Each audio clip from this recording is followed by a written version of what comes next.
What is up, everybody? I hope you're having a marvelous day. Welcome to the one and only Marvel Show with my friend, my newsstand friend, Manu, the 9.9 newsstand. And it's funny, I was telling him, hey, you're my newsstand friend, and I'm rhyming. And Manu goes, yeah, where you're from, it's not Fran, it's friend. I meant nothing by it. I enjoyed it, my friends. I Oh, enjoyed it. Hello, I, lo- everyone. I love it. I can't deny where I'm from. And, It's the and greatest thing. It's the greatest thing. Swami, I moved it to 7:05 because it seemed like, I mean, well, 7:05 your time maybe, but 8:05 Central Standard Time, because it seemed like we were landing this thing at about 5 after. And sure enough, I set it for 5 after, and we could have went live 10 minutes ago. So, We could have. We were on it. yep, but I'm glad to be here now. Good to see you, Swami. He picked up a really good card today. Ooh, I want to know Hulk, about it. Hello, Swami. well, if he shares it, that'll be great. Hulk Okay. Collector 82, what's going on, my friend? Good to see you here. Hello. Hello. Dan, we love having you in the stream, and I promise, as much as you might like it or love it, we absolutely just have the best time being able to hang out and talk Marvel cards and Marvel comics, Marvel graded comics, and with a particular emphasis on Spidey and newsstands. How about that? Yeah. We can't help it. Yeah, Yeah. Marvel Marshall, what's up? Marvel What's cards, going on, baby. man? Yes, indeed. Marvel Cards, baby. What do we say? Do we say Marvel Comics, baby? No, we don't, but we can. Yeah, what's stopping We us? can. Marvel Comics, baby. I Marvel like. Cards, baby. Yeah, Sounds I think the good. cards got a little bitter. Yeah, Yeah, we, so we I rock have with a that. I have a Marvel Card Cards freak, baby. hello, my friend. I have a Marvel Cards baby funny story. So, Okay. as most of the viewers likely know, I had an opportunity to go meet with Steve Aoki and open up some cards with him. And after we were done, I said, "Hey, do you know what we say?" He goes, "What?" I go, "Have a marvelous day and Marvel Cards, baby." And he went, "Baby, baby. Why do you say baby?" He's like, could not wrap his mind around why we say Marvel Cards, baby. Really? And I was like, like, yeah, baby, yeah, like this is great, like this is precious, it's wonderful. Marvel Cards, baby. He couldn't get it. He just wasn't there. It He just wasn't. wasn't there for him, huh? That's so. I think I shared a similar story with you about someone else that reacted poorly when I used the word baby. And I was like, you just don't get it. It's not said in that way when I'm saying it in this No. way. I don't know. It's kind Oh of it's a gosh. good line in the sand, like, hey, if you get it, Yeah. you get it. If you don't, you don't. So Whip it good. Good evening, my yeah. friend. What's Good up? evening. Bob's your uncle. Bob's your uncle. Yeah. Greetings from All right. Australia, from the land down under. Ooh, nice. Very Love it. nice. I'm Absolutely. telling you, man, kangaroos still trip me out. I love them. I think it's amazing. We clearly don't have any here, but when I'm watching anything on YouTube, why are they Yeah. so awesome? They Kangaroos are, are they have awesome. a pouch. Justin, do you know they have a pouch? I The do. baby kangaroo goes into the pouch. We're back to babies. They can carry Marvel cards, baby. They, that's safe storage. That's safe storage. I bet you they get to CGC on time. And they're well protected. Sketch card is in the chat. Sketch, I heard you're not feeling well. I hope you get better. Definitely wanted to speak to you today, but we'll speak again soon. He Yeah. said here, sorry, I was sick. Yeah. Oh, Yeah, I'm sorry, everybody. my friend. Sketch, we love you. We're glad you're here in the comments. It's not nearly as good to seeing your face and hearing your voice, but get Yeah. well. Need to rest, and we'll there'll be another Tuesday. We'll be good. Yeah, And definitely. In Sketch, I wanted to hear all about the con, and we're going to talk about Heroes Con, but next week we'll get your take on things as well. Marvel guy says, I'm going to buy Manu a kangaroo. I can't accept that from you, my friend, but we can trade. I you know can't how accept like such a gift, but we'll you know how trade. like horses have they've they're now everywhere around the world. Why are not kangaroos everywhere around the world? Maybe only Australians know how to deal with them. Like they could throw a punch. Like I've seen they look like they work out. I tell you what, They if look you want like me they to work out. stop on a reel, let it be two kangaroos fighting. I'm in. Wow. Yeah. Yeah. All Did you right, ever? Yeah. another quick story. I'm a kid. We're going camping. It's really dark. We're on a dirt road. Do you know what a dirt road is? Yeah. Sorry, just India. messing with you. And I'm all of a from sudden, there. this thing like bounces across the screen really fast. I mean, the screen. I'm looking at the screen. In front of the vehicle really fast. I'm like, Dad, is that a kangaroo? And he absolutely said yes, and like had me going all night. I was like 5 years old. It was a deer. If you didn't know, deers have some bounce to them. Yeah, Yeah, they do. yeah, they And do. they're closely related. You can't tell me different. They wear the same coat, those two creatures. They're from the same planet. I mean, Yeah. You know what? We're kangaroos and deer as well. all right, moving on. And that's the show. Well, collector, always lurking, even if you're quiet. That's awesome. Glad you're here. Always appreciated. RH Midwest Comics. How's it going? Yep, we've already said hello to Thwippa Good, but such a great name. We'll say it twice. Yeah, yeah. I Mama actually Kangaroo. wrote Thwip in my Instagram story right before going live. I put the link up and I said Thwip here. Like Oh, click, but Thwip. that's beautiful. Thank you. I'm glad you like that. Thwip is right up there with Shink, you know, Yeah, that Claremont uses all the time. yeah. How do you spell it? SHNS. It's something like that. Yeah. Schnink.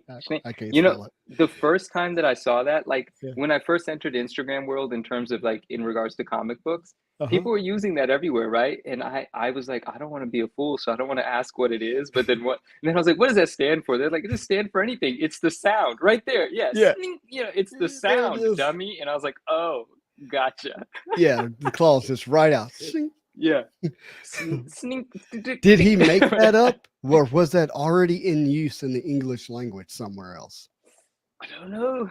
I do These- know. Tape training. Hello, hello. Manu, this is why the people come, to get answers to hard questions like that. That's why I'm here, to get the answers from you as well. You know, I come with only what I know, and it's All just barcodes and McFarlane. So, And you The know what? rest is That's you. enough.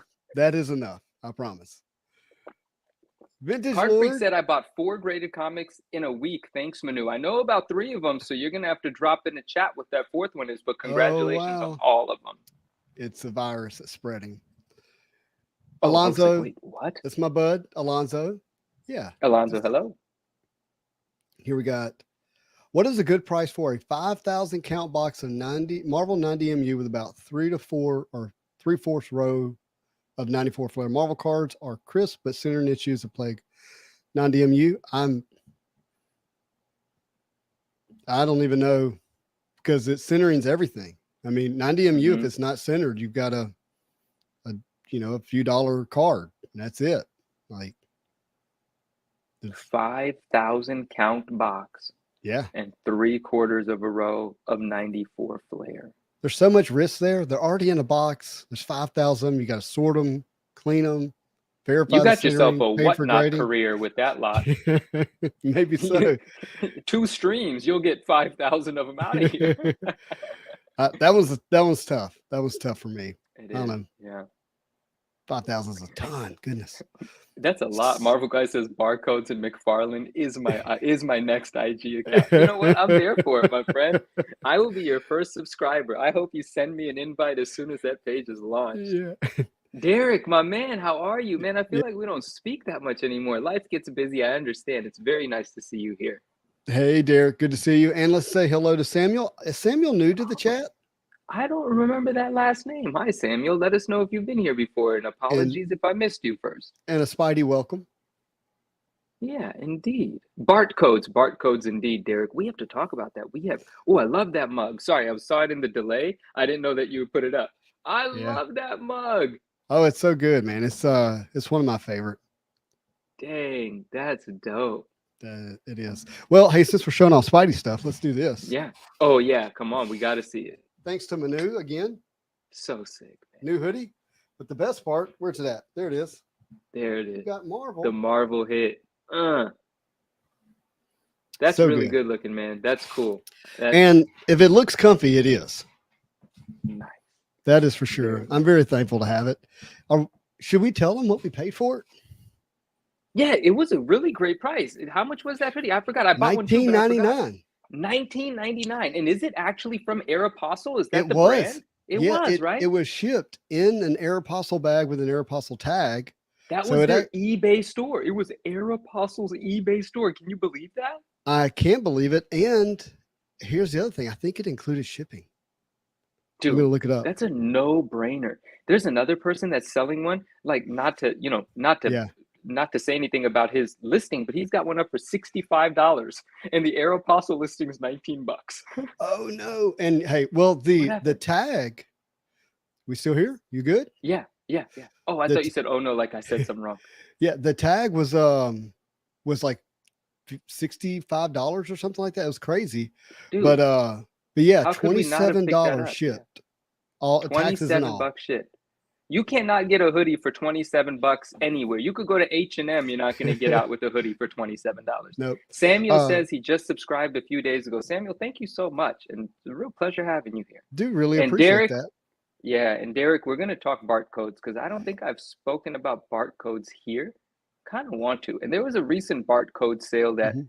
I intentionally didn't say anything about because a friend of mine was looking to get a good deal, so I couldn't say anything about it, and he Got to did protect the get a good tribe. deal.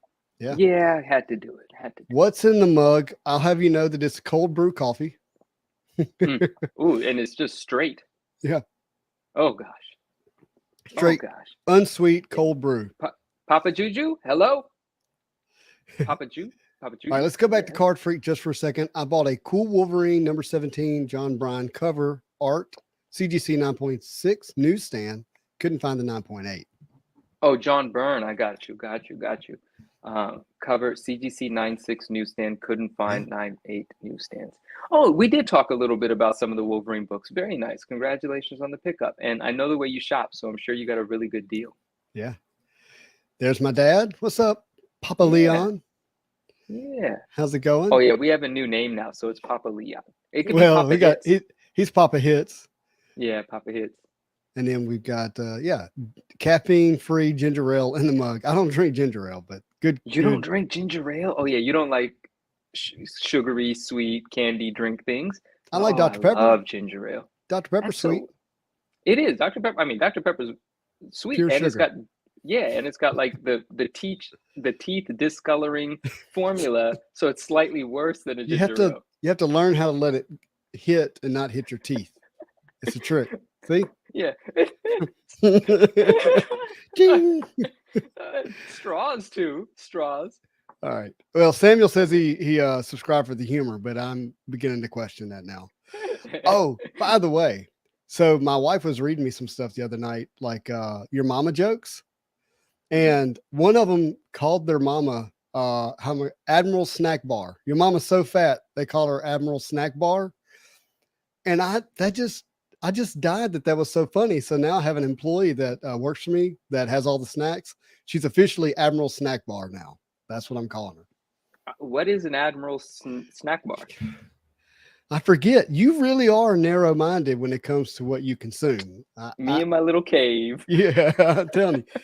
Admiral Akbar from Star Wars. It's a trap. No. No? Now I know. Now I know. Okay. See, I come here to learn.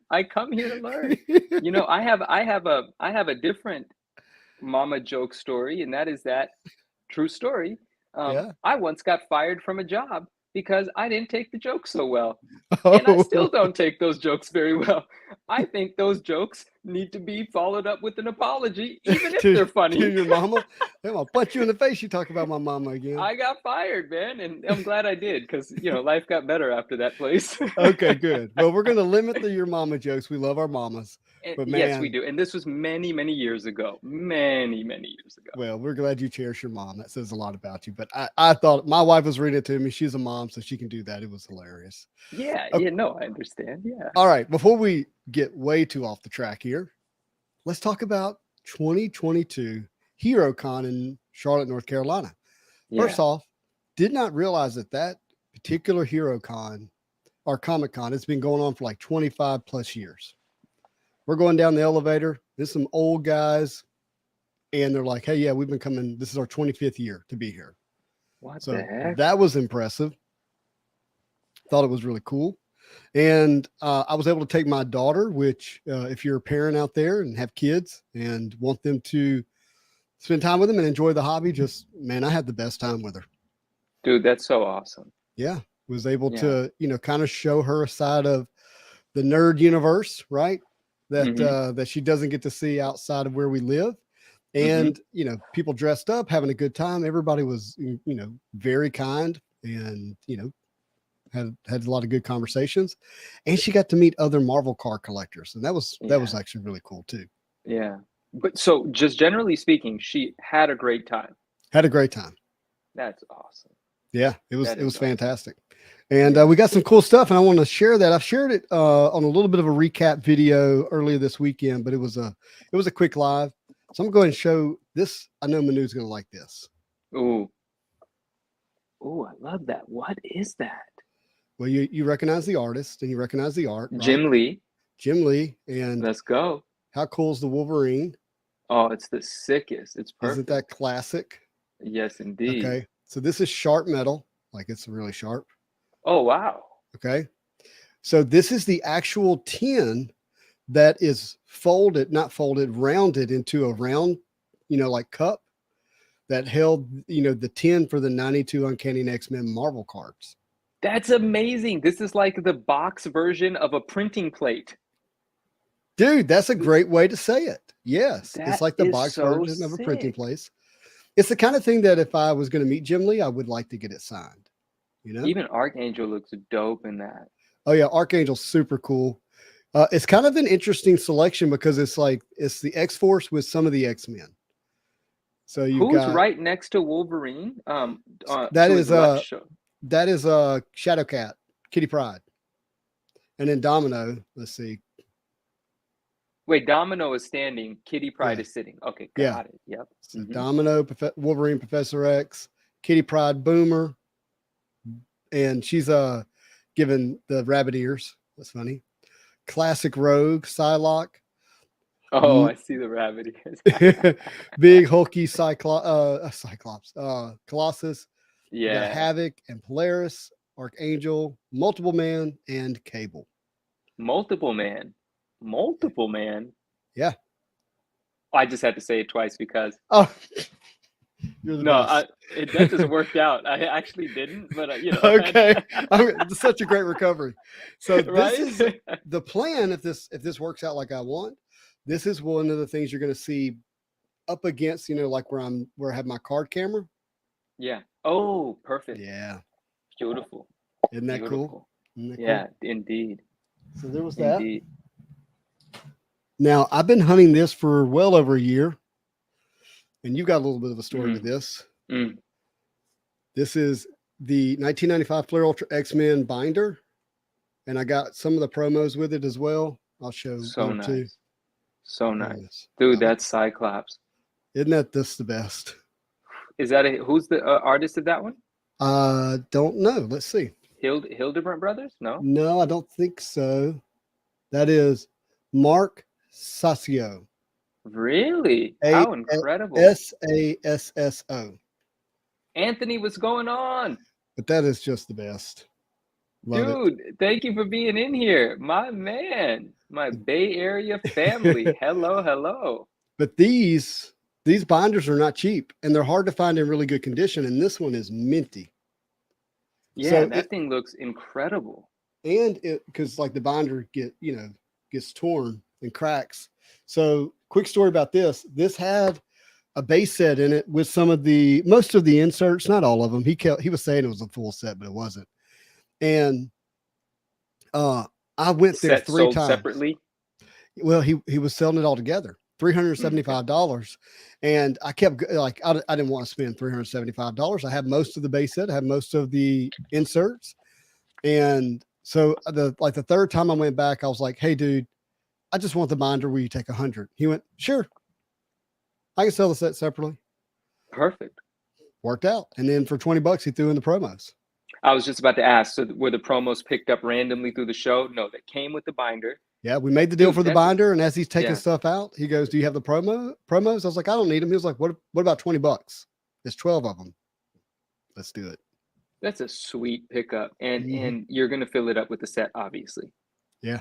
Oh, yeah. Absolutely. You have the set already? I have most of the set. Okay. There's some inserts that I'm missing, but I'll be able to finish it off. And I'll be able to chase some of that unusual stuff, like maybe some of the rare promos and things like that. It'd be fun. It'll be fun. So I love that binder, man. Great pickup. Great pickup indeed.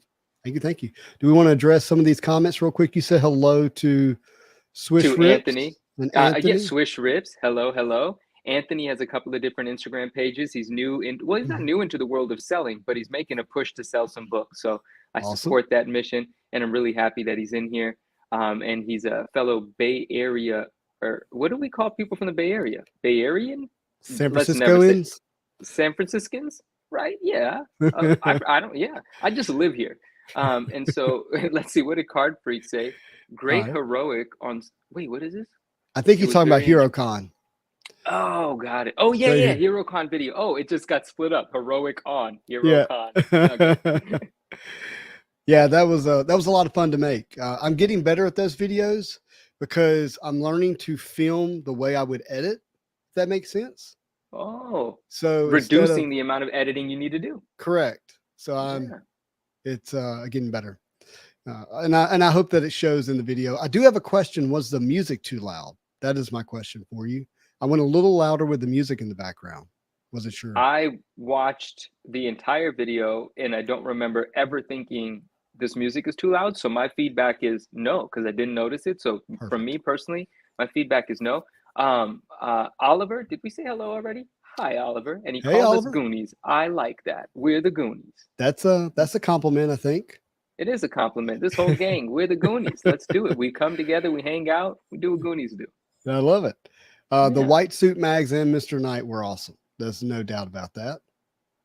Oh, okay, okay. Oh, yeah, In yeah, the video. yeah. Yes, yes, indeed, indeed. Hey, Marvelous Facts. MPAX, what up? Yep, great binder. Yeah, box version of a Do I print and have play, the do I have this 95 Spider-Man promo binder? I do not. I would love to though. So that I if you need spot that. one, let me know. That'd be great. Yeah, Okay. if you spot two, let me know immediately Okay. after you let Justin know. Just pick your favorite. Yeah, go for Justin. It's all right. Go for Justin. I understand. All right. So I bought this while I was there because it looked pretty clean and it's a newsstand. Yeah, Wait. but that's missing a few things. No, this is not. I grabbed the wrong book.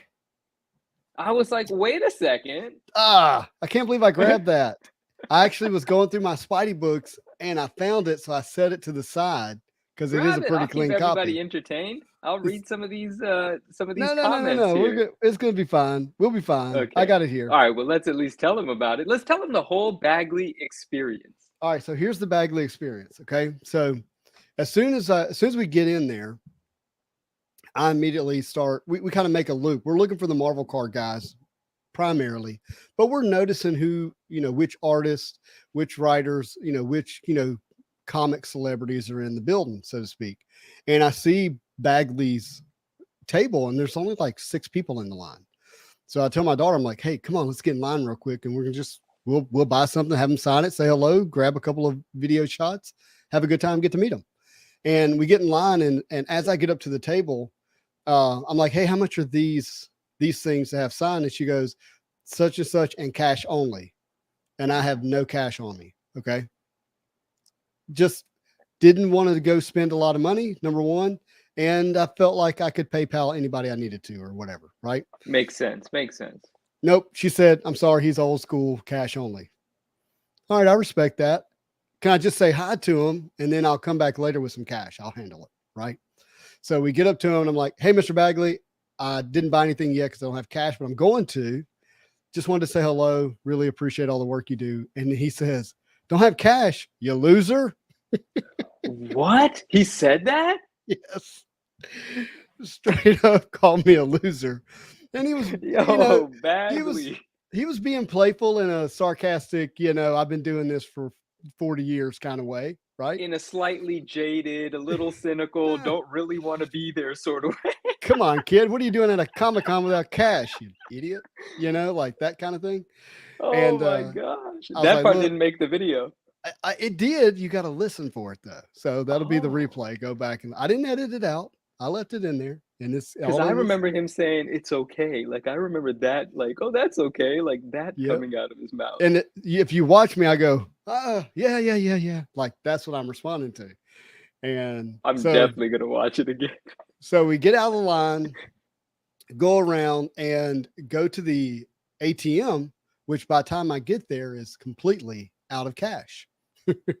Oh my gosh. Yeah. So I ended up PayPaling a friend, gave me $50. Went and picked up the book, the version of this book that I'm about to show you, and got back in line. And that's when I realized that's such a learning experience for me. Okay. He will do a signature and a remark for free. The only thing you had to pay for was the posters or sketches. Mm. So, I should have just went and picked up a book and got in line, and he would have signed it, not charged me a thing. So I did get a Oh, book. So technically, he did this for free. He put Spidey Hits on the cover, which I love, yeah, that's dope. and signed it with a silver pen. And he was, he was thoughtful about which pen to use, where the Yeah. placement, and so I was really appreciated that quite a bit. And so when we go up to the line, I go, hey. He's like, do you want anything personalized? I was like, I would love for you to write Spidey Hits, HITS. And he goes, thanks for spelling hits for me. Yeah. And I was like, Yeah. well, with my Southern accent, I'm never sure what you're actually hearing me say. So, Yeah. and maybe you thought I spelt it with a Z or something weird, but he was like, no, I appreciate that. No, thanks. See, And you're such a nice guy, right? Like, what if Bagley's met by another Bagley? It'd just be an attitude off. Like oh, that's yeah. Well, it's better than me actually hitting you, Mr. Bagley, like something like that. yeah, right. But it's like he's got himself a little bit of an attitude. I would like to meet Bagley one day because I want to Yeah. know what sort of slick thing he's gonna try to say to me. And then I'm Right. really curious to know what I'm gonna say in response because You're I like, love the man. But you want me let's to see what write happens. manure, like manure? Something like Exactly. that. I got some things to say back to him because I've been hearing that since I was 3 years old. So that's gonna Sorry. be easy. All right. Nobody else gets to say that. Only That's up there with your family. mom. Well, we're all family here. So all right, I guess I'm just in line for it. That's what I, imagine he would say to you, but it was all That's in so good funny. fun. And so, yeah, It's don't anybody take that the wrong way.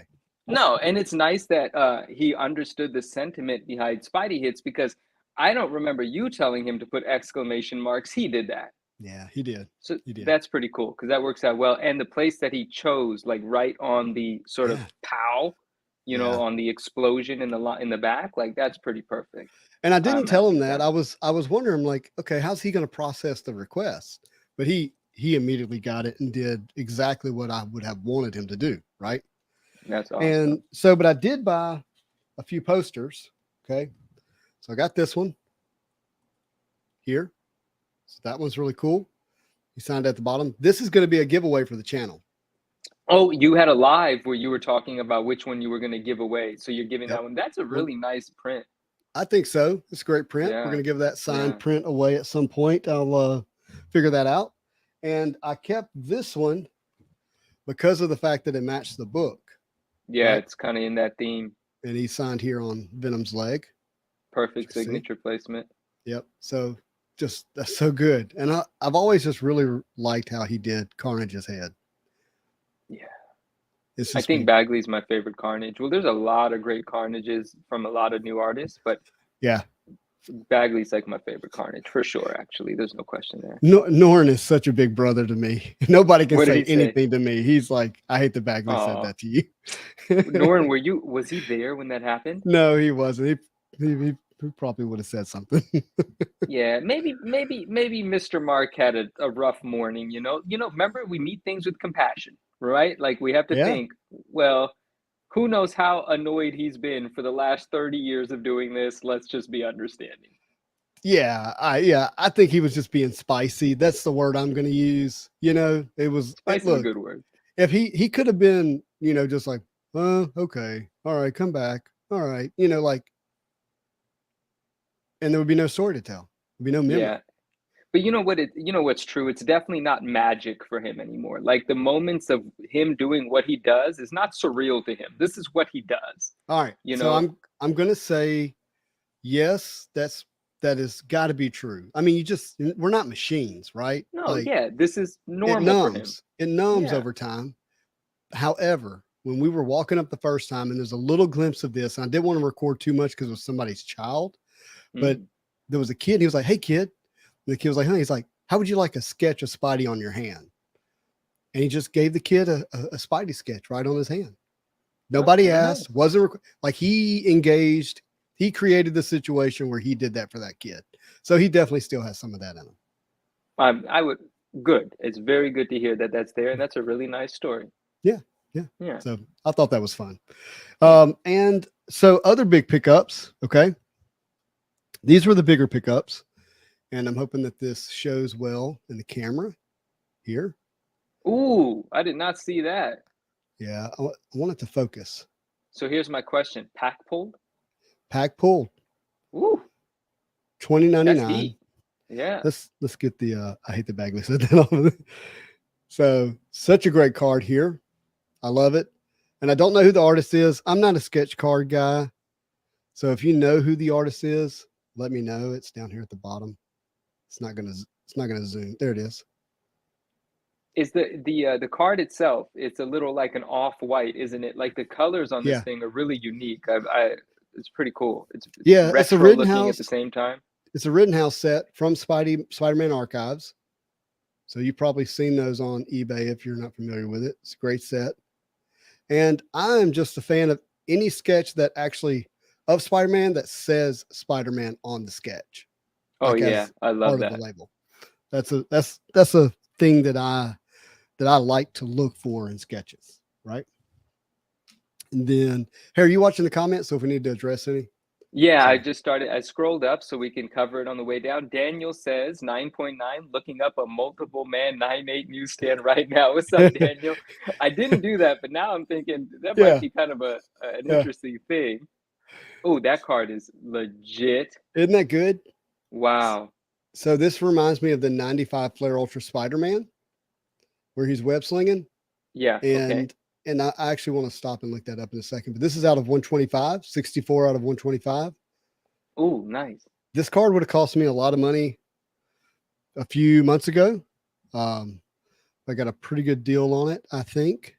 Let's see. I'm going to look that card up real quick. Viking Sword, hello, hello. $20 for promos is a steal. Tape Training says, yeah, I agree. I agree, especially because there was 12 of those in that binder. It's a buck something a pop. That's a steal indeed. Ryan says binder envy. Me too, man, because Oh, I have it, but I stuck a sticker on it. Now Spidey has a super mint okay. one, and I'm But gonna tell need him one. you've had yours how long? I'm the original owner of mine, so The whatever year that original thing owner. came out, yeah. I Yeah. got a So, lot of original owner stuff, but I typically didn't ruin anything, so I don't know why I did that. I like what you and Sketch said, though. I was inspired by those early X-Men comics or those 90s X-Men comics where on the one side was the hologram sticker. mm-hmm. I was inspired. That's What awesome. is Marvel guy saying? Where's he What at? is that word? Bareons? Barons? Barons? I'm Bearwood? looking for it. I don't see it yet. I feel better now. Glad you told that story. Swish rips. Oh, is it way up? Yeah, it's a little bit up there. It's gonna take a bit of a scroll. If you see like Tapes comment $20 for promo is a steal, it's a few comments below that. Matt Smith, what's up, my guy? How I are don't you? know. And Barons. Swish Rips also says the music was good in your video from from Heroes Con. So I don't Thank think you. anything was wrong there. That is good to hear because audio is everything. But all right. So here, Marvelous Pack says Matt Fuller's 15% of the sketches were nasty. yeah, we're going to get to that here in just a little bit. Is So nasty a good thing or a bad thing in that context? it's a good thing, I believe. Oh, All right. okay. I got you. So look at the similarities. There's similarities, man, but it's not comparing, if you know what I mean. Like that 95 card. Stop. Okay. Nah, I'm be honest, man. It doesn't yes, similarities, but it doesn't compare. It It just doesn't does not compare. compare. I'm with you. No. By the way, I just got that 95 buyback graded and should have it soonish Ooh, for everyone on the okay, channel. okay. That's exciting. All Dude, right. I kind of just want to look at the picture of the 95 again. I love that card so much. Ooh, that's great too. Hey, that gives me feels off of like the Bagley print that you have because Yep. he's flying through a blue sky with buildings. Yep. And this one's numbered to 50. So this is the premier blue foil to 50. Oh, So it's foil? yeah. Well, in the I see it. right Okay, here, I got you. I premier. got you. There we go. Interesting. There you I go. dig it. So a Premier is, one of the very, top sets for Upper Deck, and the way that Upper Deck views the trading cards, that this is one of the top sets. So these are two Spidey cards that I did not have in my collection, so the opportunity to grab them, to get both of them, was really, really cool for me. All right, Very nice. so this is a lot of fun, guys. All right, so I'm gonna see if I can explain this well. And Sketch, if you're there and I mess something up, please clean up my mess. Okay, so this is a legendary card. So it's a trading card. I mean, a TCG, TG, yeah, trading card game. Yeah, TCG. Yeah. Yep. And so the way the sketch cards work there is they actually are part of the deck. So the sketch card can be played like a regular card. So it has Spider-Man's name at the top, and so they would have to do a sketch that went with the card. Does that make sense? Got you. Yeah, got you. So I really like that a lot. So this is a sketch card from an actual TCG. I didn't know that was a thing. Yes. That's crazy. Okay. Yep. And it's actually part of the playing deck. Very cool. Yep. Indeed. Here's another one. This is John Hearn.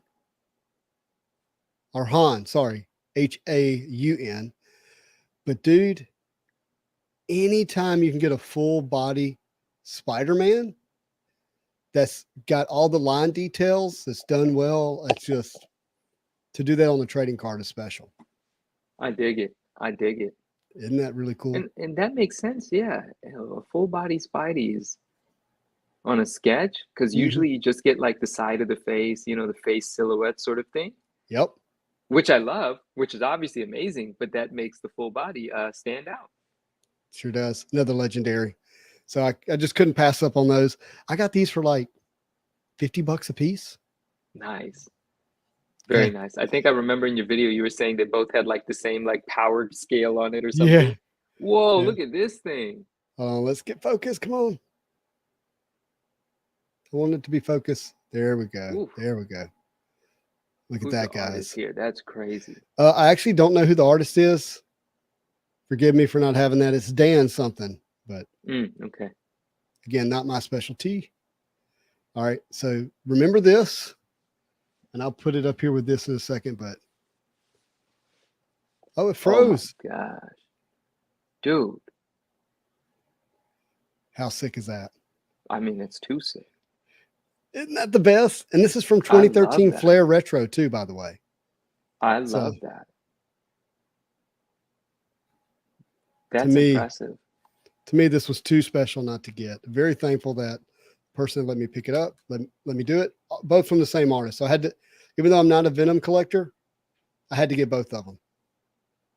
Yeah, they work really well together. That's Spidey's next level. That Spidey has more of a traditional serious style to it, but in the Venom you can see a little bit of animated youthfulness to it, right? And both of them together are incredible. I just think that he probably did the Spidey first and was tired. It just couldn't quite. It's possible. I mean, it's one thing to give me Spidey, but then give me the background with the right perspective for the buildings and the lines and the shadows. Dude, it's really good. It's really good. And I love the webbing. All on a retro stock. And look, retro is going to be more and more important as years go on. So just really overjoyed to get that. Rightfully so. Daniel said here that he has the 95 Flair Ultra Spider-Man binder. She's a beauty. I bet she is, Daniel. That's incredible. Which Daniel? Daniel Comunale? Oh, Daniel. Congratulations. I got a lot of Daniels in my life, so just want to know who I had his to last name? I don't see it, but let me see if I can get to it. Is that a word that I Here don't we go. know? No, that's a last name. Comunale. Okay. You have to say it fast and confidently. That's yeah, exactly, right?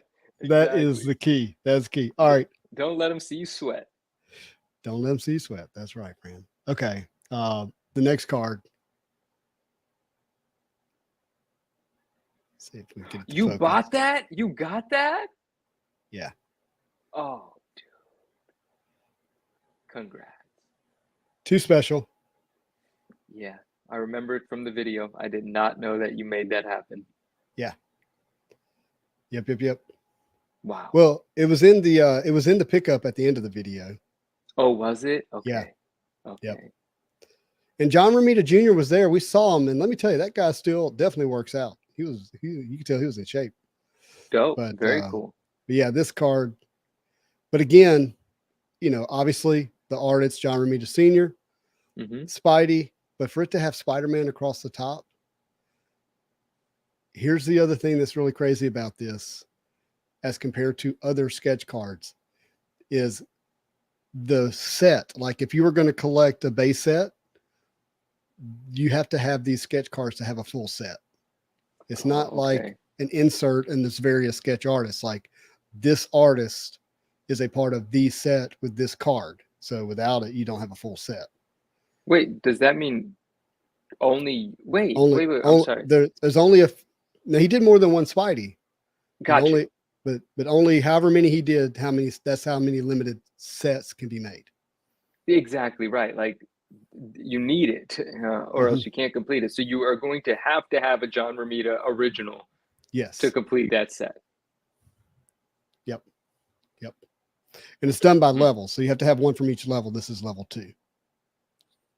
We're not going to discuss cost on that one. Nope. Okay.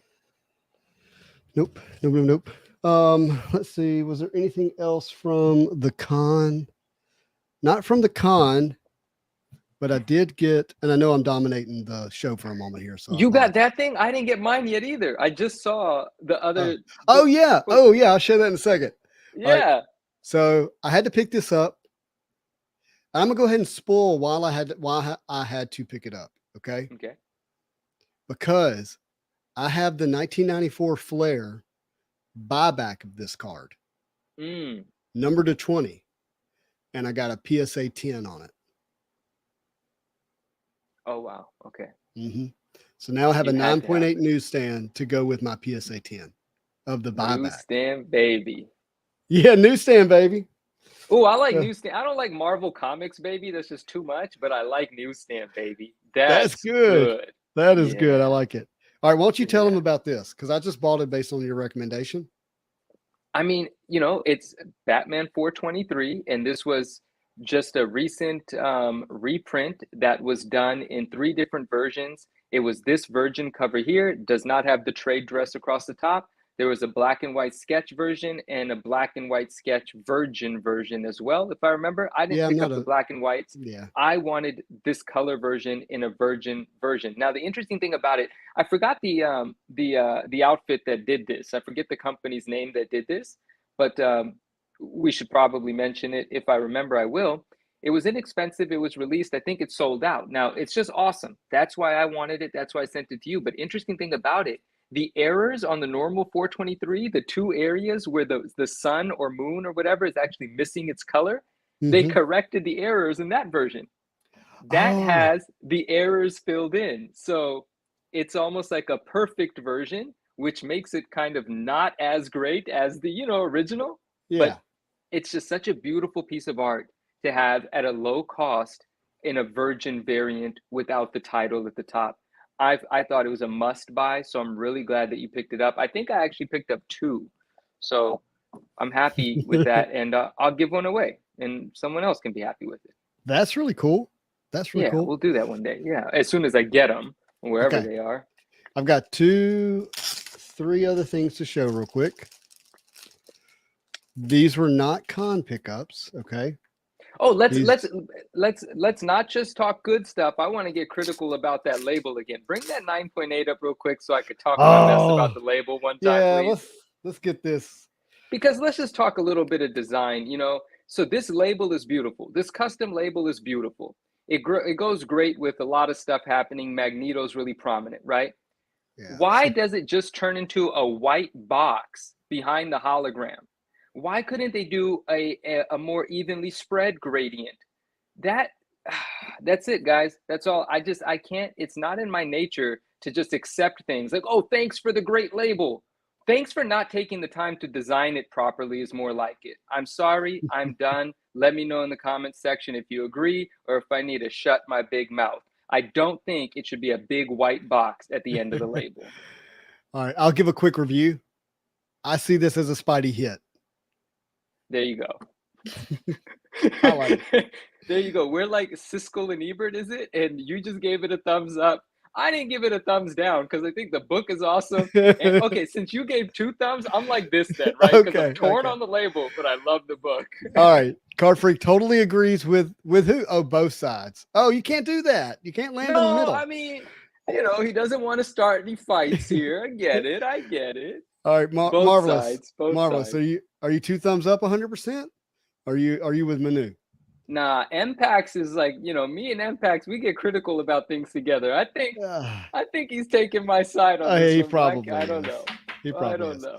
All right, here's the other pickup. This is Fred Ian. Swish says, I think it helps the hologram stand out. I mean, wait, I mean, okay, if we're saying something nice, then yes, it does. Okay. Oh, man, Marvelous Packs is with Manu. I get it. But right. Swish is on your side. Card Freaks on both of our sides. We're tied. We're tied. All right. Yeah, I can take a tie. All right. So this is a Jane Foster Thor, right? Mighty Thor. But this is the auto signed by Fred Ian, number 28 of 50 of the Unbound.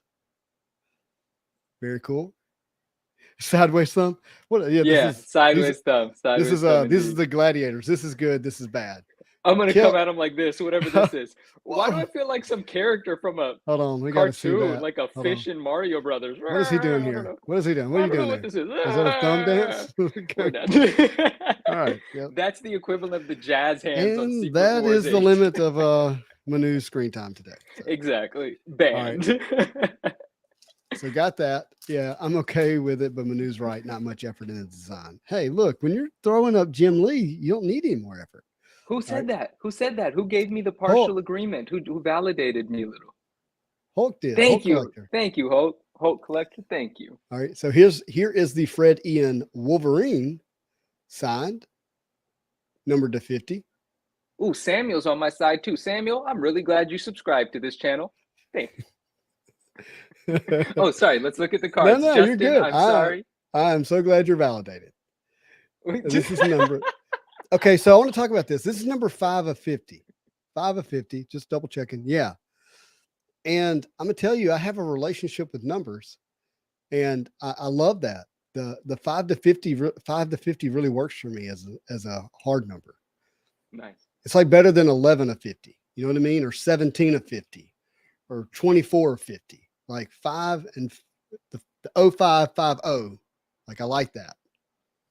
I'm into it. You dig it? Nice balance in the numbers. Yeah, numbers do something that makes sense. That makes sense. So I'm really happy that adds a little extra to that card for you. Makes it more right for your collection. And I will have you know that I didn't notice until just now that it was 5 of 50 because you couldn't really see it in the scan when I bought it. Oh, okay. So Samuel said that, and then William. I haven't read William Hopkins' comment yet, but I'm going to read it.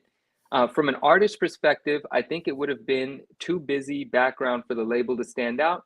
Plus, it would be lost art, unable to be seen.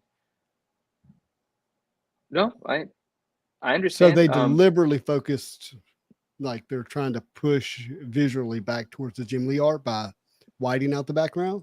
And you know what I have to say about that is that wasn't the only piece of art that they had to choose from. Like if the art doesn't work in a seamless quality way, maybe don't commit to it like you have to or something.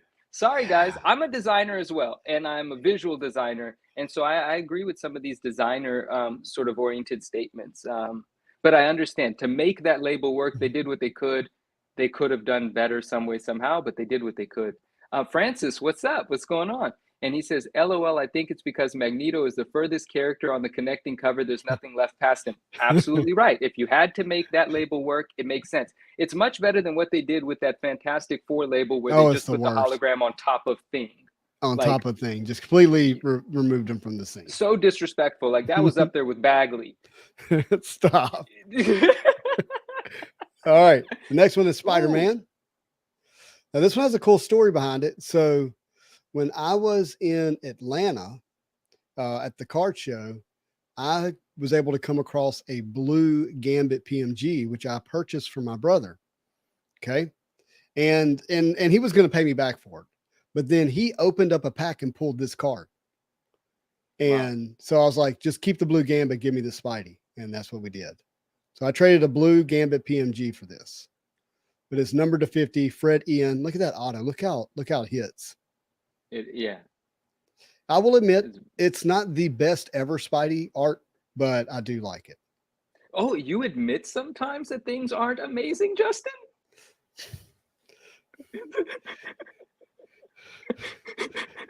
I'm just not as critical. I know. That's what I do. That's what I do. Somebody's got to do it. I'm glad you bring that to the Marvel show. They should hire an artist to make the custom labels, not reuse art. That's actually interesting, right? Like, what if they did actual original art for the custom label? I would totally dig it, and especially if like the artists knew they were working in that framework, and so it was made for that framework. I think that'd be really cool. And it's not as though there aren't amazing sketch artists out there that know how to work in a limited amount of space. Or how about the original artists of the cover, and they're like, "Hey, we'll give you a percentage of all the sales." Like, we're brilliant, by the way. I know. It's just a perfect idea. I mean, everything there was so perfect. Well, that's going to happen now because you've said it and you said it on the channel. It's going to happen. Oh, now. Even better idea. All right. So the original art from the cover artist, okay, with the ability to have it signed on the back of the label for those who don't want someone signing their books because they view it as damaging the book. So it's like a print. Yeah. Right. And let's say it's limited to 1,000. So it can be signed on the back with the original print of the original art, with the print of the original art for the label for that book by the cover artist. I love that. For that, I have an emotional disconnect because I was trying to compare it to a signed book and it doesn't feel the same as the book being signed, but you have a signed encapsulation. Yeah, I'm talking about like on a limited run. Yeah, like let's do an example. So imagine that Jim Lee did an original art for the label. Instead of signing the book, he signed back here. And it was not like hard numbered for the original label. Yeah, it's like when you have one of those limited prints that these, dope companies release and they have a signature and out of, X, out of 100, out of 50. And that's a beautiful touch. Yeah, and you can still have your blue label. It still matches everything, but you do have the sign. You have something that connects it to the cover because it's original art of that artist without having to sign the book itself. Oh, so the Daniel Kumanali is actually Instacoom from Instagram, and now I've pieced all of that together. And he says, "You've seen the binder." I have seen the binder, Justin. I didn't say this live because I don't know how much of Daniel's collecting I'm supposed to put out there, but I actually told you about Daniel because we had a conversation about how he purchased a couple boxes of something. Oh yeah, you remember? And if he gives me the green light, I'll talk more about it. But Daniel, that's dope, and he did show me his binder. Awesome, man! Thanks for being here too. By the way, sick. Yeah. Oh, Symbiotes by Nature. What's going on? Hey, bud, and I just want to go back and really highlight Hulk Collectors. It's the genesis of the idea that we're talking about. That's actually true. He made the comment they should hire an artist to make a couple custom labels, not reused art. And man, what a great idea, brother. That is awesome. Just want to highlight you for a moment here. You are a Spidey hit yourself. Absolutely agree. Absolutely agree. Look, Symbiotes by Nature agrees. What did he say? I agree with Hulk Collector. Just like have the artist students work. Yeah. And just like the artists have. Yeah. And then it could be a community vote, right? Because I don't think leaving the decision up to whoever the decision maker at CGC is going to do us justice, or the community should vote, and it should be a real vote. It shouldn't be an Instagram story vote. How many people actually engage with CGC's story? Who knows, right? But generally speaking, with the company's story, you don't get too much fan engagement because we perceive that as being marketed to or being advertised to. So a lot of people just kind of glaze over it. But if you were to get you could easily get a couple thousand people to have an opinion on that and really get the best label to make it. Yeah. So That'd be sick. you're saying vote on the labels, like the label that they're using, or vote. Yeah, like if they have artists submit their original versions of what they might want to be a contender for a label, then as a community we can vote. And I need to honor this thought because I have this faint memory, like 3 years ago, where I think CGC did allow you to vote on which label was going to be used next, but they gave you like selection of 5. No, they did. That's what I'm saying. It was in their story. It was when they were saying that they was right before, it was like a few months before they announced the new labels, but I don't think it was actually to gauge us. It was what they thought was content. They were like, let's do this. They don't, it was all about engagement, not actually hearing from the community. Yeah. And I don't think that was a large enough, Professor Comics, hello, thanks for being here. And he says, I like the voting idea. You know what? I do too. And like I said, a real vote, like we all spread it around, get thousands of votes. I would love to know what the engagement on their stories were when that happened, but I could only imagine it wasn't large enough for it to actually conclude anything. Got you. All right, let's pop up to, we'll see what Oliver said first. Dr. Doom confirmed in the MCU. There is a comic, Stan Lee Meets Doom Volume Issue 1. Grab it if you don't have it. It could skyrocket in value. I don't know this book, so I can't say I agree 100%, but I would imagine when we know Doom's coming, like we have a sense of it. It's still in that rumor place, right? But if it's now official news, you just want to be careful with what you're buying, but that sounds like a really cool book. Yeah, it does. I never heard of that book. I'm not familiar with it either. I'm copying your response to this. Yeah. Stan Lee Meets Doom, Volume 1, Issue 1. Sin City says, what's up, guys? Quick question for Spidey. That's me. How do you feel about sorry, I'm being silly. How do you feel about the 2016 Exquisite set? The cards are numbered from 199, 99, and 30. The boxes are running $1,500. Okay, so here's what I would say about those boxes. Exquisite, or this is my understanding, the first time Upper Deck made Marvel Exquisite cards. Exquisite is a big name in the sports community. Okay. It's a sports brand, so to speak, right? That's used for high-end sports cards. So there you have, in terms of a value standpoint, you have that cross-pollination that goes on with that name brand. The cards are numbered 199, 99, and 30. And I would tell you that they also hit the number 10. There isn't cards numbered to 10 in that set, which is important. Anytime you're doing anything Marvel cards related, you want cards numbered to 10. That's what really brings the chase and the value in the boxes. Yeah. And they have really cool sketches. It is a female-centric set. Okay. Female-centric set. And so what you would call the base cards, they're not really base. You open up a pack, it's like every other card is numbered and or an insert type card. And it's got great female characters in it, and it has 2 packs per box. In the individual pack, one of the number cards, one of the exquisites you can pull might be a male character like Wolverine, Hulk, whatever, right? It's a great set. The $1,500 scares me, and yet at the same time, I know that they're just going to keep going up. Last year, this is a cool story for the community. Around April, it's somewhere on the channel, you can watch it. I opened up a box of exquisites and I pulled what they call a nameplate numbered to 10 Psylocke, put it up on Facebook, sold it instantly. And I'm not even exaggerating. I hit submit and somebody saw it like within 30 seconds and said claim immediately. Had been looking for it for 4 years, had not seen one. I didn't honestly know really what I had, but I put the price of $535 and the guy bought it immediately. I turned around and used that $535 and bought my green 2099 Spider-Man PMG number to 10. Wow. And just to really add to the full story, that Spider-Man 2099 run, which was bronze, red, blue, green, and purple that I had a total of probably around $1,500 into it after grading fees. I paid $300 a card to get those graded. What was that, times 5? So, you know, I'm $3,000 into the set, and I sold it for $35,000.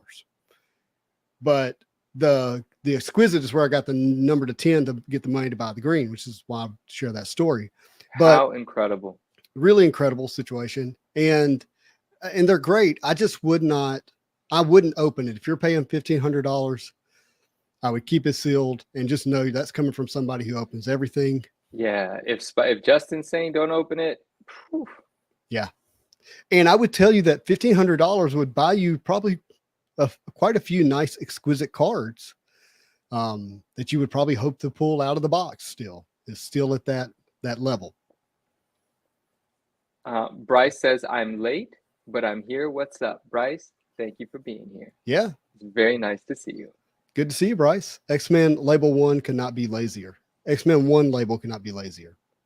I feel Daniel, you and I, we see eye to eye on a lot of things. I feel like we have a similar spirit, and we're unique in our own ways, which is even greater. But I think that we're similar in a lot of ways. And, you know, I agree. I'm going to take the opposite side. I'm pretty sure that's Jack Kirby art.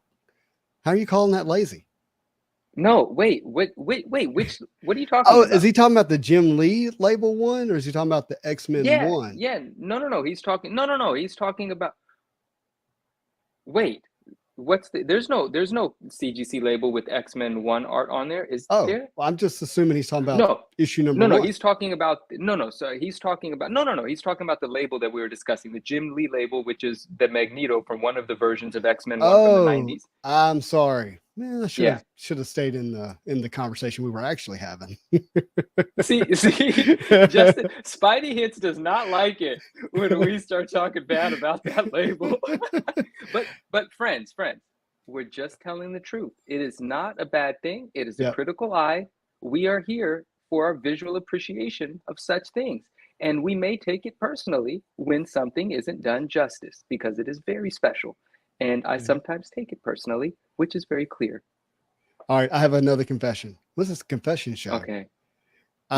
You picked that label? No. I submit every thumbnail for this show to Manu to veto. but guys, everyone needs to know this.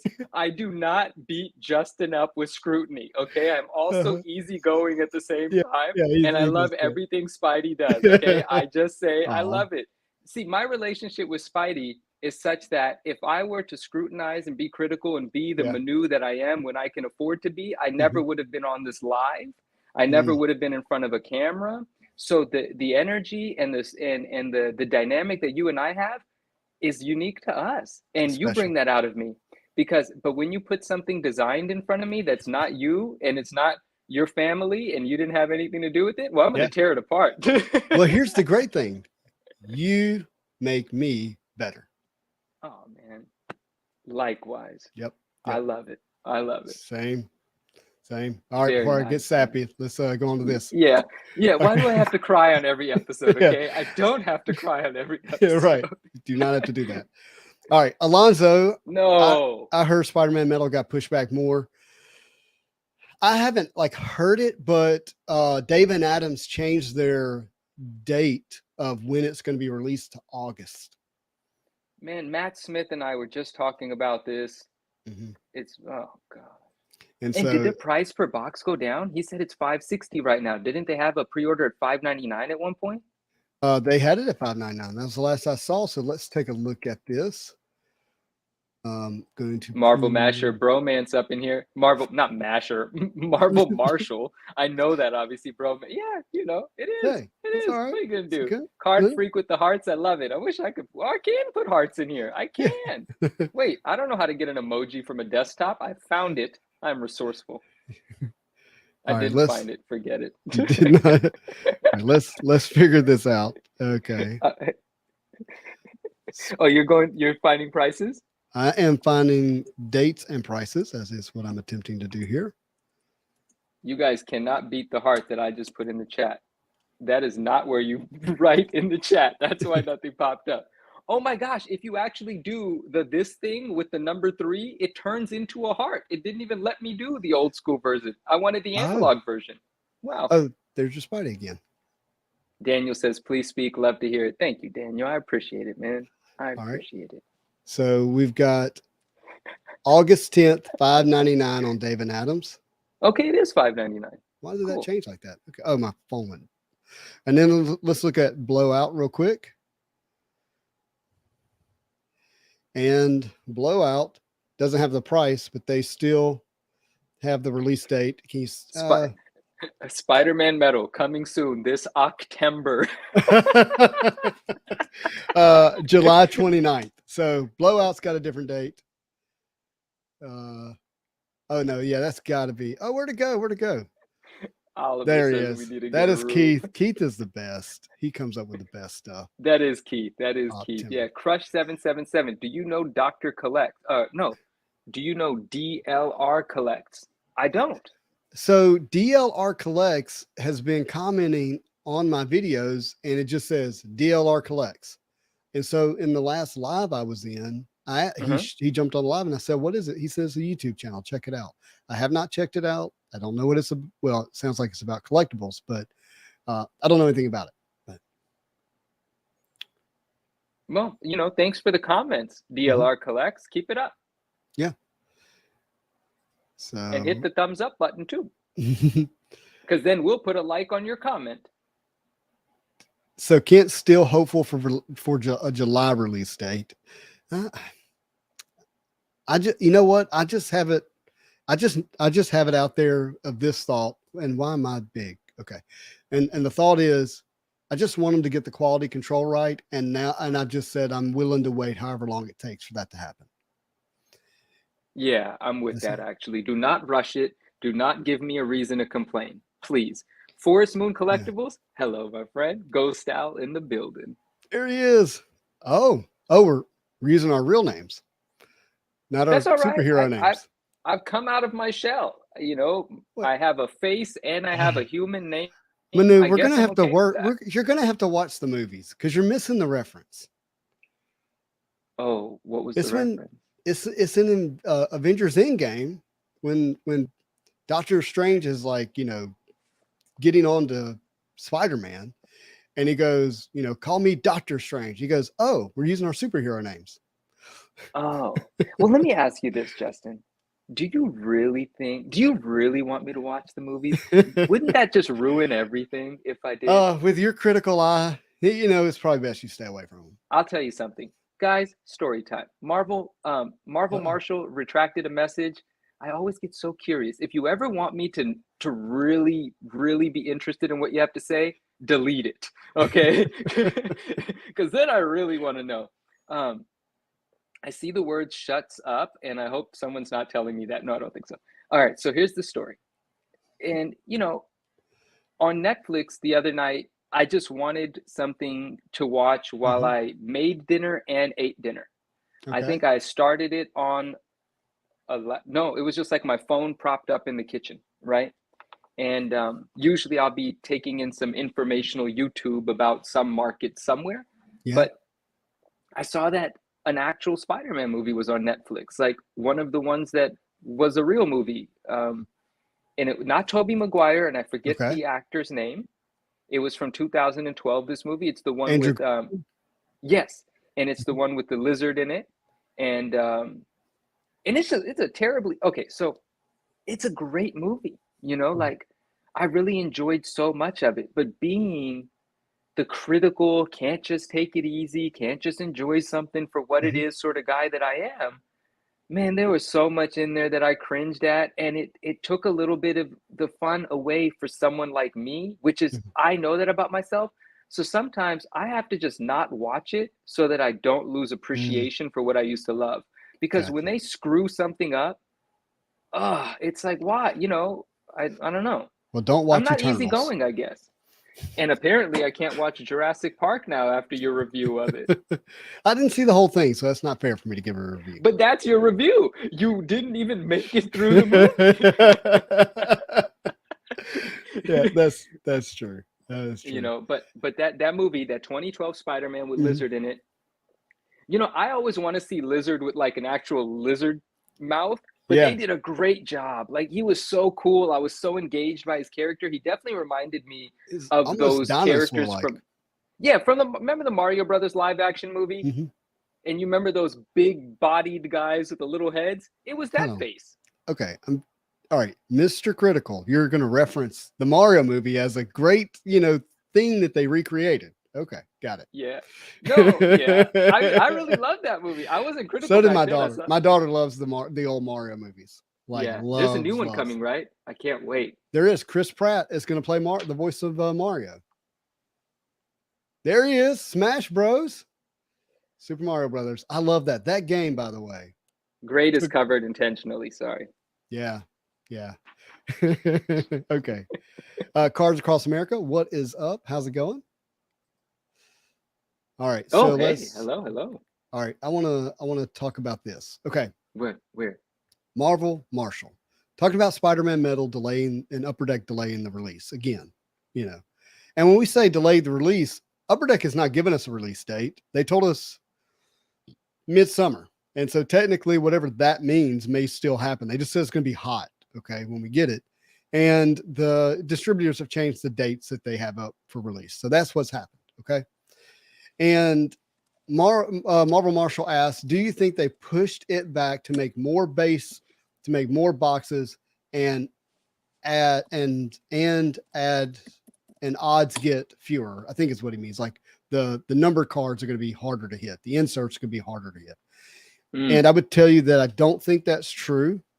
And because they've already released the sell sheet, and that would be if they redid the sell sheet and the odds of the cards, like then I think that would be just a huge mistake.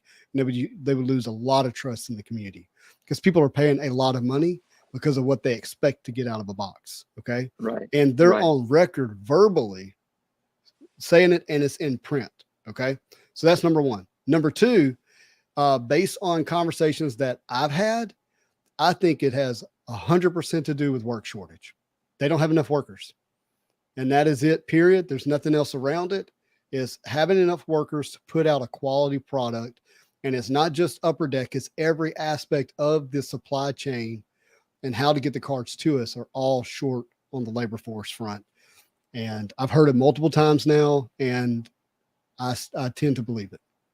Yeah. Yeah. I mean, that makes so much sense, man. It's got Mhm. to be what's happening. I don't think they have some evil agenda. Mhm. I think they're just up against it, and they're as frustrated as we are, probably. Yeah, Yeah. absolutely. And you want them to put out a good product, but it takes good people to make good products, right? Yeah. And so Definitely. if they're limited in that area, then it's going to be a delay. Keith says at this point, the only frustration is the poor communication. Make something up. People flip out about big game releases, and developers say bug fixes, and everyone shuts up. And I'm with you. Say something. Now we got the midsummer comment, and look, we all were energized by that. Like, and to our point, some of us actually planned our whole life around it, like vacations and things like when to be home, and then the day got moved, and what's midsummer. All right, Manu, you have to Yeah. say this What? on the screen. Marvelous Oh, facts. at this point, the only frustration. Oh no. No, on the screen. Oh, terrible communication. You know what that's from, right? No, I mean, I just wait. I do terrible. That's terrible. That is. I mean, I say it because it's become a pop culture thing to say it Yeah. that way. But that is from. Oh my gosh, that's just terrible. I don't know. Charles Just Barkley, NBA basketball player. oh Terrible. yeah. As soon as you say that, you just see his big smiling face, just saying terrible. Yep. It's hilarious. Okay, that's Uh-huh. funny. All right, I was just I making just sure knew you it as a got it. pop reference. So Swish says I dug the lizard in that one as well. Yeah, the Mhm. lizard was that movie. Like that movie, there was a lot of elements that movie that just blew me away. There was just little story things that were cringe, right? Like you could have Mhm. spent more time on that, or that should have been more of a thing. But yeah, the lizard was done really well. And the Mario movie, come on, those were the Goombas and they were trash. Keith says that. Um, in that original, well, if I watched that movie today, I probably would feel differently about it, which is why I don't think I will rewatch that All right, movie. I'll tell you what I remember from the Mario movie in my childhood is my uncle Lloyd. Okay, Uncle Lloyd.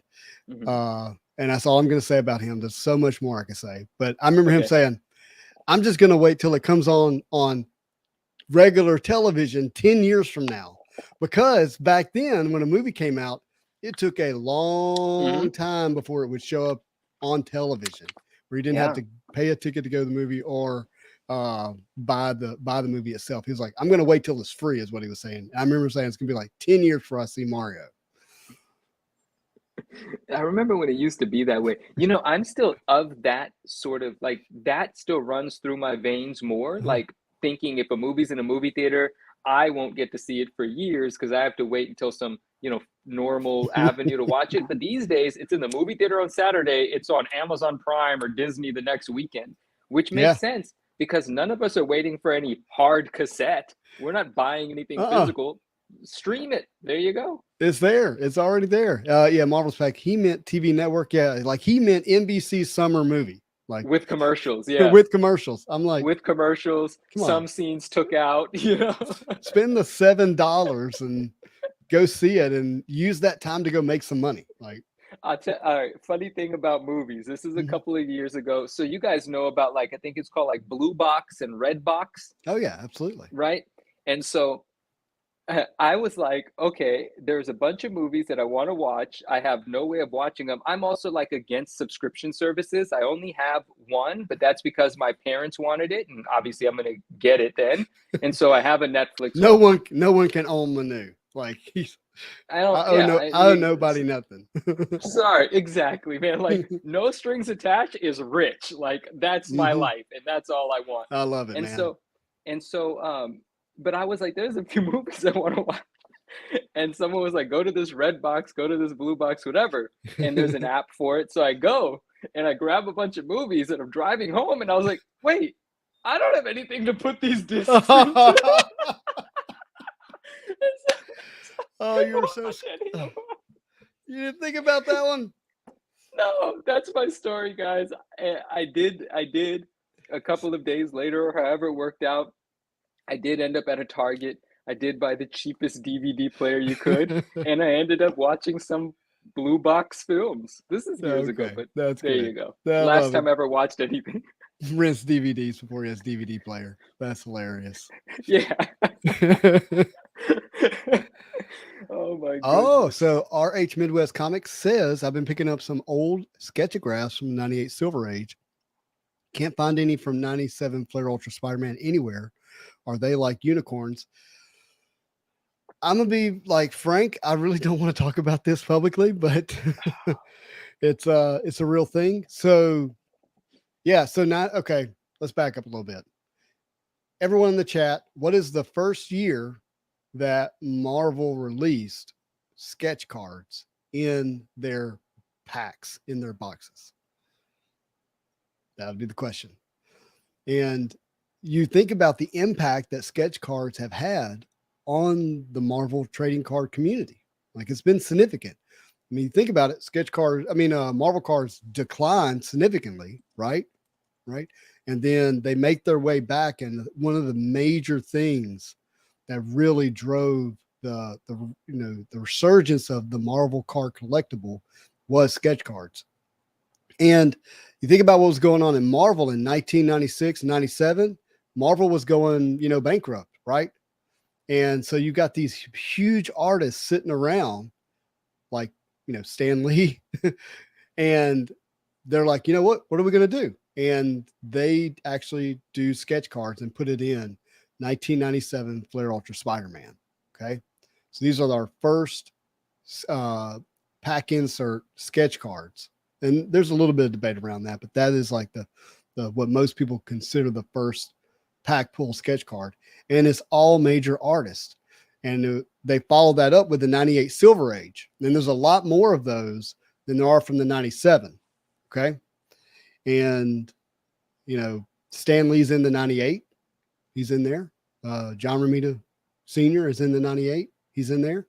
But, we have incredible artists that we like to know and love that do sketch cards now. But I mean, for those who are out there, do you realize that John Romita Sr. created Punisher?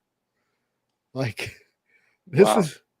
is a big deal to have a pack pull sketch card from actual legends who made these actual characters, right? Who designed them and drew them, and you can get it on a pack pull trading card, and it's autographed, like it's signed by the artist too and the creator. So it's like a double hit, in my opinion. See what I'm saying? Yeah. And so they're special. 97 is impossible. People have known those were special from the day they came out, and a select few have been picking them up for the last X number of years, and they're just being held up. Oliver Van 93. I'm curious what box that is. Would love to know. He's saying there's some original sketches that came out in 93. I think so. And I think I know which box. I think this box was maybe featured on my video from the HeroCon that Norm mentioned. If he's talking about something comics, something crazy comics, something like that. But I don't know. Don't know. Didn't know about the 97 Flair Ultra Spider-Man. You can see me opening a box on my channel of 97 Flair Ultra Spider-Man chasing one of the sketch cards. So you can type in Spidey Hits 97 Flair Ultra Spider-Man. You should be able to find it. And Art DeBart were the first. Well, I'm talking specifically about Marvel. And I'm curious. What's Art DeBart? Is it barcode? Barcodes, baby. Bart Simpson. Oh, someone sent me something crazy today. Yeah. It's a play on X-Men because it says X-MAS, like Christmas, and it says Xmas Special, and then it has like some unique art. And this was issue number 10, Xmas Special, issue 10. Apparently, it's the first appearance of Bart Simpson in a comic book. It's from 1991. I had no idea. And a friend from Instagram sent it. And that's all I know so far. So I'll continue to do some research. But if that's the case, I'm gonna need that. You're gonna need that book, and I'm gonna need that book. So Oliver says only 400 produced of Art DeBart. Interesting. That sounds like it lives in the realm of like non-sports knowledge, and I'm a Marvel card guy specific type of knowledge. Incredibly rare then. Yeah, only 400 boxes. That's what. Wait, only 400 of that particular card, or 400 boxes? That's a really good thing to know here, because I would say if it's 400 of the card, then that's not incredibly rare. But it's 400 of the boxes, and yeah. Then we're talking. So I'm a big fan of those early sketches. Personally, I think they're important. I'm gonna get with you guys on some rare sketch hunting. What happened? Matt Groening. Oh, they were all. Oh, that is Bart Simpson stuff. It's the art of Bart. Yeah. Get out of here. Oh, did you guys see the You guys didn't. We'll talk about it later. That's cool, man. That's rare, and that's cool. You're gonna make Manu run to eBay. Yeah. He's like, I'll be right back. There's something. There's a whole Simpsons thing that I'm working on. There are boxes currently being filled up with things that I believe in a lot, and it could be 5 years from now, it could be 15 years from now. I'm filling up boxes with stuff. So that's really cool to know. Well, and I'm with you, and it's hard to deny, the cultural impact that the Simpsons have had, and the amount of, if you think of kind of collectible generations, I don't know the right word. I mean, that probably rolls over every 7 years, 8 years. No, never thought 10? About that. Maybe so. Yeah. I don't know. I'm just curious. Like you think through that time period of, let's say, 5th grade to 10th grade, right? And how that rolls over. With the Simpsons have hit just about every generation, every age. I don't know what the right term is here. Yeah. Every 7-8 year age group. since 1989, right? 88, 89. And they're still going. Like, Yeah. that's correct, right? The episodes are still newly being released. So Manu, do you know that my daughter has watched all 32 seasons of The Simpsons 3 times each? No way. She can quote tremendous amount of it. Loves it. It's going to be over my head left and right because, Yeah. the last time I watched an episode was 20 years ago. Didn't know that. Hey, Okay. Are you seeing this with me? I'm here. Okay. I think we've looked at this before on the channel, but just to make Ooh, I sure don't we all remember know. that Spider-Man card. This is Flair Ultra Spider-Man 97. This is somebody's website. This is MarioSketchographGallery.net. Okay. And these are probably their cards, maybe, and they are putting them up here. And I don't know if these are all from 97, but let's go. This is 97. Okay. And we'll look at some of the names here. Bill Sinkovich. How do you say that? I like how you said it, Sinkovich. Let's go with that. I like it. Yeah. Adam Kubert, Bob McLeod. He was, by the way, at Comic-Con. Ed Bynes. Dude, that sketch with Peter and Mary Jane, I love that thing. Yeah, and that's classic Bob. I mean, he That's just so good. really is. Another here, the red Spidey is Adam Kubert, who's Look to me at really, Rhino. really important. Yeah, he looks fed up. Ooh, that Daredevil is sick too. Mm-hmm. Mm-hmm. Ooh, Black Cat, a little Felicia action. Yeah. Yep. Gosh, I love Black Cat. My goodness. Yeah, I love these. That Spidey's interesting with no detail in it. Yeah, both of these are by Ed Benz. Hmm. That to me is interesting. Okay, this Carnage. This is, I don't know if there's a better Carnage card, personally, Whoa. because of who did it. Who did it? Bill Sinkovich. Oh, that's a Sinkovich. Oh, wow. That's a Sinkovich sketch. Mhm. Carnage. Yeah. Oh my gosh. And this came out of the 1997 set? Correct. And do you know who owns this card currently? I do not, but they have a gem. Another Bill Sinkovich, not painted, Green Goblin, but it's really good. That Carnage is something special, just knowing it's Sinkovich. Mm-hmm. And that style that he does, which is, Wow. classic. Yeah. Yeah. Look at this Spidey here. I like that Spidey. Yeah, that one's killer. Really great. And then we got a Ron Lim, Mary Very Jane. nice. Very nice. Ron Lim Spider-Man here at the far right. Fantastic. Love how he does thumbs. Mm-hmm. Let's see, Joe Bennett. And down here at the bottom, we got, a couple others here. Spider-Man. There is rumor that there's a Stan Lee sketch in this set, and there's only one. Oh my goodness. But no one's, I have not spoken to anyone who's ever seen it. Yet there's one person who claims to have it. Norin. Just joking. No, not Norrin. And he's probably No. mad at me if he saw me talking about this. He's actually resting right now. I don't even think Good for him. I think he's sleeping. He's working through some stuff. Yep. So anyways, that's, do your research, obviously. But the Marvel card hobbyists have been after those cards for years, and they've locked them up because they know that they're probably more special than PMGs. I'm going to bring out a Sinkovich comic book.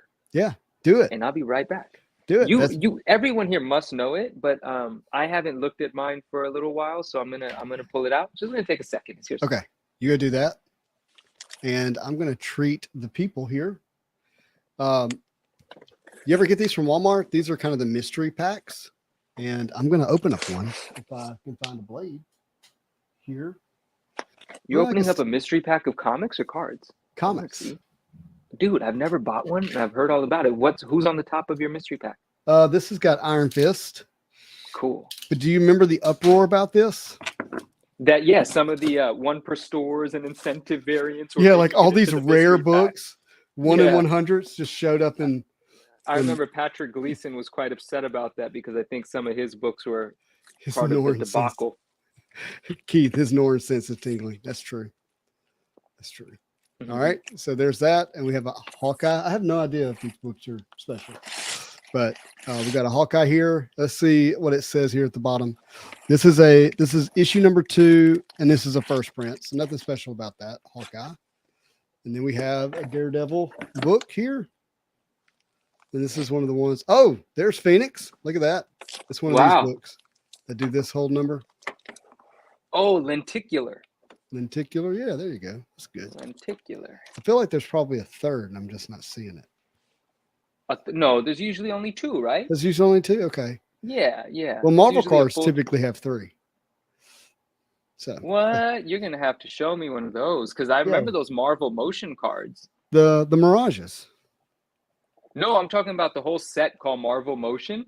Oh yeah. Yeah, but I don't know much about the Mirages, so we'll have to see some of that.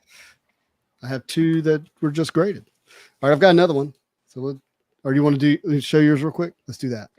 Well, yeah, sure. No, because Sienkiewicz is amazing, and for some people are aware of this book. Some people, if not, like everyone should know. So, this is Maximum Carnage. Yeah. But it's not. It says number 1, but it's not from your run. It's actually a preview of Maximum Carnage 1. Mm-hmm. And this is from Acclaim because this was a promotional book with the video games. If you pre-ordered the video game, this was mailed to you in an envelope. I actually have the envelope. Like I could pull the envelope out and show you. I have an envelope, not my personal one. Somebody ordered it. Yeah. None of these are with me from childhood. These ones, I didn't have this. And it's extremely rare and it's quite pricey. And it's very difficult to get in a 9.8. This was an attempt of mine at a 9.8, which landed as one of the most beautiful 9.6s I've ever seen. So it stayed in my personal collection. I've graded several 9.6s trying to grade a 9.8. and then one of our friends, though, really, Adrian, really awesome guy. I sold him one and he ended up with a 9.8. Oh, but that's how that goes. Yeah, I sold him a raw one and he ended up with a 9.8, and I'm completely happy for him because he's incredible, right? So I'm happy that actually went through me. Anyway, this interesting cover where Venom and Spidey are kind of just floating in the middle of nowhere. I don't know what part of this cover is by Sienkiewicz and what part of it is by Bagley. Like that's obviously a Bagley Spidey, I think. Is that a Bagley Carnage and Venom is Sienkiewicz? It's a bit of a mystery, but I think Sienkiewicz is responsible for throwing the cover together. And I don't mean throwing it together like it was just tossed around, thrown together in a hurry. That's how Sienkiewicz does things, kind of unusual sometimes. So this is a super dope book, super hard to find. If you ever stumble upon one of these and someone's not asking a crazy price, you should buy it. Oh, there's the Acclaim thing. Now, I will say this, though. There's no 9.8 signed one on the census. I was hoping to add that to the census. Look at this awesome Bill signature on this one. Dude. Wow. Look at that in white. So this is another 9.6. Look at that signature. Wow. So I'm super proud of this pair. I love this pair. And I'm glad I got to share. I'm glad you shared that. That is so awesome. I love it. And the paint the city red, the paint the town red. Or what was it saying? Yeah, paint the town red on the back from the game. That was awesome game too. Yeah, so cool. That is awesome. Thank you for sharing that with us, man. You're welcome. That is my pleasure. I love those books. Keith says, I've got the red cartridge and that book is in pieces at my old house. Oh gosh. Well, I'm glad you have it. And the red cartridge is sick. Dang, now I really want to show the envelope. Whole collector says his is not in good shape either. Yeah, no, they're really tough. They're really tough. Marvel guy says, Manu, I almost bought Carnage Separation Anxiety book this week. Which is Carnage Separation Anxiety? Is that a new run that they put out? Because it used to be Venom Separation Anxiety back in the day. So Carnage Separation Anxiety must be new. I'm going to look into it. Man, Bagley's new covers he's doing on the new Carnage run. Oh, I love him so much. I know. Oh my God. He's really refined his style. It's really good. It's almost like he went through this phase where like I love the classic stuff, and then there was a little bit of time where I was like, Bagley, what are you just stop? And now he's like back. Man, Really dope. I just can't imagine having to keep creative juices going nonstop all the time. You know, at that Yeah, level of expectation too. When I, yeah, but I just tend not to make excuses for that because you could just stop doing it if you're not going to do at it. the well, I'm with you, but we're not talking about a good 10 years. We're talking about 30 years. I know, Yeah. I know. Well, yeah, I All love right. what he's doing now, though. Here's another mystery pack. Oh, we got Eternals. Okay. Don't let's see what this is about. Oh, this is a virgin bear. There's no like barcode or anything on it. Justin, can you go big screen for 30 seconds? I can. Let me do that. Thank you. Boom. Did we lose you? No, no, no. I'm here. There's just something that. Okay. And then here's the book in the back. Oh, this is cool. X-Men. Lenticular again.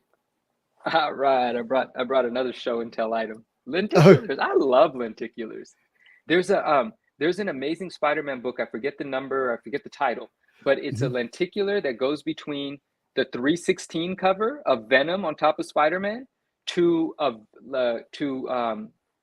Gwenom, Venomized Spider-Gwen on top of, I guess, I don't know, but I don't know, but it's so cool and it's so affordable. Like you could get a 9.9 in that book for like $300 because it's a Wow. plastic cover, and they made a lot.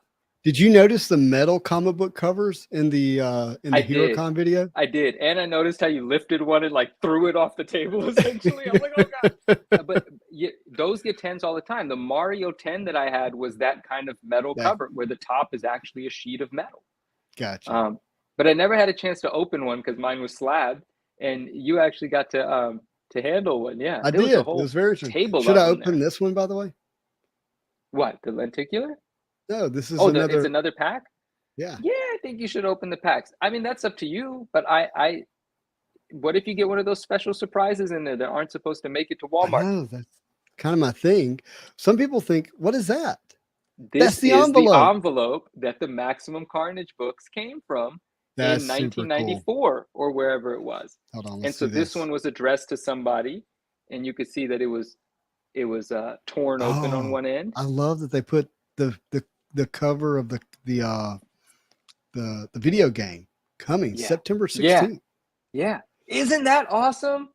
This is the envelope that was mailed to people in 94 with that comic book in it. I love stuff like this, man. 28 years ago.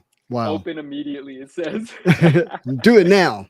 I love it. And somebody on Instagram had this on their page. I don't remember how it happened. Either I saw it or someone sent it to me. I think it was $25. I was like, yes, claim. Done. Send me that.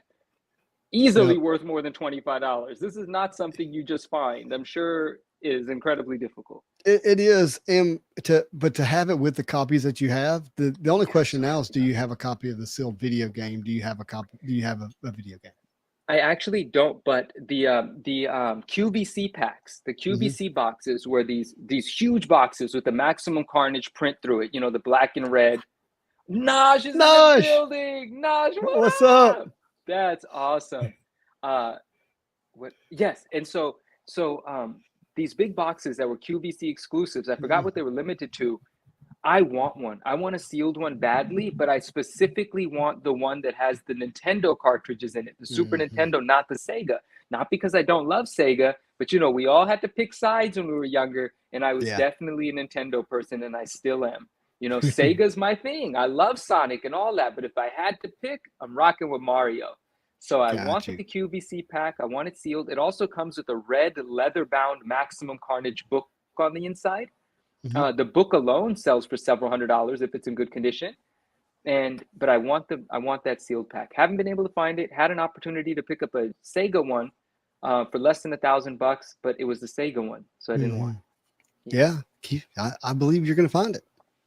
Yeah, one day, and it'll be dope. Hey, everybody, let's go back to Naj for a second. Can everybody in the chat ask Naj, here it is, when are you going to come back on the channel to be on the Marvel show? When's that going to happen? I mean, that's why people keep coming in the hopes that you're going to jump on. Yeah, sometimes I just say that you're coming like on my stories just to get people to come through. Yeah. All right, so real quick, this is issue number 1 of Star Wars High Republic, the Walmart variant. So this may end up being a special book Yeah, it may. because it's issue 1. It's got first appearances, right? It's a pretty cool cover. Yeah. So, do I have one up there? I have this graded in a 9/8 somewhere, I believe. So the question is, should I keep one sealed to go with it? But yeah, I'm with you. Let's see what's in there. Because there's 3 books in there, right? There's 3. Yeah, Yeah, let's it's see what's over. in there. It's done. The seal is It's done. broken. Yep. ABR, baby. Always be ripping. ABRS, always be resealing.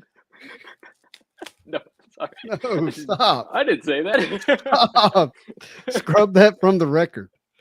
Yeah, exactly. Naj said I was planning to jump in today, but just woke up. You can still jump in. You're awake now. Still here. Ooh, that's Oh, cool. Spidey Dude, Noir. I'm like so that. glad you opened that. That is such a. Can you go big screen? Go big screen for me, can. please. I can. I friend. love that cover. For you, yes. Let's get Dude, Naj that's off the screen. legit. Who's in the back? I'm not sure. Somebody's back Somebody there. evil and then somebody not evil. Yeah, it's like some World War II stuff here. Yeah, definitely That's kinda taking cool. it back there. All right, so who does this look like that's on TV right now or on shows right now that's really popular? You don't know because you don't watch shows. Yeah. The Noir from The Boys, the TV show. That's what it looks Really? like. Yeah. Oh, does he wear a face mask? No, He I mean does. like a gas mask thing. Yep. Black. Oh. He's just missing the hat and Spidey webs. Yeah, but those goggle things, those really tie it in. Yep. You are right. The Shadow. Yeah. Yes, The Boys. That's what I'm talking about. Yep. All right. And the last book is Captain America. Lenticular. Lenticular. Dude, lenticulars are all the rage. Is that an Alex Ross? Alex Ross, Captain America? It's with the details in the face, it's looking like some Alex Ross stuff. It might be. Okay, so there's an artist named Felipe, and I want to pull his stuff up. They call him a protege of Alex Ross, like he actually, is or was a protege. So let's find this real quick. If you would smash the like button, I would appreciate that, my friends. Yes, that's always helpful. Others might find the channel and be able to enjoy it with us and enjoy your comments. So let's see here. Episode 11. 11's a good number. I like 11 as a number. It is episode 11. Yeah. All right, here we go. I have his Instagram up and I'm going to share it. Keith said, definitely Ross Cap. Oh, wait. Oh, wait, it may not be because it might be Felipe, this guy. So can you see that? Is that big enough? Yeah, I can zoom. Oh, well, he does some amazing work. Yeah. I wonder if I can click on this here. Can y'all see that? Mm-hmm. What I clicked on? And it's playing a video? Yeah. Mm-hmm. Okay, so you can see. But it's in the small box. It's in the small box. Is it? Let's see. Yeah, you're the big box. Oh, it's the small box. You should have told me. Sorry, I was zoomed in, so for me I made it a big box. Okay, so you see it now. See him painting in the Alex Ross style. Mm-hmm. It's kind of Dude, very Alex Ross style, especially that Spidey. And look at the reflection in the eyes. Like that is something we know from Alex Ross's work. Yeah. So like you're looking at the red Spidey, correct? Yeah. Sorry. Yeah. And let's see, who is this? I don't know. That's from the Red Robin from 10 years ago. Okay. It's X-Men cover that he did. But sick. I don't know what that is. Oh, motion. There we go. So very Alex Ross-esque. You can look at the scaling here and the lighting, just.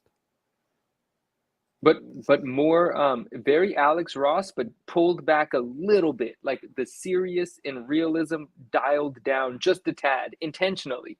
Yeah.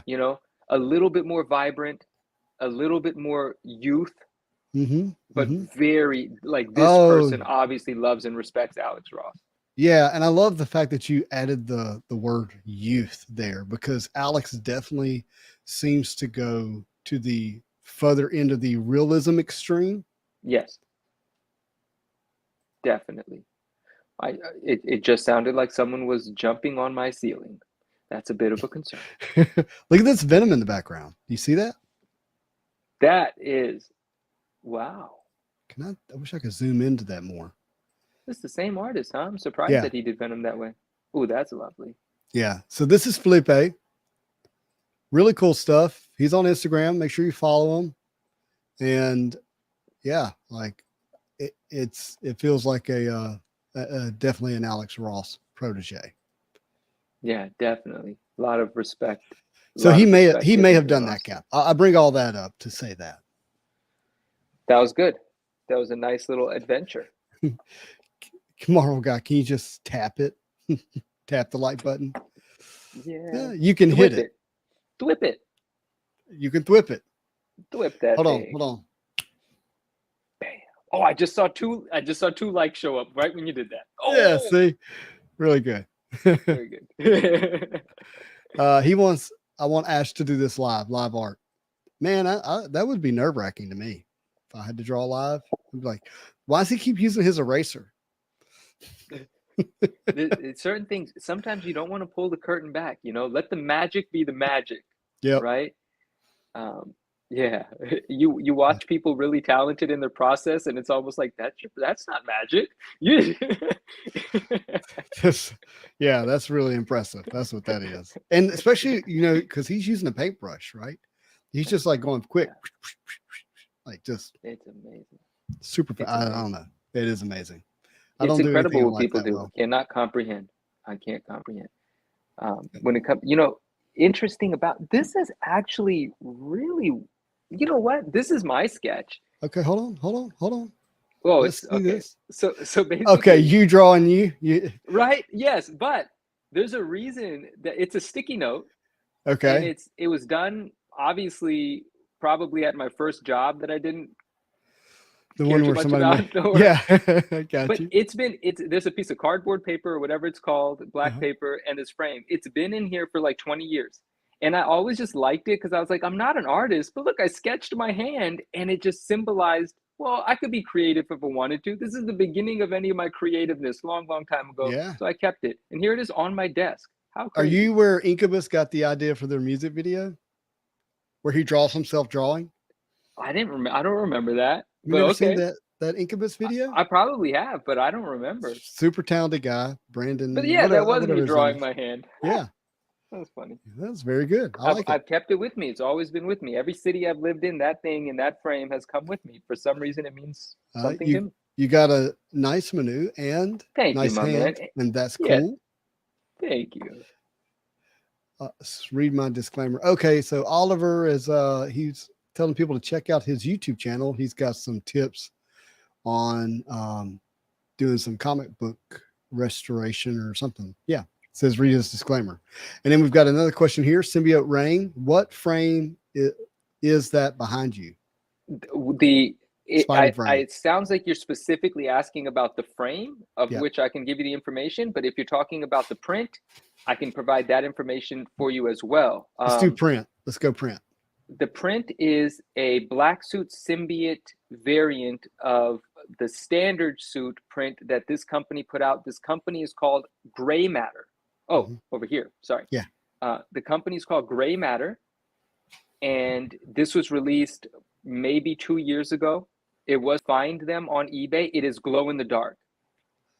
If you want to send me a DM at the 9.9 newsstand, I'll give you all of the details about it, and I'll send you pictures of it while it's glowing in the dark. It's a phenomenal piece. I highly recommend grabbing it. I've gotten nothing but pleasure just from looking at this thing. It's one of those pieces that once you get it and you frame it and you put it on a wall, you know you made the right decision. It's always going to be amazing. And right here, you can't see, it says Amazing Spider-Man in burgundy. Pretty difficult to see in this image. But you won't regret it if you pick it up. Sometimes someone has one or two available on eBay for about $100 a pop. and I think you'll enjoy it. Thank you for asking about it. And if you want more details or more pictures, just hit me up in the DM. I'm happy to provide you all of the information. But the company is Gray Matter. I forget the artist at the moment, but we'll Okay. fill in those gaps later. So we got a couple of things here. First of all, from Marvel Guy, what's the price on the hand sketch? I can't sell that. I'm sorry, Marvel Guy, but I really appreciate you asking. And yeah, he was talking about the print. Looks sick. It's an eye catcher. And Thank Keith said, "Hey, let's flash Cap again." I know my head's kind of out of the screen, but it's for a purpose. Let's show this first. Keith, you figure it out?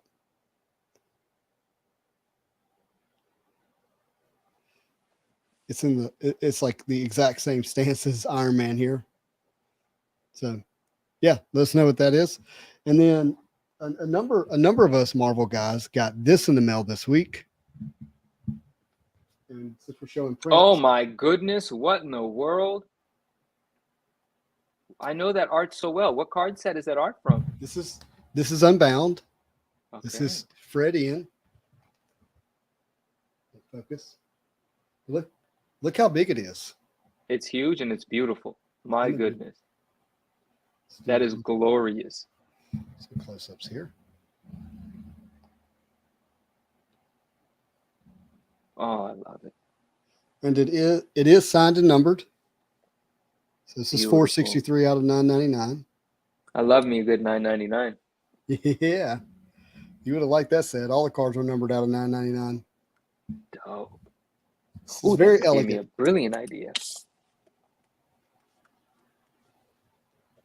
Wrote that idea down. I love that. I'm glad you got an idea. Yeah. And it's actually, you and I will talk about it off air, but I'll debut it soon. There was something that I started thinking about a few days ago. Yeah. I recently purchased. Did you see that symbiote suit Spider-Man print that's in my story? That amazing God, am I sweating? dark painted symbiote Spidey in my story. In any case, I started doing some shopping for limited prints, like, you know, things like this I love, but it has to like completely speak to me. It has to be undeniable that I want it, Yeah. and then I'll track it down and I'll buy it. And so that birthed an idea, a business, an idea, a hobby, whatever you want to call it. But the thing about it is, it's extremely executionable. It can be executed easily. Yeah. And no one's done it, which I love those two combinations. And so that's why I get to throw that dart. So I started the dart throwing. There is going to be some capital required, but Right. that's just because, you know, people got to get paid for stuff, man. So, you know, Yeah. so there's a little bit of a build out, but I actually think you're going to see that coming. And what I just wrote down was just an add-on to that, like furthering that inspiration.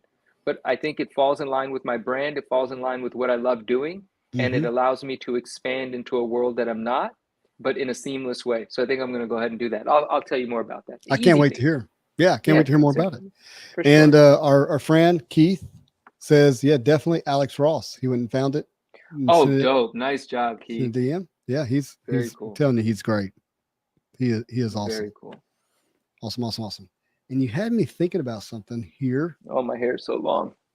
Haven't seen you without a hat. Yeah, I need a haircut, man. I need a haircut bad. You cut your own hair? No, which is why it doesn't get done. I actually have to, you know, make the time to go sit in the chair. It turns into a 4-hour thing because it's a hangout, of course. It's a hangout. Do you recognize these? No. Okay. I think you will once I tell you. Okay. Wait. So the action figures were on top of this, and you took the figures off and left the cardboard and the comic? Yes. Ah, very cool. Like, I think this is an underrated reprint. Yeah, that's a sick anything that says not for sale on it has my attention. I love stuff like that. Well, it does say not for sale, right? It does. Absolutely says not for sale.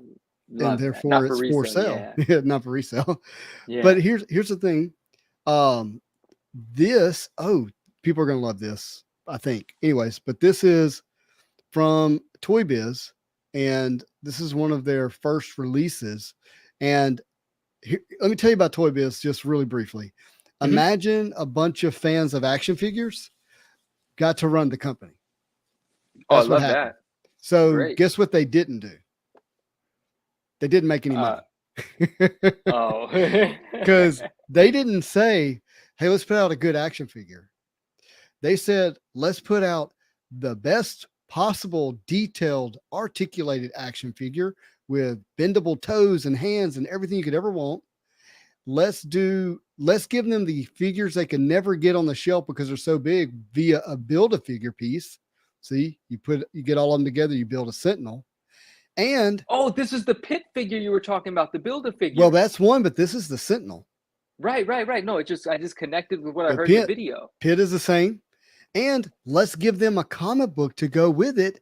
And let's give them stands to help the figure stand up, all in one piece of cardboard plastic holder on the on the on the hook at the Man, so store. incredibly thoughtful for us, the collector. We loved it, but as a business, it just It didn't make much flopped. sense. Yeah. Wow. I mean, it took a little while to flop, but they just quit making money. And so Dang.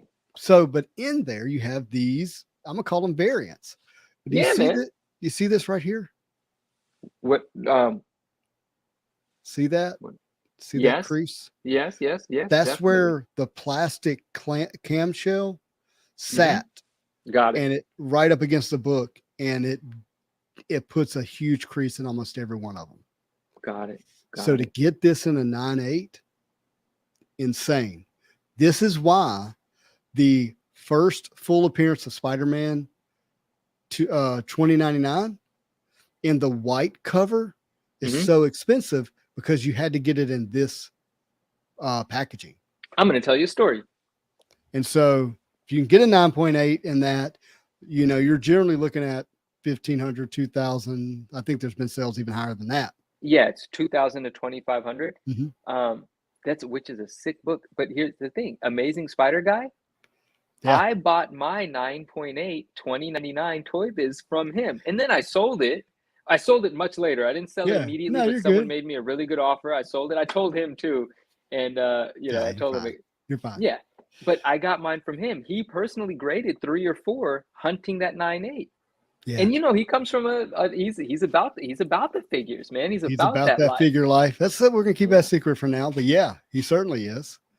And We're keeping the 2099 white no, covers. his figure, his connection to action figures.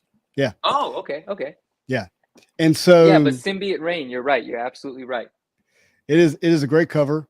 So I bought like 3 or 4 of these myself of 2099 and sent one in without cleaning or pressing it and got a 9.6.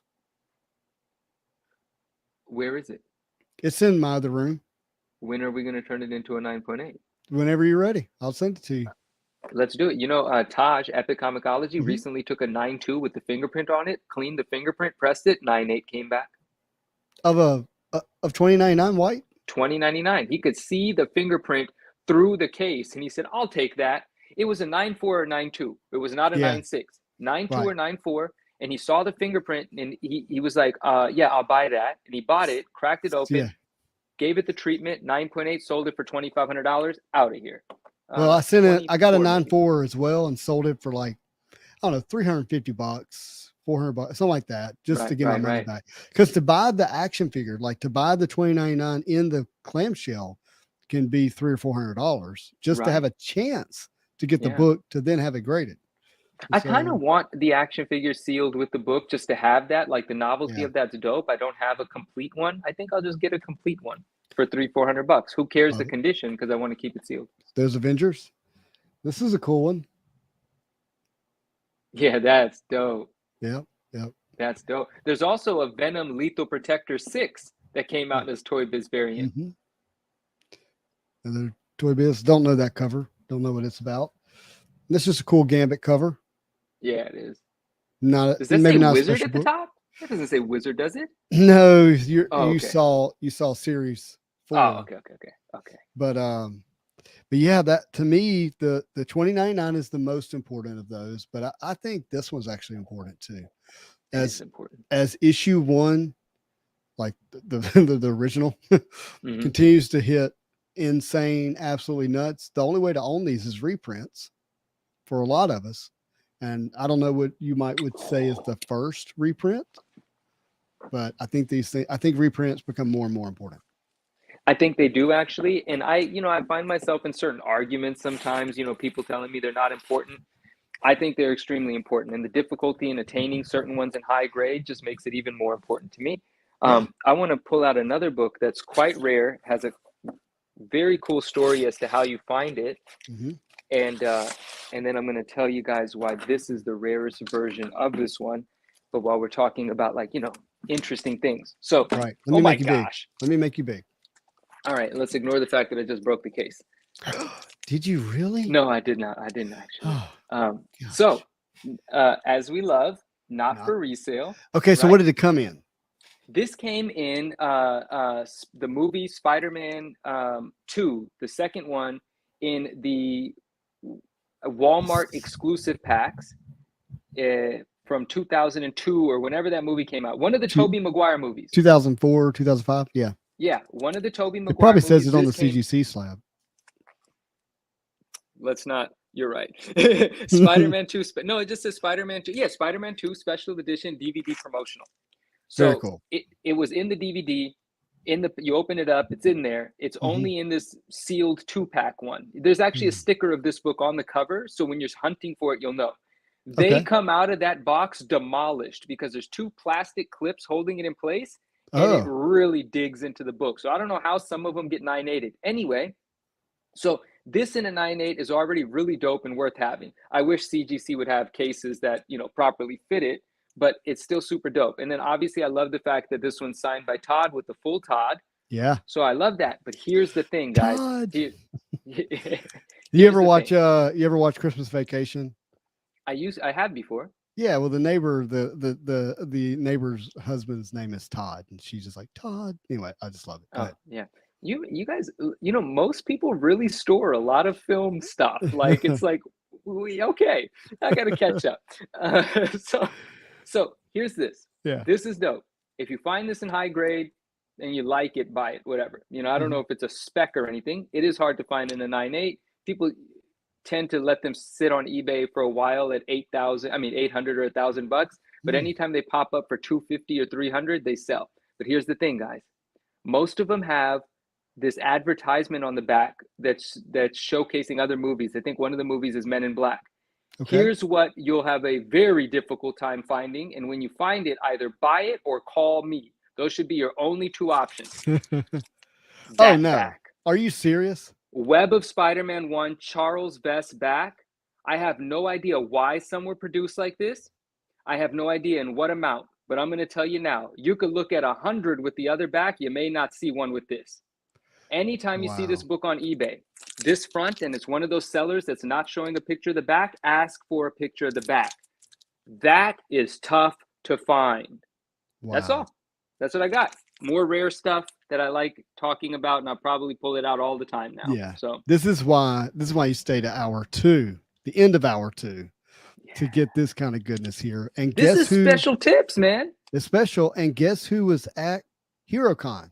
Charles was at HeroCon this week. Oh, can you imagine getting this sign? Oh, McFarlane's signature here, Vest's signature here. Oh, I need to get that done. Let me tell you what else was also there. Oh, he recreated that art as an original piece and sold it. How much?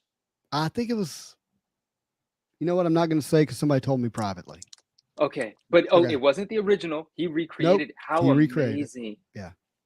But guys, if you find this and you don't want it for yourself, you can make a quick profit off of me. Just buy it and I'll pay you more than what you paid for it. Thank you. All right. So we got a couple of comments here I want to get to. Well, let's go to Charles real quick. And I'll just say, Charles, yes, I do know Tim Shin's work. I actually owned a few of his sketches from the Black Diamond, Marvel's Black Diamond. But I don't know much else outside of that. He's definitely an official artist for Upper Deck for sketch cards. Rivalry Sports. I like the Black Panther Avengers cover. Always thought that was an underrated slept book. If you're interested, let me know. I have it here because I bought the action figure, not because I plan to do something Hmm. with the book. McFarlane recently dropped a line of DC figures with comic books in them this month, I think. Very cool stuff. Ooh. I don't know exactly what he did, but I think this is just me like picking up clues. I think that he released he has these GameStop exclusive variants of his figures. And at the store, if you buy the figure, you get a comic. I don't think it's in the box. And I do think that is an important element because you're probably going to get a bunch more clean copies, possibly, with them not in the box. Yeah. Yeah. Naj, And thank you very much. I hung out an extra minute before bed. Why is comic cleaning accepted and not card cleaning? I don't know the answer. Just curious. I don't know the answer. Comic cleaning wasn't accepted for a while, like to a certain extent, and now it has become. But like, how can card cleaning not be accepted? It doesn't make sense. What do you mean, leave a fingerprint on there? I Like, I think don't get they're it. no. I think they're talking about using chemicals to clean, not wiping a card down. Just to be clear, wiping a fingerprint off. No, I don't think anybody sees an issue with that. But I think using Chemicals just scary. but there are people who use like use like automotive cleaning materials to clean cards to bring them back to life. I don't know what the right words are Oh, to say here, got you. Got but you. yeah, and so again, I continue to say I think most people want to know that the card only ever goes down in condition, doesn't ever go down and then back up. That's what most Sure. people want when they get a PSA 10. That's just my personal opinion. I could be wrong, but there you go.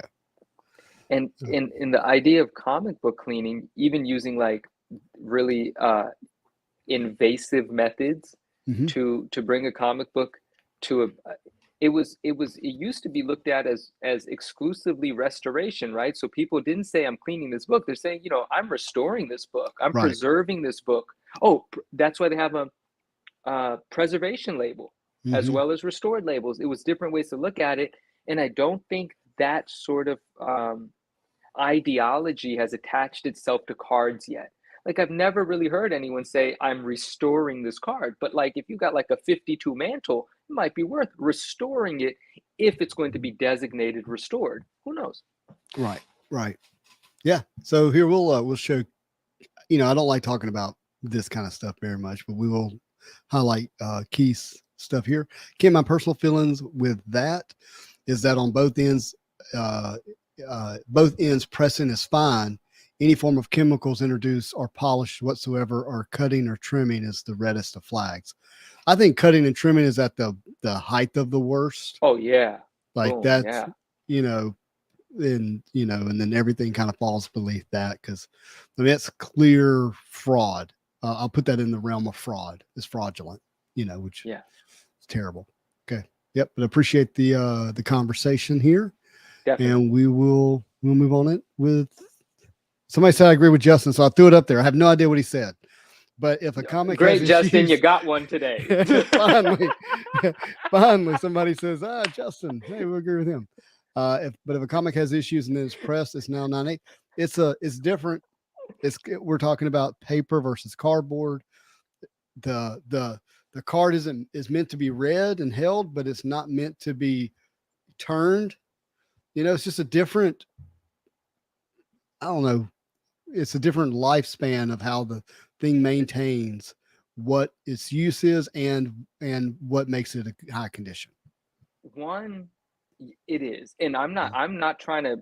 This might be controversial, but a comic book is a book, and Mhm, books are perceived differently. There's mhm. pages, you read them, it is a bit different. But from a collectible perspective, they're both things that I love. They both give me nostalgia, Yeah. and that's the top line, and then everything else is a difference beneath.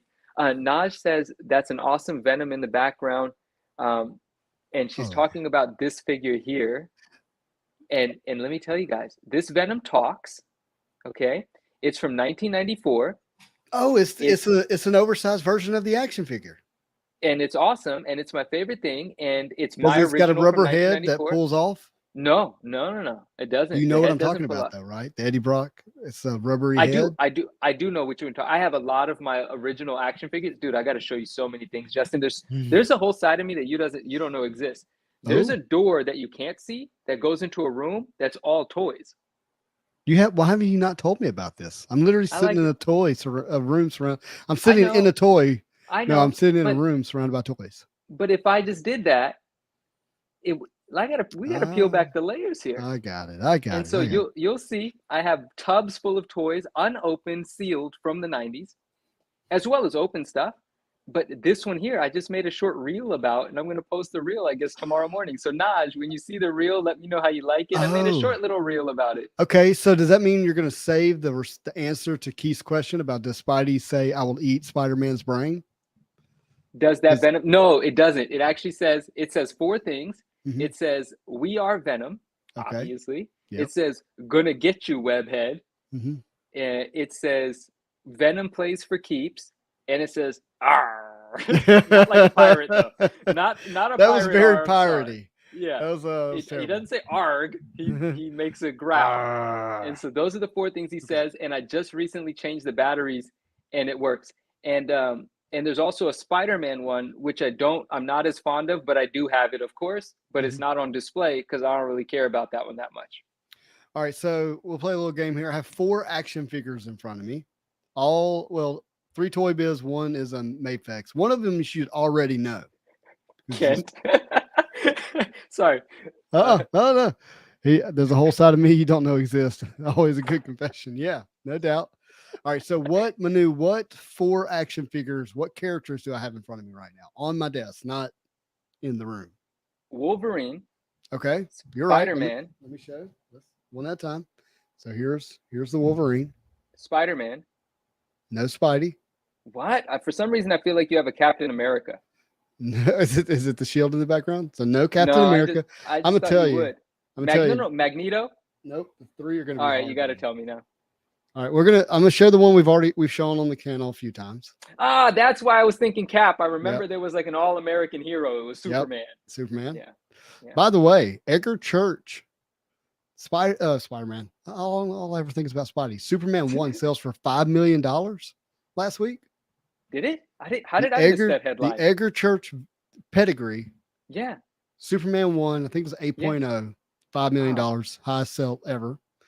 Of any comic book? Of any comic book? Mm-hmm. Every 2 months, a million is being added to the highest selling comic book ever. And let's just go ahead and tell you, that's not even close to the best book. What's the best book in your opinion? Oh, well, it's got to be Action Comics 1. Action Comics 1 is first Superman appearance. Oh, Superman 1 isn't the first Superman. Action 1 is the first Superman. Detective 27 is the first Batman. And Amazing Fantasy 15 is the first Spider-Man. These characters had their origin before we knew they were going to have their own thing. Detective Comics, Batman was only in every other issue. It wasn't until like issue 35 that they were like, oh, the only books that are selling are the ones about Batman. And so Batman's been in every Detective comic book since then. Wow. So I feel like we're just getting into the groove now. We're talking comics and action figures and everything. This is cool. The other one's Doctor Strange.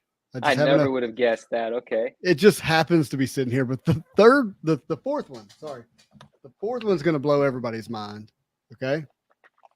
And he's sitting on my little mic thing, and it's Legion. Who is that? Legion.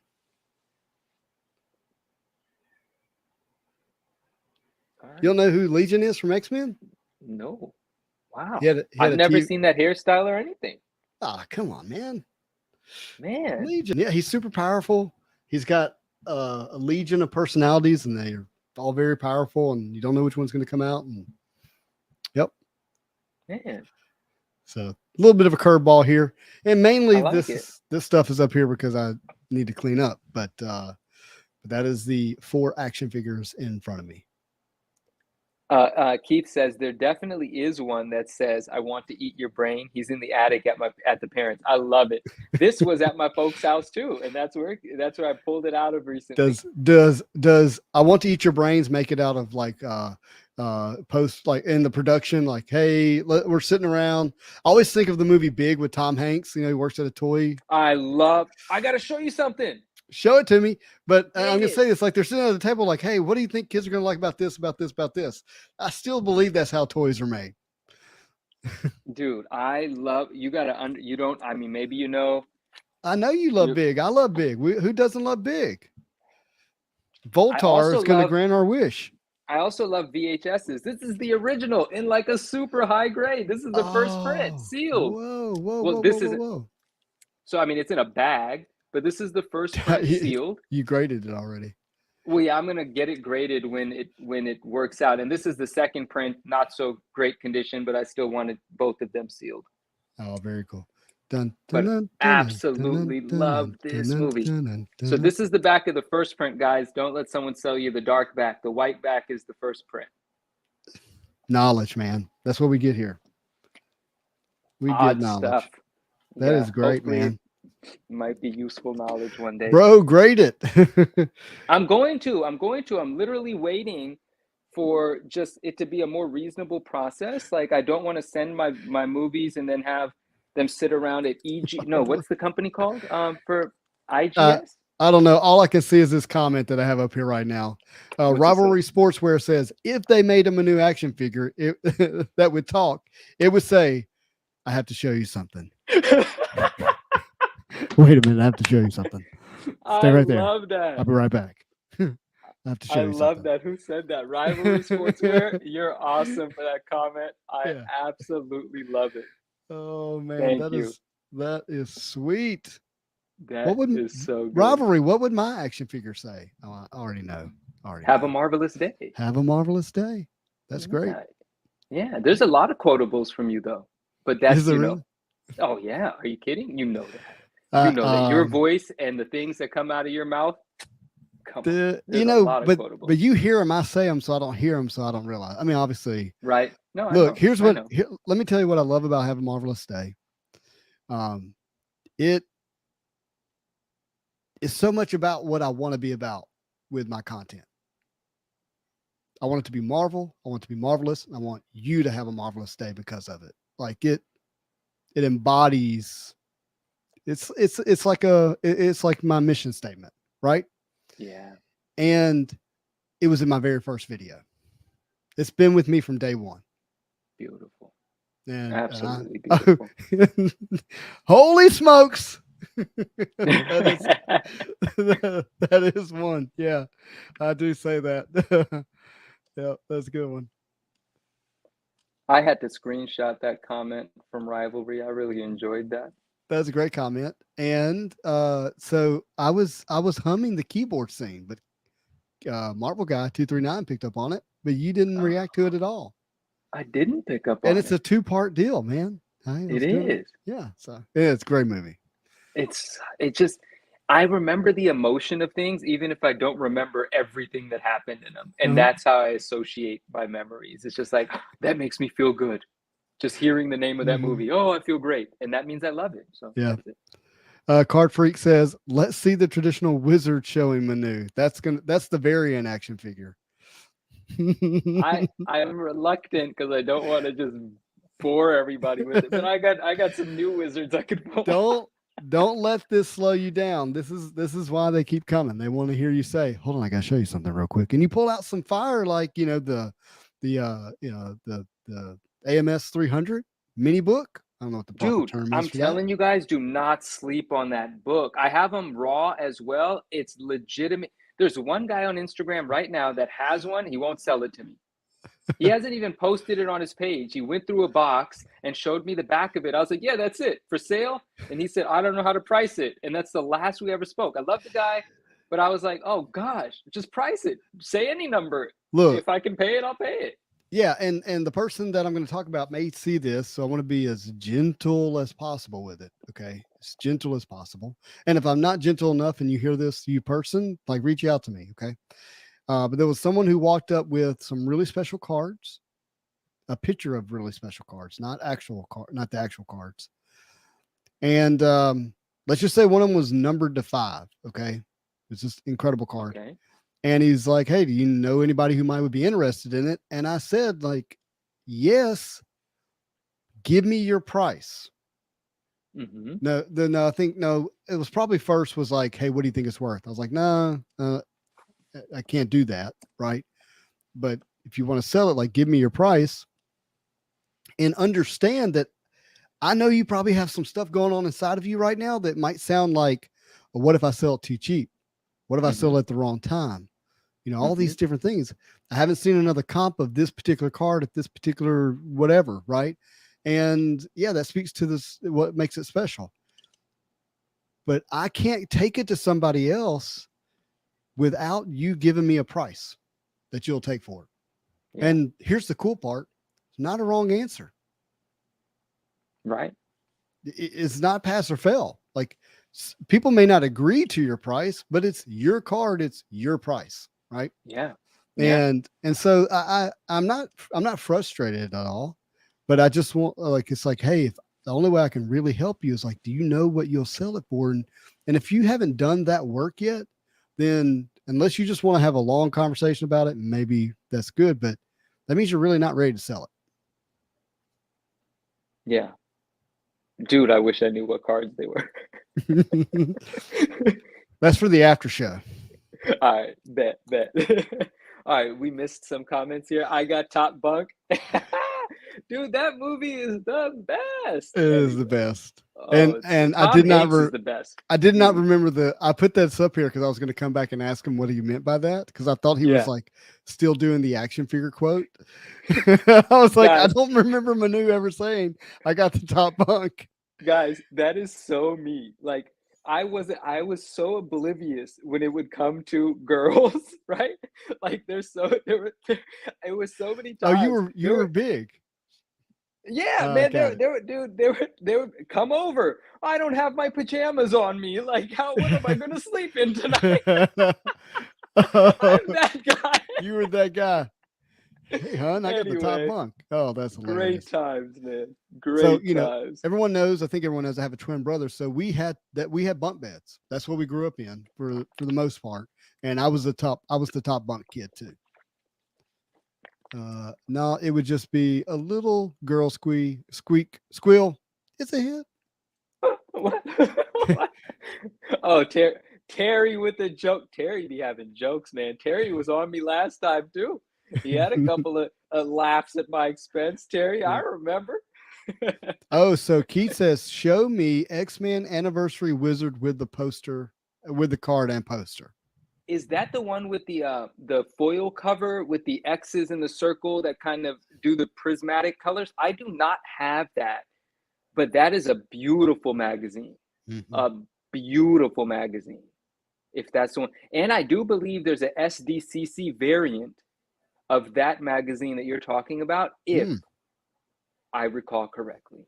You know what I would like to do one episode is, if we had, how many Wizard issues were there in that, in the heyday, so to speak? 300? Oh, yeah, I would say. I think I remember 250 to be safe. 250? Yeah, why not? Yeah, what if we like pick the 50 best covers and like preview them? Yeah, that'd be dope. Just enjoy them, like go through them and enjoy them. Yeah, that would not be dope. Not tonight, but on another episode. This light failed and hasn't done that for 9 episodes. Is it battery powered or is it? Yeah, but it's plugged in at the moment.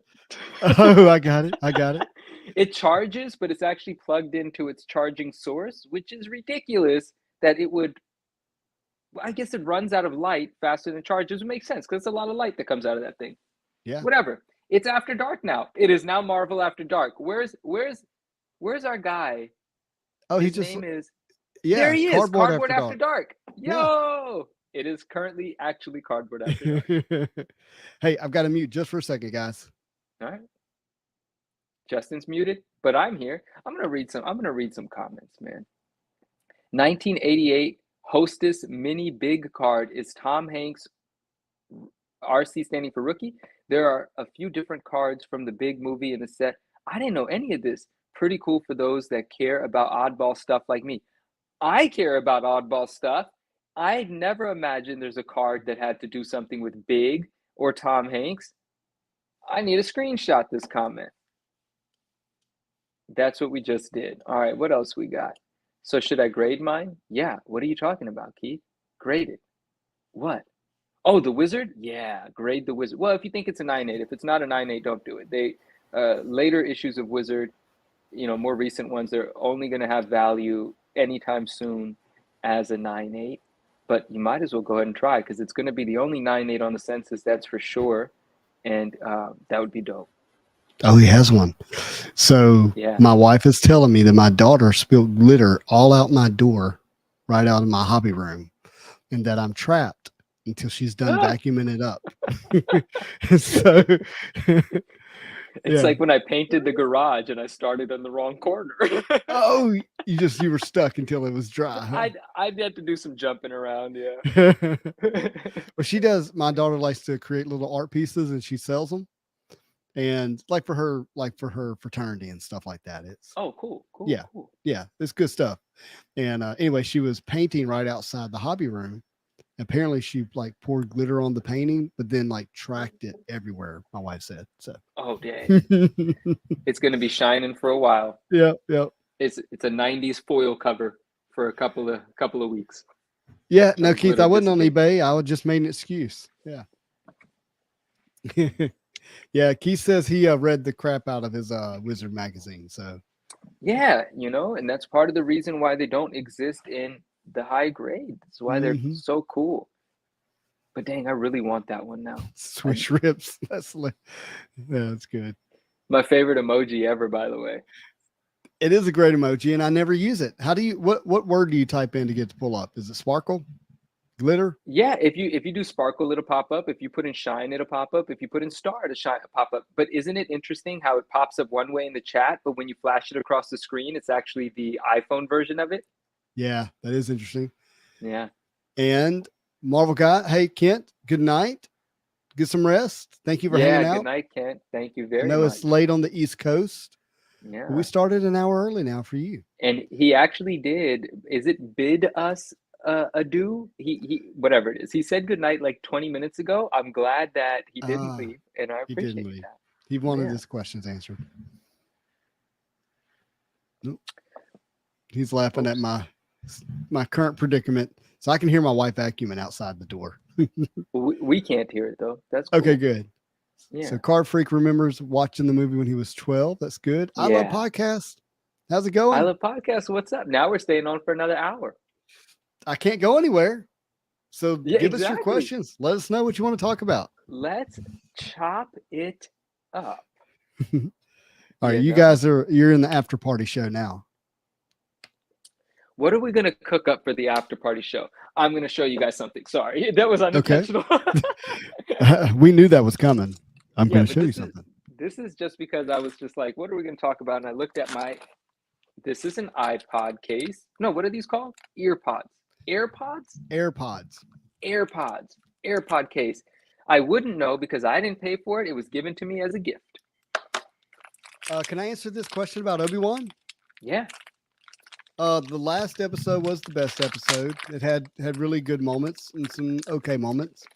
And, I think they should do a second season, but it just depends on how they write it and how they act it out and portray it. There was a few things that really frustrated me that I didn't understand from a cinematic standpoint, like how did that happen kind of stuff. But overall, I enjoyed it and wouldn't be mad at a second season. I like waking up on Wednesdays and having something to watch.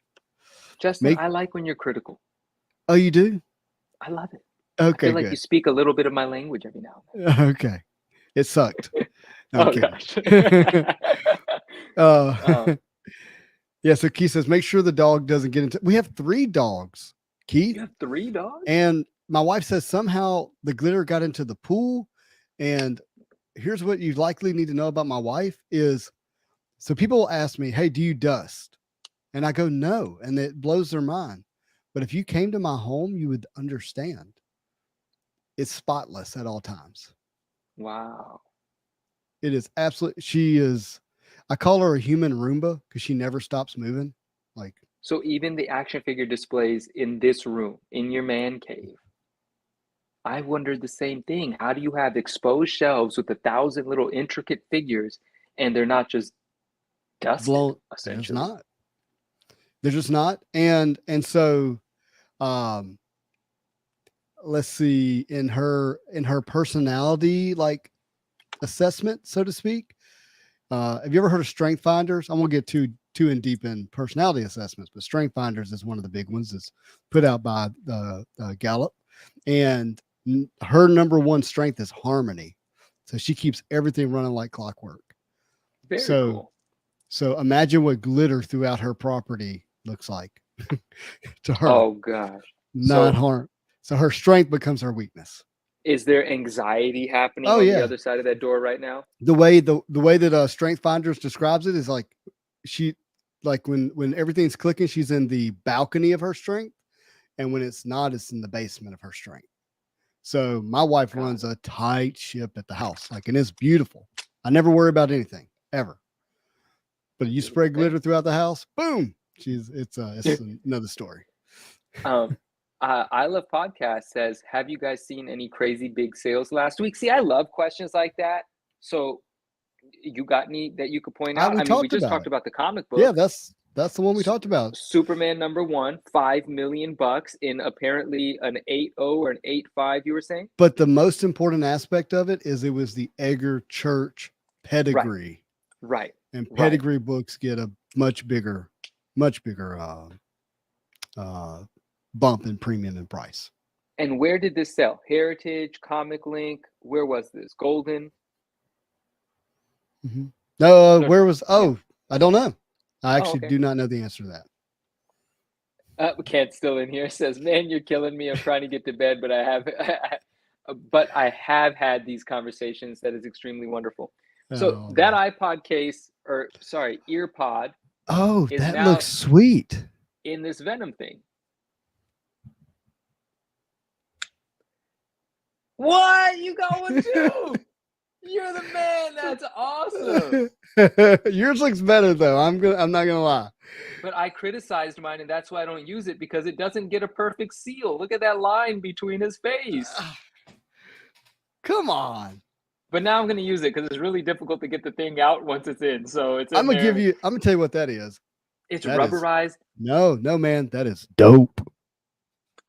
It's dope. That's all it is. It's dope, and it came with a little keychain hangy thing.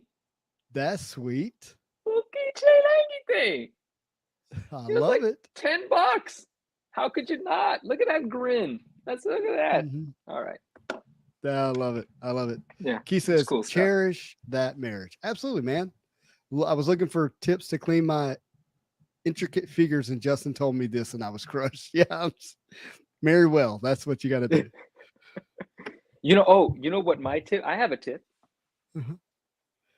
It doesn't actually get rid of the dust, but before dust piles up too much, hey, this is what you do, man. What is this called? Compressed air? Compressed gas? It's compressed air, but I mean, yeah, it's just canned air. So before anything piles up too much, just hit it up. You obviously the dust is going to go to the floor, so you're going to vacuum regularly. But the last thing you want to do is like this figure here. I just pulled out. And I don't know, the dusting air blowing thing is not going to help it. But how am I going to dust this thing? Wait, what? Hold on. Big screen. Big screen. Some Spawn figure. Oh, yeah. I recognize it now. It took yeah, and I just love it when it's on display because it's so cool. But look how dusty it is, right? So I'm going to have to give this one some love. What do you think? Do you think like running this under a faucet is a terrible idea? No. So there's a right way to do it. And it needs to be cold water, not warm water. Like it'll complete, like even just a little warm water, it becomes moldable. Like you can reshape it. Oh, so if you ever have a figure that's not standing correctly, its legs gotten warped or whatever, you run it under a little warm. You can blow dry it on, a little bit. Yeah, sure. Get it loose, put it in the shape, and then immediately run it under cold water, and it locks it into place. Sorry. Okay, very cool. Oliver said Manu bought used. No, that's my original from my childhood. But I do buy used. Obviously, we're in collecting. But that one happened to be just pulled out of a box. It's been with me since whatever year it came out. Yeah, and look, since we're talking about this, if I take a shelf down and redo it, I do wipe and clean my shelves at that point. Like it's not. I don't perpetually never do something. Right. And you see what I'm saying? Yeah, of course. And if you shoot compressed air at a meticulously set up shelf of figures, Not gonna work. it's gonna be I bad. wasn't gonna say anything, but there's no way I'm compressing air. Yeah, Anything I no, got sorry. behind me. Yeah, I use that for when it was one like a figure in my statue. hand, Yeah, or Yeah, statues. Yeah, yeah. like if you have I don't have statues, any. Yeah, definitely do it. exactly. There's nothing around here that's gonna have the domino effect. Here's what my wife So would say to compressed air. Where's the dust go? Are you really cleaning? no, that's why I said you have to vacuum afterwards because it's obviously going to settle on the floor. So you always want to regularly vacuum, but vacuuming is way easier than dusting. Yeah, me vacuum. You're not going to vacuum. You're not going to pack your cards for sale. We get it. We get it. I'm kidding. No, I do vacuum. If I make a mess, I Dude, clean it up. get a HEPA filter. Oh, I thought Oliver was talking about like those filters. There's those filters that you put in a room that are supposed to like clean the circulating air. Do those actually minimize dust? Because Mhm, I can't stand dust. It's a constant battle. Obviously, I'm not alone in this. mhm. Do those filters minimize dust? You know what I think minimizes dust for us the most is two things. Number one, well, I'm thinking of more than two things, but number one, we don't wear shoes in the house, period, ever. Oh, Ever. I don't. I don't. I My think shoes that's stay downstairs. No shoes come upstairs. And yep. I'm going to show you some more stuff. Show me. The second So, thing is, yeah, and this is going to be the hard one. these are house shoes. Many, Oh, many of these in different prints. This is Mickey. I got Nightmare Before Christmas. I got Nintendo. I got Marvel. Well, yeah, I've had some Spidey ones. I These are have shoes for the I house. have 3 pair of those, They're the best. They're and I they're use them. Fuzzy Baba is this company. Fuzzy Baba. Yes, and I Yeah. keep a pair in the attic.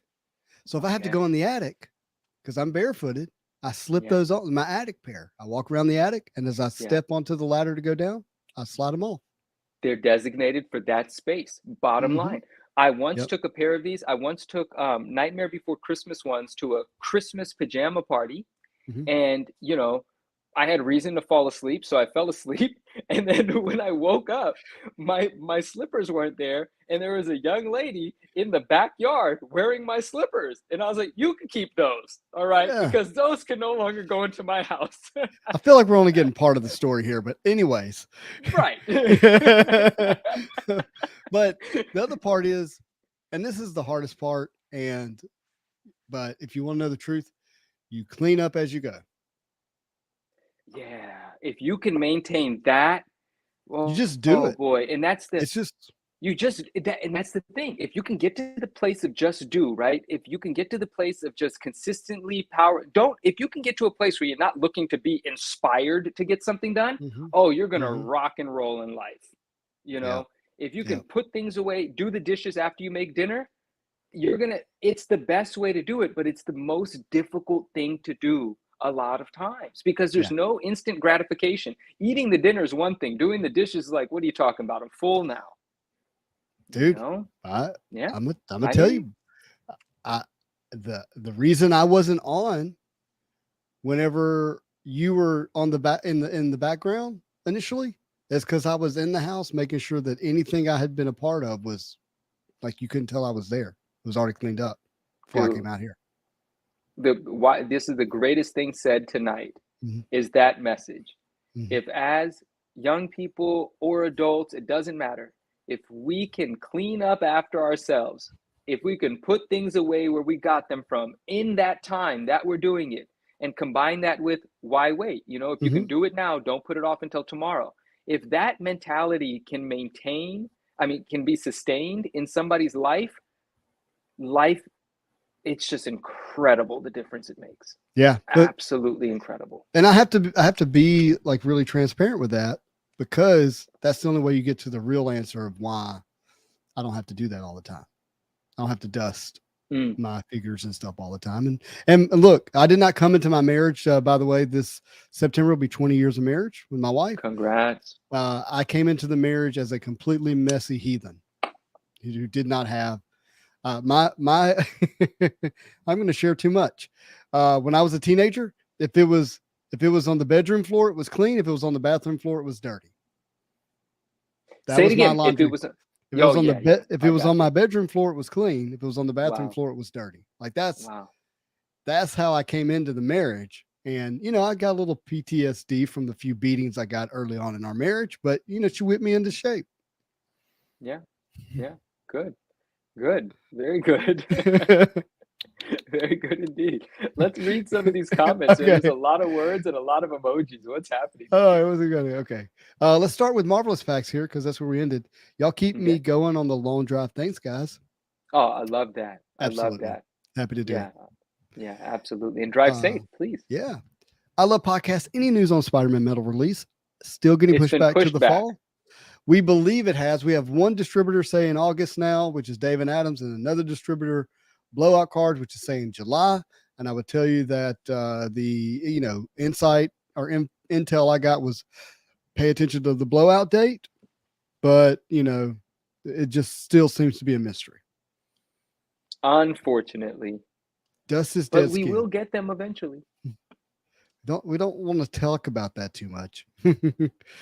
Dust is dead skin, isn't it? It's a whole bunch of stuff. It's not just our dead skin, it's every Yeah, insect you didn't want in your house as well. yes, there's a lot of Which I stuff. do not kill insects. I catch and release. I know that's a little weird, but I catch and release. Yeah, that's my wife and daughters do too. They'll be like, "Dad, can you go get that and don't kill it?"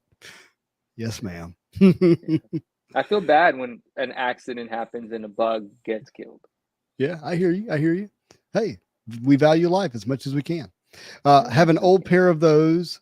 They look like little dinosaurs when they used to step. They go, roar. I don't Yeah, know. Terry, they don't last very long. It's a good thing that they're inexpensive, but that bottom of those gets Yeah. ripped up pretty fast, Oh, even yeah, if that's they're what you're talking just about. worn.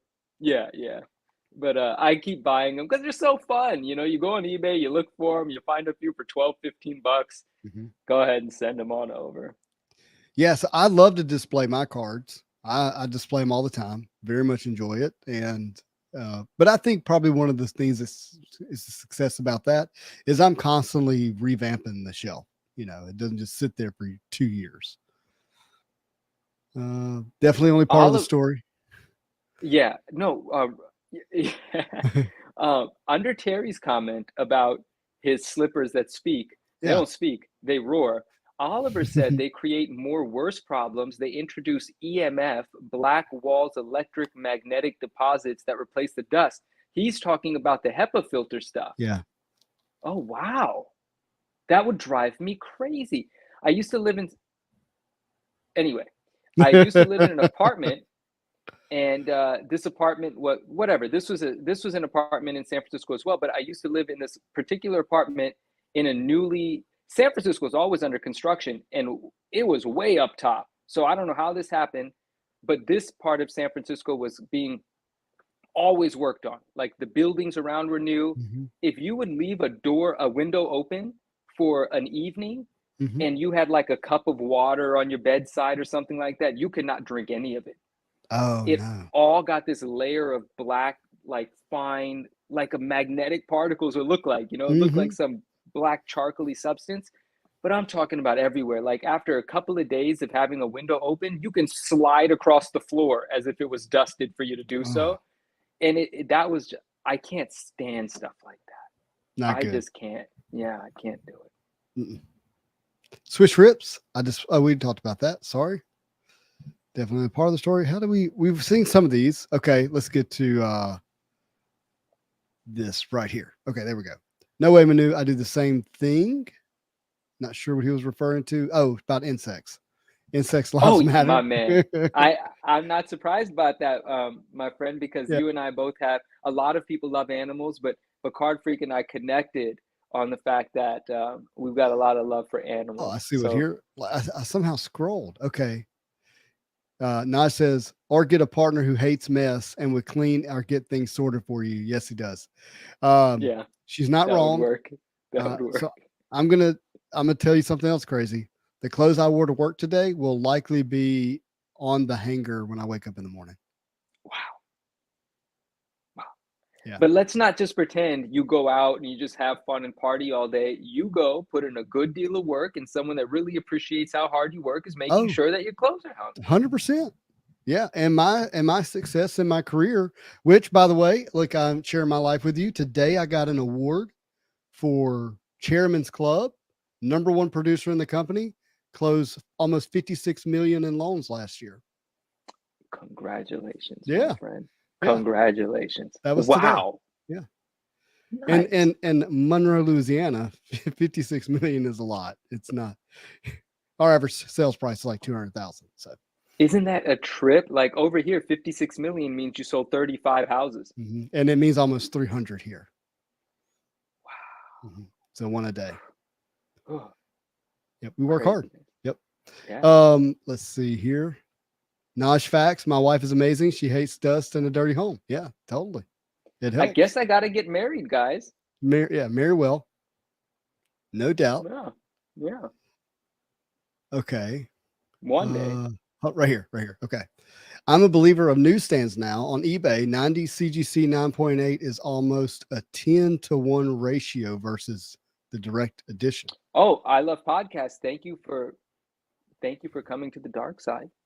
Hey, look, there's a reference. The light side, man. The light side. I know, but I had to make it an actual reference, for the few people that still think newsstands are the dark side. But let me say, I really love hearing that. And I just generally, the energy surrounding that statement is beautiful. And, what you said here, 10-to-1 ratio. Yeah. And for a lot of books, this is needless to say, but for a lot of books, it's way more. It's a 1-to-100 ratio, especially in a 9.8. Like we use the Amazing Spider-Man 300 as an example, but getting a 9.8 in that book is difficult anyway. It's a 5% 9.8 ratio compared to the rest of the graded books. But why does an Amazing Spider-Man 300 9.8 newsstand sell for 20 grand when a direct sells for 5?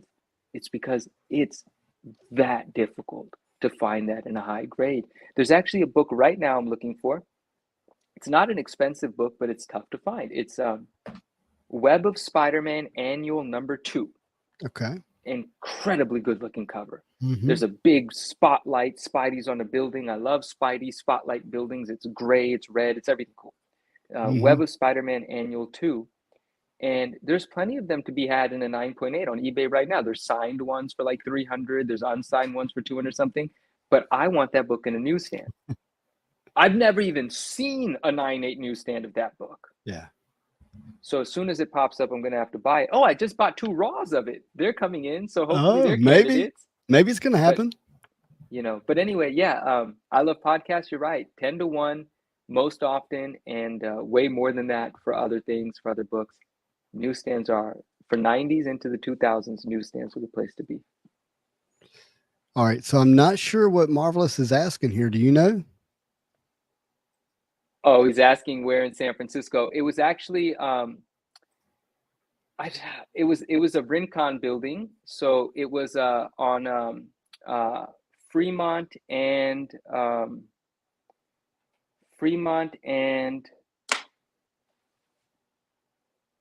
you know where the Rincon buildings are, by the bridge closer to the ballpark. It was over there. So it was by Embarcadero in that area that was sort of newly developed like 15 years ago. And as of 3-4 years ago, it was still just constantly under construction. But finally now there's new sidewalks and new trees, and there's new parking arrangements where the parking spots are kind of like hovering in the middle of the street, just outlines. It's all kind of unusual. It's really nice. There's a grocery store over there called an overpriced little grocery store at the bottom of a building called Woodlands, and I love it. I love it. I love paying $10 more for chips and salsa than I need to. That's like what we call our Trader Joe's here. But when he said Van Ness or Geary, man, Van Ness, I don't even like driving on Van Ness. It's so lumpy. It's so bumpy. And depending on which car I'm driving, I used to be a car guy. So I really had to plan where I was going based on my car that I was driving that day. Because if I was driving a car on large wheels or lowered suspension, it makes you clinch. Like it's not a comfortable thing to do. And you're completely worried about the underbody of the car. So there are certain cars that if I were in, I had to avoid Van Ness most of the time. But now I drive around an Acura and I don't worry about nothing. And it's the best in the world. Nothing that but car a smooth does not ride. get dusted. Nothing but a smooth ride. I don't care if it gets a door ding. I ran into a pillar at Home Depot not too long ago. I don't care. It's part of the story of the Acura. Exactly. I love it. Yeah. San Francisco, man. Yeah. DO6, Miss Marvel is a guilty pleasure for me. You talking about the new show? I I heard it's watch it. good if you I watch it open with to my it. daughter. Yeah. Yeah, it's definitely for a younger audience. And we got a lot of congratulations. Thank you guys for cheering me on. I appreciate that. Newsstands are the best. There you go. And Manu, I hope you don't get yourself a messy person. The way Oh, I was it like, works what? normally is that the neat person finds a messy person. Look at my husband. It didn't work well for him. Poor guy. Well, yeah, I don't know what I'm listen, let's just worry about getting a person first, okay, Naj? I just need a person, then we'll figure out the details, okay? Yeah, and like, look, I would say I'm definitely the messier person for my wife, but out of respect for her, I clean. Yeah. Because that's how she views that's a love language for her. So Yeah. Oh, yeah. Fremont and Harrison. It's Fremont and Harrison. The Oh, street you name. just thought of it. I forgot the Harrison part. Okay, there we go. Yeah. So Keith says he'll take newsstands over directs as well. And Oliver Van says, my mom raised me to never depend on a woman. I do it all, and it's not a good thing on account they can't deal with not being allowed in my kitchen. Okay, whatever. I desperately need my wife. I'm the opposite. Yeah. Yeah. I don't know. I'm, I don't know what I'm, I'd do without her. I definitely can't do everything, so I honestly don't know how I'm surviving, right? Like, I'm You do not a do realize everything sort of person. I don't. I mean, I could figure it out. I'm a smart person, and enough. I'm not an like I'm not trying to say I'm a genius, but I can figure things out, right? Yeah, you're pretty smart, Justin. You're pretty Never, genius. I've never done a full set of laundry. And when I say never, I mean not exaggerating. Wow. But my wife and I've been together since she was 14. I was 15. Oh yeah. I never rented. I moved out of my dad's trailer, that's what it was, and into the house that we bought at 19 years old. And with her. And that's all. I don't know anything else. I've never known anything else. Dude, that's like from the beginning. Mm-hmm. Yeah. So I'll tell you how I met my wife. So I get invited to this party on a Friday night. I walk up on this deck that was off the front of this home. She walks out the front door, and I immediately was like taken aback. She had a boyfriend. Me and my girlfriend had just broke up the day before, and he didn't show up to the party. So we flirted for like an hour and a half. She has a friend. There's so much more of the story. I'm gonna leave a lot of it out because it's public. She has a friend that walks in, and mind you, I'm 15, she's 14. Okay, so that's the age group here. Friend walks in, goes, "Hey, what do you think about Jamie?" That's my wife's name. I go, well, "I think she's hot." That girl walks out. Jamie walks in and goes, "Did you talk to my friend?" I didn't even say anything. I just kissed her. Oh, dude, I love this so much. Straight kissed her. And there's more to that. I'll share it maybe later in another story. And moments later, her boyfriend pulls up with a truck full of guys. I had steel-toed Doc Martens on. I had a pair of structure pants. I had a green Lucky button-up with a wife beater tank top. And you were not backing down. Took the shirt off, walked out there with a wife beater. He never said a word, not any word that mattered. Said, "Hey, it's me, not you. Time for you to go." And that was the end of that. We've been together ever since. And we know how that story played out. Yeah, 23 years later. Wow, that's a movie, my friend. That's a movie. I've seen movies not as good as that, and I've enjoyed them. So that's a movie. I'm leaving out some of the juicier details for the camera. But yeah. I gotcha. But I love how the friend came in as the equivalent of the note in class saying, "Do you like me?" What do you think? She's hot. I love it. Oh my gosh. So let me tell you. Okay, I'm gonna tell you a part that wasn't gonna tell you. The previous girl I dated was amazing. Okay, she was homecoming court for freshmen. Her dad was a doctor, her mom was a teacher. She rode horses on the side. She played basketball. She was very smart. She's very pretty. And we were trying to have this like really wholesome dating relationship based off of this book called I Kissed Dating Goodbye, where we were not going to be physical. Okay. So I dated her for like, I don't know, 6 months, and we never kissed. Everything we did was public. We went places, like went to a Texas Rangers game, went to the movies together, always in public. And it was a little bit of a long distance relationship, which helped that situation. But I get a call on Tuesday right before school starts, and she goes, "I'm sorry, I have a confession. I went to a back to school party this weekend, and I drank for the first time and made out with another guy."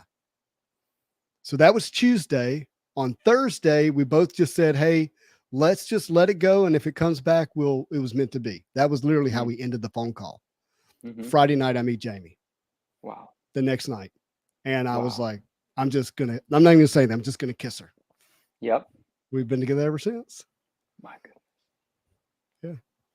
I love it, dude. I love it. I love it. I love it. I love it. There's a book going to come out that you're going to write. This is going to be chapter 1. Chapter 1. Yeah. Yeah. Yep. Nope. Called I Kissed Dating Goodbye. I went straight to marriage. Oh, what if you put out a book and the book title is chapter 1 and every chapter is the beginning of a new phase in your life? They're all called chapter 1. Oh, I like that. This is chapter 1, your relationship. Chapter 1. This is chapter 1, Marvel cards. This is chapter 1, YouTube, you know? Yeah, I like it. Ooh, interesting. If you see the girl, man, don't hold back. Huh? If you know, like. Oh, me? Well, I've been wrong when I knew, so I don't know. Okay, well, I can't help you there. Oh, thanks, guys. I look. The truth is that is like one of the best stories for me. Obviously, there's a lot more where that came from. Dude, friends, listen, you guys know, because we're all friends, you guys know Justin has amazing stories, amazing experiences. And I've had the pleasure of hearing some of them. And Justin's got stories. And I don't mean, sometimes you say, oh, that guy's got stories. And you're thinking, oh, that guy is making, no. Life experiences, lessons, like chapter 1s all day long. And I've been really blessed, man. I really have. Yeah, man. It's pretty amazing. When's the Spidey Hits OnlyFans page coming out? I'm gonna tell you, this is actually it. It's hour 3 of the live. The people here have to be real fans. Yeah, this is you. This is as raunchy as it's gonna get, guys. Yeah. I might have to start a page just so we can get some 4-letter words in there. Right. A channel, but that's it. That's it. Juicy parts available on Patreon edition. Sign up now. Yeah. I heard no, I'm not going to talk about OnlyFans. All right. Not what I expected to hear when I hopped on, but fun story. Okay, sorry. He jumps into the Marvel show, right? Cards, comics, conversation, whatever you want to tagline it. But we are over here talking about our teenage dating, our first love, Hey, there's no doubt that it impacts the Marvel card store for me at some point, right? But everything impacts everything. Right? Yeah. But David, thank you for jumping on, man. If you got any Marvel card questions or topics you want us to hit on, let me know. Yeah, we've been on for 3 hours. We're happy to go for 3 more. So you just put it out there. Yeah. Save it, Justin. As your future publicist, we'll need this for Fallon and Colbert. I think he's talking about this. Good advice. Keith, you're hired. That's good advice. That is, I'm telling you, Keith nails it. It's like 1,000%. Earlier, you said anytime Keith says something, boom. I really take what he says seriously. Very cool. Very cool. Can you send your CGC 9.8 comic to CGC to get an auto, or do you have to crack the slab first? I never sent in a comic. You could send it in. You send it in the slab. You can crack it if you want, but here's the thing. The 9.8 grade is not guaranteed regardless whether it's in the slab or not, because if they notice damage within the slab, they're going to regrade it, and books do get damaged within slabs. We've talked about this before. But if you take it out of the thing and send it, then there's this psychological thing that's happening too, where it's definitely getting graded. See, we have to understand, just because CGC says they will regrade something if they notice something, they're not noticing anything right now. So if your book is a 9.8, send it in the slab. Chances are they're not going to bother looking it over very much. They're going to recognize it came as a 9.8. Psychologically, that's going to have an effect on whoever's handling it. But if you send it in raw, they're going to grade it, and Yeah. you don't know if it's going to get the 9.8 again. Right now, there are inexperienced graders doing inexperienced things. This is not a secret. This is fact. I've had my experiences, and another very popular YouTuber just put up a video yesterday with like a 40 or 50 book submission, and a third of them have to go back. 20 books have to go back, not because of inexperienced graders, but inexperienced employees, poor handling, poor this, poor that, right? In any case, the point of it is to say, send it in the case. They'll do the cracking and they'll put it in a new case and send it back to you. And I know the question that you're answering is not about if a book is already signed, what to do, but this is a question somebody recently asked me. So I'm going to answer this one here anyway. If you have a book that's already signed and then you want to send it in for another autograph signing, you send it in the case. That's the only way that the chain of approved and verified and witnessed is maintained. If they receive it in the case as a yellow label, they already know things were done right the first time. They will Right. break it, crack it, and they will do it and encapsulate it again. You have to keep that verified chain alive. But when your book is a blue label unsigned, you can do either crack it and send it, or send it raw. Or send it slabbed. I would send it in the slab. Now, my friend, look at the book very closely, because after it gets signed, there is a chance it gets regraded. Actually, it's going to get graded again because they know that it's getting handled. Look at the book very closely, even though it's a 9.8, make sure it looks like a 9.8. And if there's any question, if some defect has reverted and you can see too many spine ticks or stress lines on the spine, you might as well elect for CGC to press it as well. Now, I know we don't like CCS, their pressing division, to handle the books or to press the books, but when you're sending for a signing, you have no choice. It has to be them that does it because you can't break the chain of being witnessed. Right. But if your book looks questionable, even though it's a 9.8, you might want to have them press it. But if it looks, oh, here we go, we're getting deeper. It's a blue label. It's not signed. It's in your possession. If it looks questionable, crack it, have a third-party presser press it, then send it. If you see defects, even though it's a 9.8, turn it into a real 9.8 if they're pressable, like reverted stuff.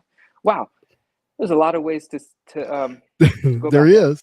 And I think that if it was witnessed by CGC, I would prefer the book go back to CGC.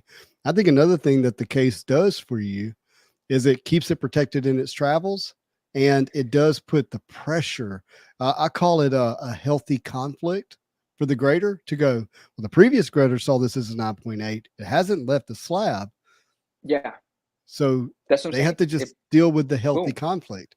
It reminds me as a real estate appraiser, when I would go into the house and on the kitchen counter, they would leave the previous appraisal.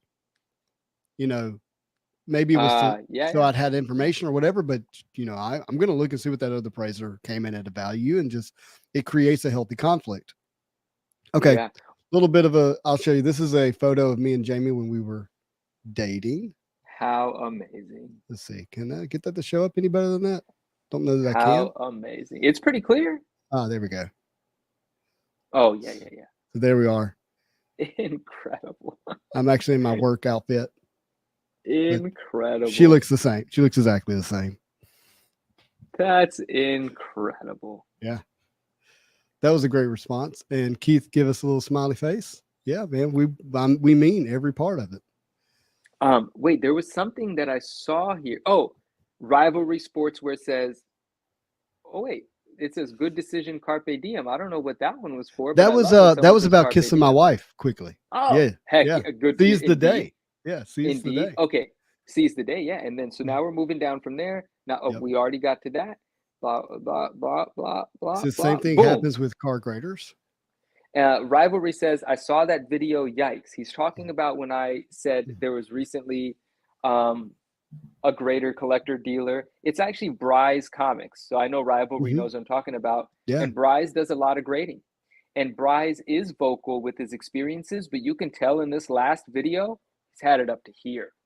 There's no more. He's at the same place I was a few weeks ago. We're done making excuses. But again, he talked about how there's proposed resolutions.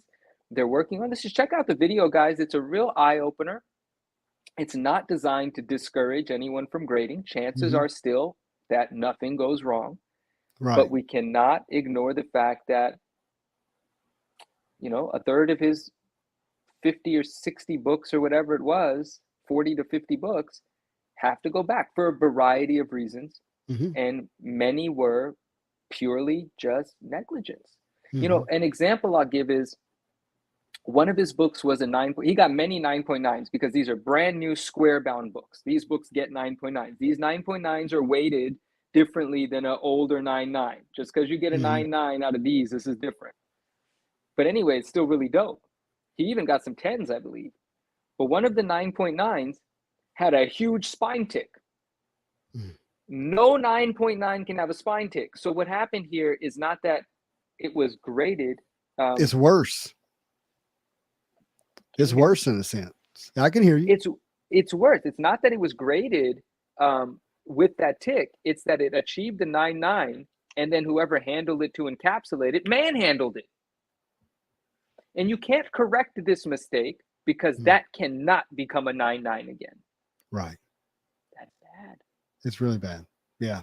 Mm. We should just have our eyes open to these things, but send books if you wish. Know that there's risk.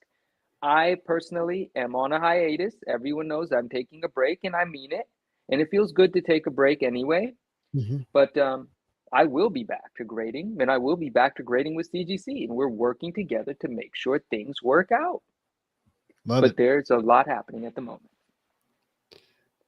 Is there a specific website that updates comic collectors when there's a CGC signing? I'd love to get my books autographed by numerous artists, but I want it slabbed in a CGC slab. So what I would tell you is CGC is the best one to update you. Yep. They do an email blast. Everyone who signs up gets it. It's very informative. It's almost weekly. They're announcing an artist creator signing. Yeah. So I would definitely sign up for CGC. I don't know if you have to be a member to get on that list with CGC, but I imagine there's some way to get it. Oh, I'm sure you could get on the email list without being a member. I would hope so. That would be terrible. Here's the other thing that I would say do. On if you're on Instagram, which I know you are, Sin Cities, um, Oh, yeah. go in and you can favorite CGC to come at the top of your feed whenever you're on there, so that you're not missing anything from them. And while you're there, favorite 9.9 newsstand and Spidey hits. If you want to, I'd If you want to, appreciate yeah. it. It's I yeah. always see you around anyway. We're friends, my friend. Thank you Yep. very much. Yep. Terry Floyd, jokes aside, I really need to redo my storage options for my cards. How do you store and display most of your cards? Hopefully, the cheapest individual and sets. So, for me, I'm gonna give you a few different options here. I happen to have an IKEA DTOF case that this is just what I did. I ordered it from IKEA. It was shipped to me. It was very, very heavy. Might be the heaviest thing I've ever picked up and moved individually. And I took the doors off, and they're now the floating shelves that I have over here for the action figures, the glass doors. And so it's just an open case, so it doesn't close. Now, I know a lot of people would like to have it where it closes because that means you can keep dust out, but we've already been through that conversation. Right. What I didn't like about the doors is they're magnetic. And guess what happens when you open and shut a magnetic door? The whole case shakes and everything can come falling. So I didn't like the doors at all. And I'm constantly going in and out of my display case, doing stuff, taking photos, whatever, because I put lights on the inside of it. So a lot of the photos and videos you'll see will be actually in the case itself, the DTOF case. So that's one. I then do floating shelves. I just talked about how I did that. And that's super easy. Anytime you can, like if you use the door as a floating shelf, or you have a piece of glass or a piece of wood or a piece of metal, you can go to your Home Depot, Lowe's, wherever, and just get the little L brackets to use to set the shelves on. It's that simple. Super easy to create these floating shelves, so then I put them on there. The other thing is, do you have a Harbor Freight near you, or a store like a Harbor Freight? Like Harbor Freight the is dope. Yeah. So Yeah. in Harbor Freight, they have these cases that have foam in them, and you can manipulate the foam to hold stuff. Oh So you yeah. can make your own card holders for anything you have in a one touch, a top loader, and or graded cards. Okay. So I like to keep those that are not in my display, anything that's in some type of hard case protective inside of what I'll call a Pelican case, although it's not truly a Pelican case. And then the third is going to be binders. And I use like ComC, if I get a shipment, they give me a box that's made for cards. I reuse those to like hold base cards and things of that nature. So there you go. That's how I do it. Man, we got two questions that one I'm really eager to get to. Which one's that? Go ahead. Well, not the one that you have up here is for you, so I want you to answer that one. And I'm itching for the next one. Okay. Justin, a question for you. Any Gold Age books? What is the oldest book you got? I literally just got my first Golden Age book. I don't know if this is technically considered Golden Age, but Avengers 8, I think, is my oldest book, which is the first appearance of Kane. That's so funny because Sin City said Avengers 6. Is that considered Golden Age? So you guys are basically both talking about the same era, 1964. Yeah, I don't know that it is personally. I feel like Golden Age is pre 1961, and that this is a Silver Age book. But I need someone who knows the answer to answer it. Diversified Collectibles says Golden Age is pre-1960s. And piggybacking off of what you said, those two opinions combined, I'm assuming you guys are right. Yeah, I think so. That's what my brain's telling me. So no, I do not have a Golden Age book. And the oldest book that I have would be the Avengers 8. And if I have a book older than that, that means that I got it in some kind of lot or something. And yeah, I'm pretty sure that's the oldest book I have. And it's a CGC 3.0. I bought it raw, had it cleaned and pressed and graded. So, all right. What was the other one that you wanted to get to? Well, I'm also going to touch on this where Naj said, I got CBCS ruining one book recently, so it's not just CGC. And that's very true. Like I say, like I've had to make sure I say there's not a safe place to run and hide right now for it's not a CGC problem, it's a grading company problem. And it's probably connected to what we talked about earlier with Upper Deck, which is a staffing issue. It's a staff, they are a victim of their own success. We've become a victim of their success. Mm-hmm. You know what we say? The blessing has become a curse. It has. Mm-hmm. Well, you never quite know, because what this results in might be another blessing. So was it ever a curse? Yeah, well, life isn't stagnant. It keeps moving. Right? Exactly, right? This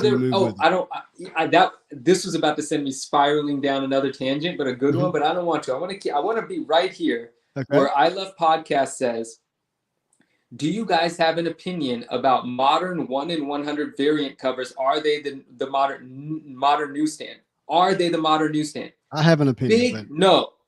Oh, you're going to go. Yeah. So big no. I am, so with variants, if it's not tied to a major first appearance and, or maybe a major moment in the story arc, I would stay away from variants as much as possible. And I understand that, the Del Auto 1 in 100 variant just sold for $46,000. And I don't know if that's tied to a major storyline, but I think that's tied to a major moment in comic book history, which is the first ever Marvel ratio variant. And it's an amazingly sick cover too. On top of that, it's a white book, and it's really hard to get in a 9.8. So these things, why that book is so special. But outside of first appearance variants, outside of major moments in the comic book story arc variants, I would stay away from most of them personally. And I don't see them as special as what makes a newsstand special, which was low print run during a certain period of time and were basically made not to be handled in good condition. So that's the thing. Yeah. So there's no such thing as a modern ratio variant in bad condition. Mm-mm. They get purchased and they get graded immediately. Mm-hmm. So they can't even compare. There's no similarity other than there's a few of them, fewer than them, right? Fewer of them. But there are some newsstands that beat any modern ratio variant in how many exist, like an Ultimate Fallout 4 we was talking about. But the point that I was, emphasizing the no to is that condition. There's no modern variants, if they're not a 9.8, something's wrong with them. There's like, 150 plus 9.8 of the ratio variant of Fallout 4. Exactly. Right. Yes, now that's not a lot in comparison to the overall 9.8s of the first print, but it's a lot for a book that's selling for $40,000. Right. And they exist in high grade. Like there's 150 of those. There's 209 sixes. There's 209 fours. So I have a question for you. Yeah. This is somewhat on topic here. So let me get there. 20 years from now, who's more important? Venom or Miles Morales? Most likely Miles Morales, but they don't have to be compared to one another. I'm doing it for a reason. Most likely Miles Morales because he's Spider-Man. Because he's Spider-Man, but there's lots of Spider-Mans. And I guess there's lots of symbiotes, but there's lots of Spider-Mans, but Miles Morales is hugely significant for so many reasons. And he's the new Spider-Man that's stuck. There's so many other names associated with different sorts of Spider-Man that didn't stick the same way. We have Spider-Man 2099 and who that character was. We have the what's the Ben, was it Ben Reilly? No. Ben Reilly is a Spider-Man, right? Scarlet Spider. It just is what it is. They're not as important as Miles Morales. Morales is the new main Spider-Man. So what book's going to be, or should be, or will be? There's two different questions. The Dizevit variant 9.8 or a newsstand AMS 300?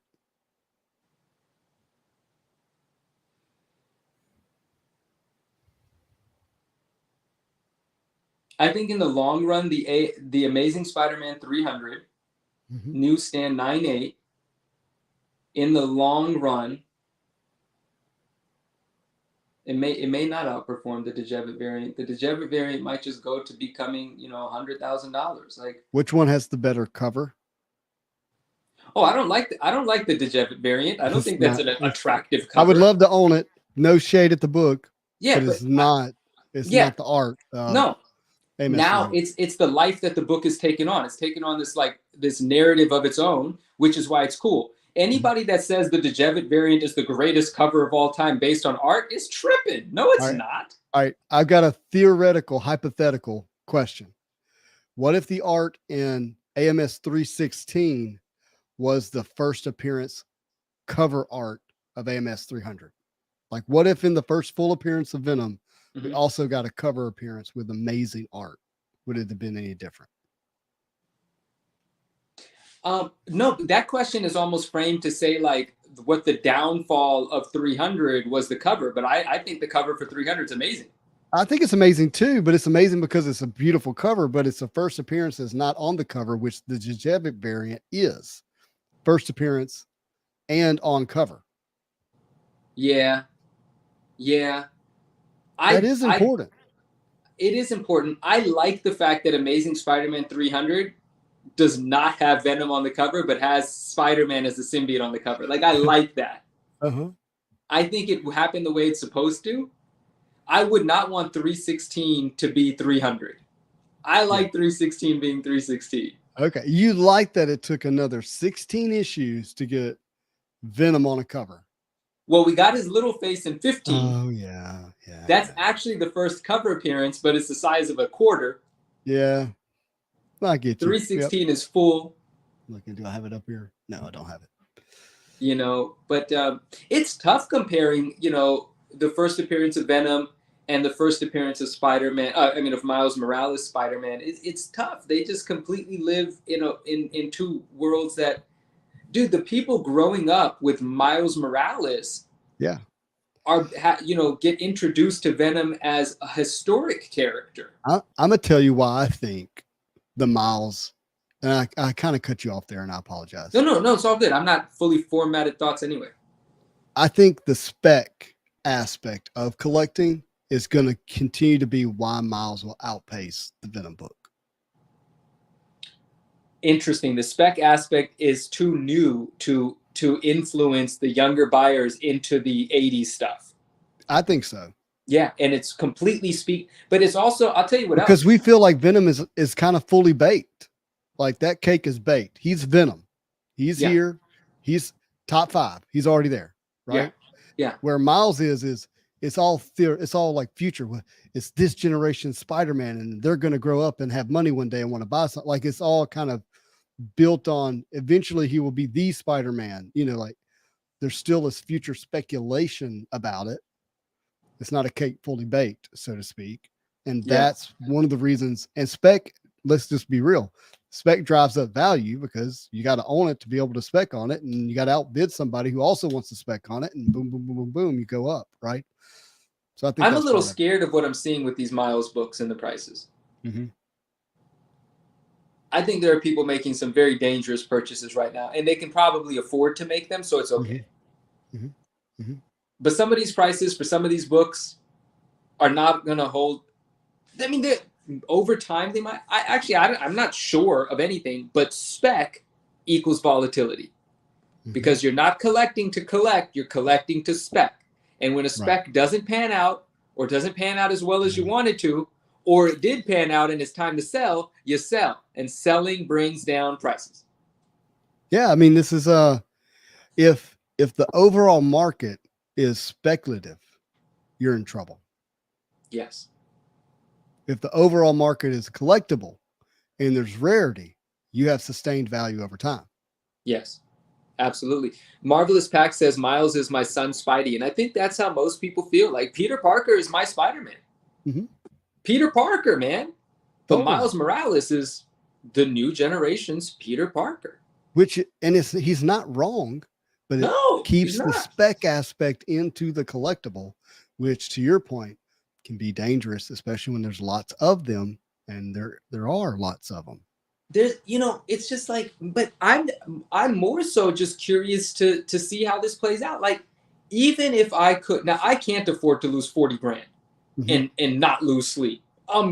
Well, you wouldn't ever pay 40 grand for a Dejevin and lose the whole 40, No. So but you might lose 20, like, you can do that overnight. And 20, you can lose 20 overnight. Not overnight. Yeah. Overnight. But you know what? I also play in crypto, so I'm used to that. So I don't know. But yeah, you better not sleep through the weekend on crypto. But I'm not worried for myself. I'm worried for. I think there's a huge community of people that don't see the possibility of that price collapsing on some of those 4 or 5 figure books. Yeah, I'm with you. There's 150 of them, man. How many of those 150 are going to want 40,000 more than they want that book? I'm guessing 100 of them. That's a lot of money. It's a lot of money. We have to assume that the 150 owners don't need 40 grand. Here's what's going to help the Miles book, though, more than the Venom. The $1 million Spider-Man sales, the $1 million Batman sales, and the $1 million Superman sales of first appearances. Because it's gonna be the wind beneath the wings of the speculating. I was thinking about this today. So I used to work in a factory for 5 years. Okay. And in that factory, I would go in as the youngest person in the plant. Okay. We're talking about 800, 900 employees. I am literally 18 years old. Okay. I'd go into this plant and I'm 18 and I look 14. I would carry my lunch in a backpack. People would go, "Where's your parents?" The kids are not allowed. That I was a full-time employee, but I would go in and there would be these arguments made by the union. Okay. And I'm not going to get into positive, negative unions. I only have my union experience. I don't have anybody else's. And what they would do is they would say, "Hey, kid, the benefits trickle down from the top to the bottom. The benefits trickle down from the top to the bottom." Is this trickle mentality, meaning that all the benefits went to the higher seniority, but it will eventually trickle down to you. And let me tell you what ended up happening. The people at the bottom got totally raked over the coals. Totally raked over the coals. And so I was thinking about this from a speculative standpoint. The people that say rising tide lifts all boats. Hey. What they're really saying is like, it really helps us people at the top. And there's a good chance that you at the bottom are going to get raked over the coals. if it's in a speculative aspect, and you've got to be able to do the mental gymnastics required of, hey, am I living in the speculation here, or do I really believe in this collectible? You know? Yeah. And that's probably a little different for everybody. And there's maybe a price point where you're like, I'm totally okay with this as a speculation. Yeah. You know, because I'm happy to keep it if it doesn't pan out at the entry point that I'm in. That's where I'm at with my Miles books. I'd buy them 100 times over at the price I got into them. Yeah, we're the different kind of decisions we're making here, right? But we're making these decisions thoughtfully, and you have to be in a position to be okay if the price goes down. And man, if someone wants to go out and buy a $600 book or $800 book and spec on it, and they can afford to do that, fantastic. I don't think that's a big deal. But you know what? And maybe that $40,000 for the Djevit, maybe it holds up. Maybe it never dips more than to 34 or 35, and then the next sale posts to 41, 42. Who knows? You know, maybe when I open my big mouth and so confidently say, I think 100 out of 150 people would rather turn it into 40 grand.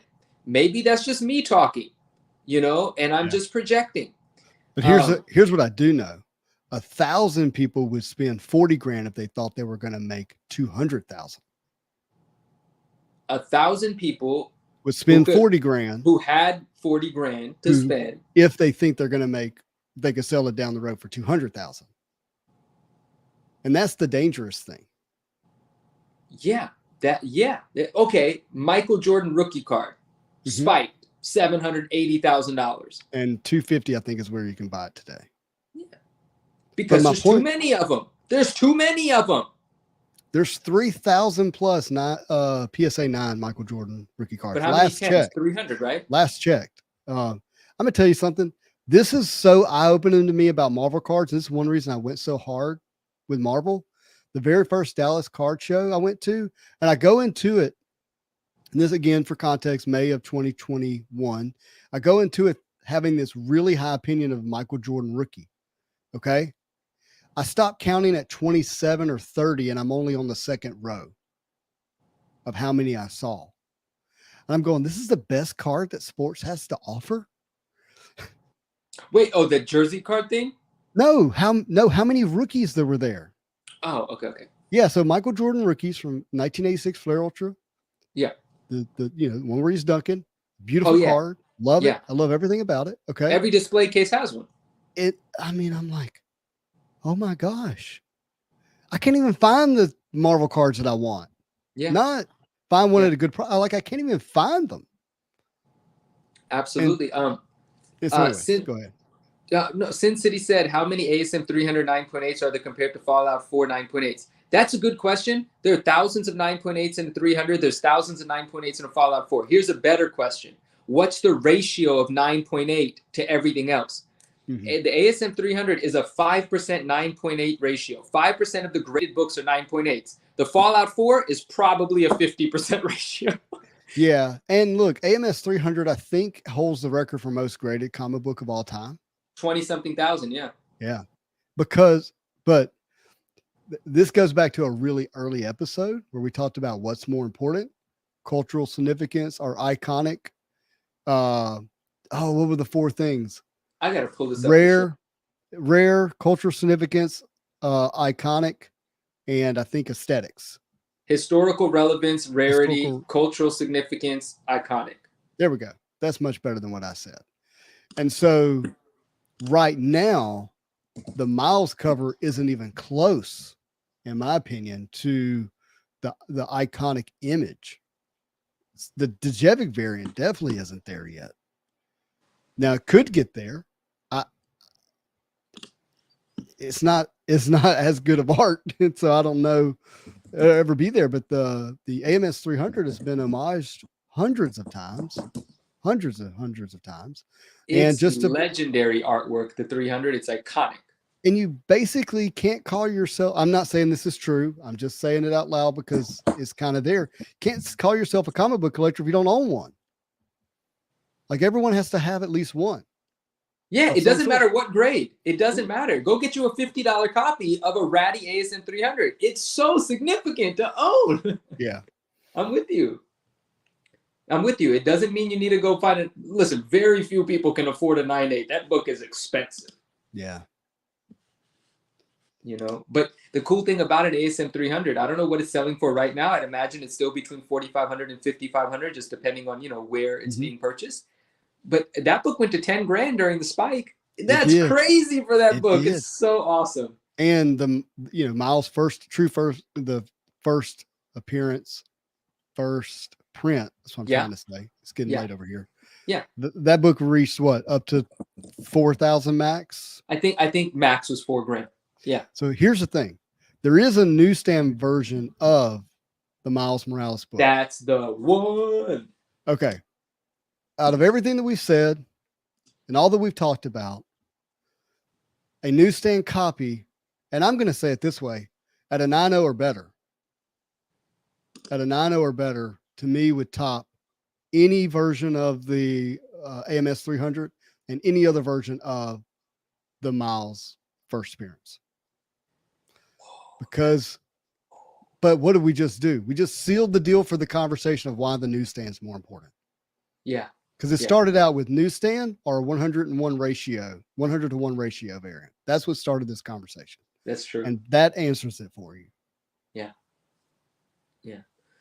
I wanted to pull up the numbers just so we had them. So I wasn't talking out of my butt. 29,689 graded Amazing Spider-Man 300s. 30,000. Of that 30,000, 1,500 are 9.8s. That hurt my feelings. I'm gonna do the math. It's 5%. 300 would be 10%. Yeah. No. 30,000. Yeah, 5%. That's awesome. Check this out, guys. There are 10 9.9s. Oh my gosh. That's what you want. 10s. There are 0 10s, but there's 10 9.9s. Can you imagine if one of those 10 9.9s is a newsstand? Yeah. Oh. What does that sell for? What does it sell for, Manu? $175,000. Easy. 200 was my number. Do we have a book that's comparable to that at a 9.9? I don't know. Off the top, I don't really have something like what a Hulk 181. Well, 9.8 Hulk 181 just sold for 104,000. Yeah, so no, that's not the one because a 9.9 in that would be $2 million. Yeah, I mean, yes. And by the way, there's 3 9.9s, I believe, on the census. And while I was at HeroCon, if you go back and listen to the video, David Adams has one of them. What? You saw the 9.9 of Captain America 100? Yeah. They have 2 of those. And then the third book they got from that same guy was Hulk 181 9.9. Ah. I know. That's crazy. All right, let's take a look at Ultimate Fallout 4. 2011, Marvel Comics. Here we go. Total graded, first print, 14,000. Big number. I Love Podcasts, I think, has your same information up here. But go ahead. Oh, good, because that's what we're getting to. Oh, there's almost 3.2K 9 Ultimate Fallout, 25% ratio. There you go. That's the thing. It is not ever going to outperform an Amazing Spider-Man 300 in regards to that. 5 to 1. 5 to 1. Yeah. 5 to 1. So you're going to get 5 9.8 Mileses before you get 1 9.8 AMS 300. Yeah. Yeah. Dude, I didn't know this. There's no 9. This is a conspiracy. My friends, I'm going to tell you guys right now, this is intentional. This is on purpose. And this is not going to be the end. Because they're going to pick a winner. They're going to pick a winner one day. There's 3,200 Blue Label 9.8s, 3,200. And they didn't put a 9.9 on any of them. Wait till it shows up and pay close attention to who it shows up for. I think something interesting might happen here. Whoa. We got to do it, man. $3,200. We gotta do it. CGC will make a really good video about how you're knocking it out of the park. CGC, I will tattoo CGC on my forehead, much like that one Drake fan did, and Drake said that was a bad move. Oh, what a heartbreak. Yeah, it was a bad move. It I'm was 45 a bad and I move. love Miles. Surfer will always have my heart. Yeah, Surfer's great too. So let's see, Justin, what was that Miles book you were talking about that you would rather have a 9.0? It's the newsstand variant. I'm gonna call it a variant. It's not really a variant, but it's the newsstand copy. People call them variants, yeah. Yeah, I mean, I get it. I just don't want people to be confused. Like Marvel put it out as a variant. You know, there's just a newsstand version of it. Yeah, I It like to is a use the variant. word edition because with Edition. direct, Yes. yeah, we always pair direct with edition. Might as well pair newsstand with edition. It's that addition of distribution. I like it. Good word. Good word. This Bro, is fun, man. this is our longest show ever now. It We is. beat last week. Give me a few more minutes. The Dejevit. Let's do the Dejevit count. This is a Okay. $40,000 9.8. It has This is a multiple 1 in sales. 25 ratio. Is that right? 1 in 25 ratio. All right. Just to make sure everyone knows, a store had to order 25 of the Miles Morales books to get a Dejevit variant. Yep. And I'm going to tell you, I think that was a lot. A lot Dude, of stores 1 in ordered more. 25 is not a crazy ratio. Like my little local comic book store would order the first appearance of a Spider-Man 25 times. Imagine the online stores that ordered thousands of the other one. And where are they, Manu? Population control. Well, look, 796 of them are graded. Look at this count. This count is not representative of what you would assume is worth 40 grand, but it's the other things. It's the intangibles, the spec, the passion, the belief. There's 157 blue label 9.8s and 22 yellow. So there are 180 of this $40,000 book. 180 of this $40,000 book. I need you to do me a favor. Can you go look at the Edge of the Spider-Verse 2 and tell me how many there are of the Greg Land variant in a 9.8? Yeah. Because, you know, that's the book I bought into, mainly because I could afford it. Barely. But so not that Spider-Gwen's going to be Miles, but the same thing that they said earlier. Hey, look, Spidey and Friends is making Miles popular. Well, you got Peter Parker Spider-Man, you got Miles Spider-Man, but you also have Spider-Gwen in there. I love Spider-Gwen. I think Spider-Gwen has amazing cross over appeal to both sex, male, female. Yeah. Alike. Absolutely. And I think her look, and Miles has a great look. I love Miles's look. Okay. With the Jordans and everything. I love it. But they absolutely slayed Spider-Gwen's look from day one. Oh, I thought you said they did something bad to it. Yeah, no, they killed it. Beautiful. So dope. So dope. I have my critiques about the cover that you're talking about. I know. Greg Land. Yeah, it's good enough. It's but better so than the Dejevit. That 9.8, if I'm looking at the right one, November of 2014, right?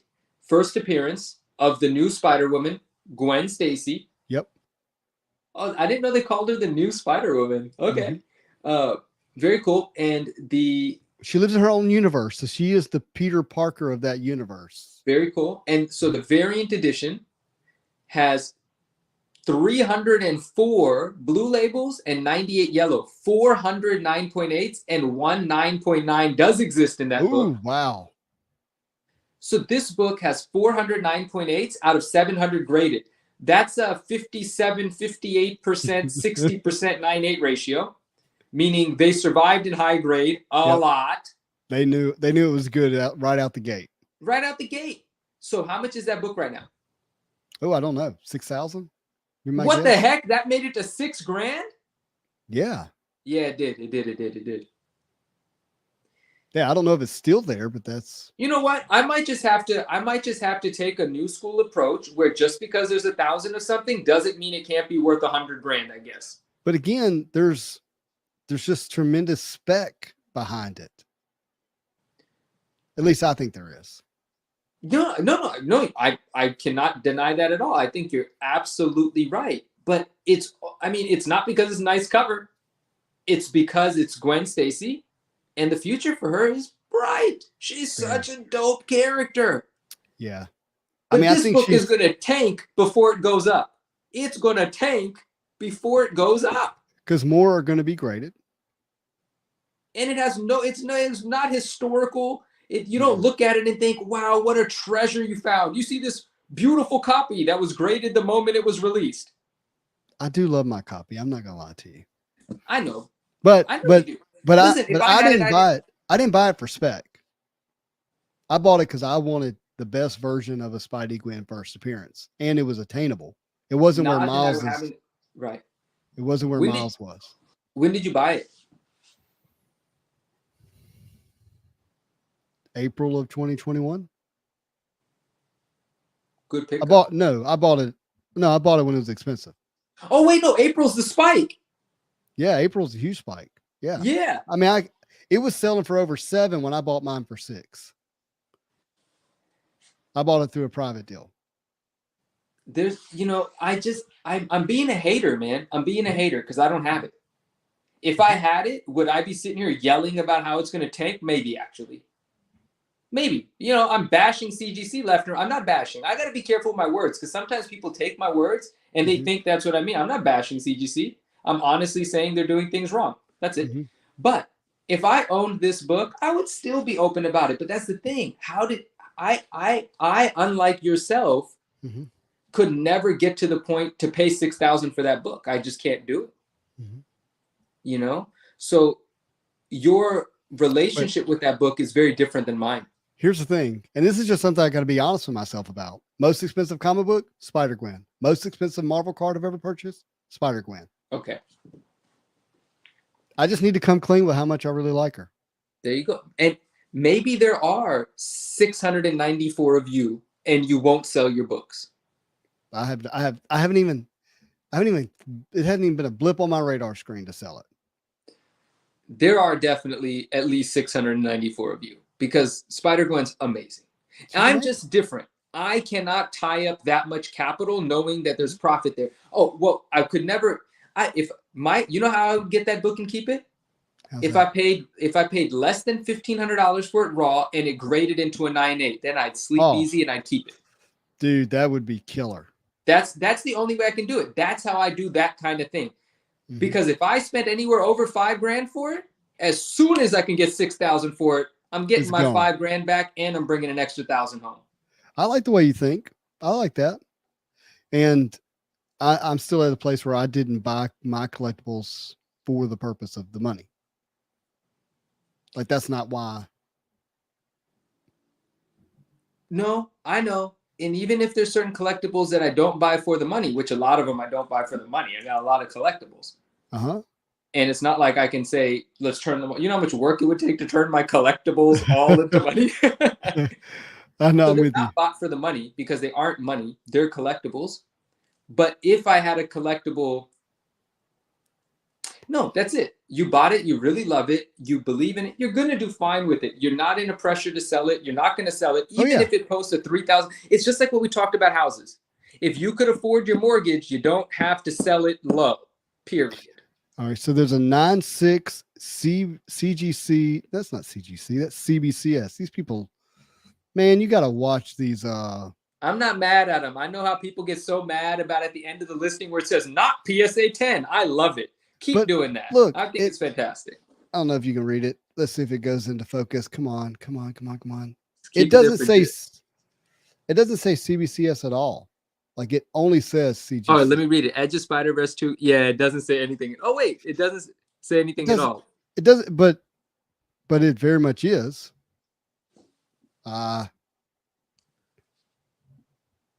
Yeah. So that's a signed 9.6 CBCS verified. How much did it go for? It went for $3,300. It's pretty impressive, man. $33.83. That is pretty impressive. You know, I will tell you this: there are half as many 9.6s as there are 9.8s. Come on, focus. May 8th, 13,000. Oh, what the heck? I am so out of the loop. No. We got to look at the real price. Come on. You know that didn't sell for 13,000. Let me go to 130 points. What are April you trying to 27th. do, Justin? April 27th, None of that 10,499. sold for that price, Justin. Don't lie to the people, Justin. We're going to check I'm just this out telling for you what real. it says. All right, here's I don't one want to know April what it says. I want to know what somebody paid. April 17th at 96, 5,000. I don't Let's know if pull it's this true, out. but that's just what I'm showing here. You going to Edge 130 of- point? Yeah, I'm there right now. Edge of Spider-Verse 2, 9.8. LAND, right? Land? Yep. If this book sold for 14 grand, we have 9.8 best offer. You know what? Here, check this out. So we have 9.8 best offer accepted on this was the most recent sale, May 8th. 12,700 asking price. Best offer accepted, 11,371, 11,300. Man, that's good. Wow. Yeah, that's great. And then that other one for 13,000 says fixed price, actual sales price 13,000. I mean, it could be then. Was it could paid? be. That becomes part of the question. What? Yeah. Was it Wait, actually what? paid? Like, oh yeah, and also sometimes it's just wrong. Like I've told you, I've sold books before, and 130 point will tell me how much it sold for, and it's not true. So I don't know why. I'm like, really, there we go. I Love Podcast says, Manu, how do we know it didn't sell if people want to know? Hey, there's something else. No, I can't. I'm being positive, Manu. I'm being good, Manu. Yes. All right, we're gonna just go another 10 minutes. Okay. And we'll make it to midnight my time, and I really have to go after that. So I got somewhere I have to be at 7:30 a.m. Hey, Justin, I like how we start an hour early so you can sleep, but we go 2 hours later. Gosh, we got to save it for next Tuesday. Look, I will say this right here, right now. You guys do not realize how much I look forward to Tuesday night. It just doesn't come fast enough for me. And it doesn't need to come faster. That's part of what makes it special, right? But I do look forward to hanging out. Very much. Very much.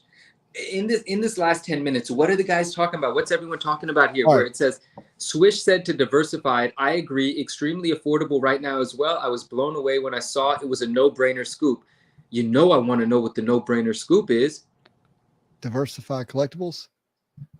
Yeah, so Diversified Collectibles said the Terabusi cards came in chocolate candy bars and are Spanish as well. Are you where you can Google that or eBay it real quick? Yeah, I'll Google it. Oh man, my ear is so tender from this being on my ear for 4 hours. Oh gosh. My ear pods actually died, so I'm just yelling at the phone. We can hear you fine, by the way. Awesome. 1980 Marvel Spanish cards. That's what somebody said. Wow, these are sick. Hey, can you share screen? No, because it's my computer. I don't know how to do that. What am I Googling? Terra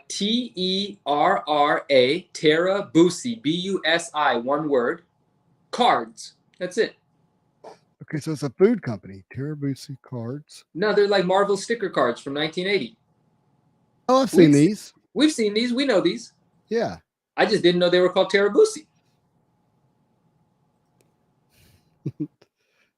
That's okay. Well, I want to share it, but let's do this. You tell me what to click on.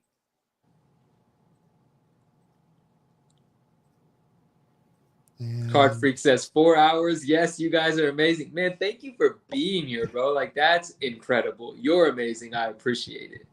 Can you see these? Yes. So that's the food. Oh, there's a Spider-Man. Look at that. So these came in chocolate packs. Wow. Came in chocolate candy bars. That's incredible. Oh, hold on. Not this screen. Let's share another screen.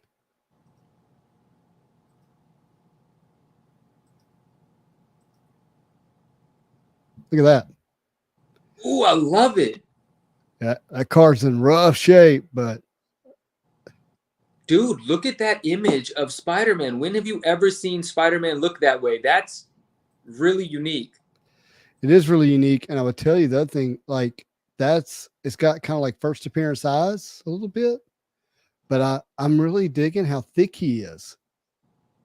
And look how they got his hand in this like in spider like monster curl. Yeah, I like it. I'm digging it. And you do like your Spidey bulkier. I remember you like some of the older Spidey representations. I do.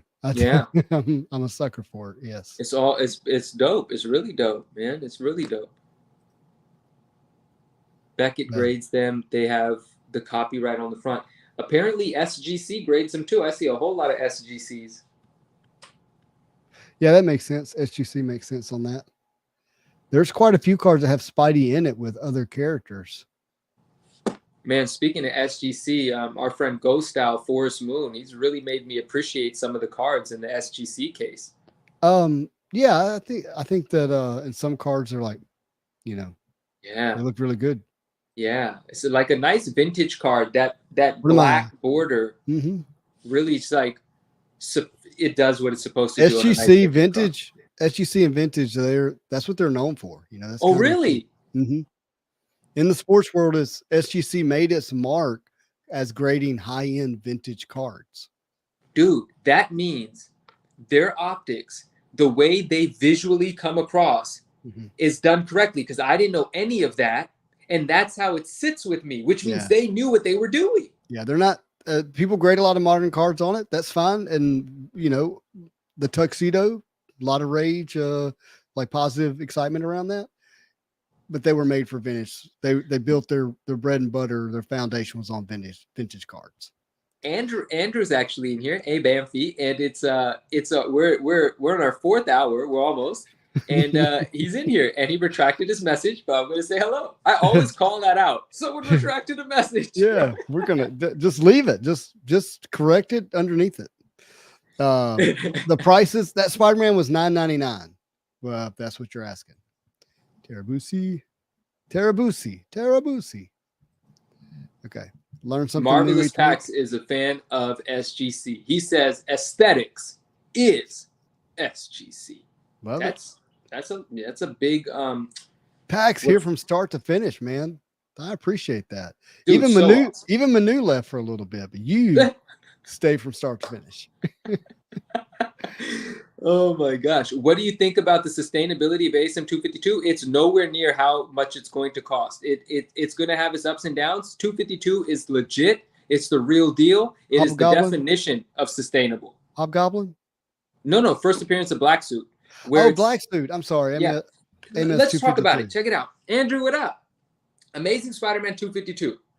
Black Suit Spider-Man on a homage cover to Amazing Fantasy 15. And it's the first appearance. Huh? First appearance of Spider-Man. Matched up first appearance of Black Suit. Black Suit. It is way more. Listen, we all respect it. It's not getting $2,500 for a 9.8 for no reason. Yeah. But it is, and it may go down to being, a $1,300 9.8 for a season or two. But the long term of that book is so significant, it's undeniable. What a book. Here's what I'm going to add to that conversation. 100% agreement with everything you said. In a way, 252 is actually the first appearance of every symbiote you ever are going to love. Whew, there it is. Say that again. Talk that talk. Yes. 252 is the first appearance of every symbiote you're ever going to love, because we are Venom. They're all connected, and that was proven in the new Donny Cates run. Wow. You see what I'm saying? Like that was the whole actual aspect of a lot of that story was the connectivity of symbiotes and how they could communicate and speak and all the crazy things that they could do. Right. But yeah, it's the first appearance of symbiotes, period. Wow. First appearance of Black Suit Spidey, and it's the homage. It's a fun cover. Yeah. And if you're like, well, I'm not into the homage aspect, it feels too commercially. Well, guess what's over here? There's another book that kind of ties for the first appearance. You know what I'm talking about? Are you talking Secret Wars 8 or are you talking the other ones that actually came out the same time? You're talking same Secret time. Wars 8. Yeah. No, the one that came out same time. Sorry. Oh, okay. So there's Marvel Team Up. Marvel Team Up is what I'm talking about. 141, I believe, is the issue number. It's a great cover. It's a great cover.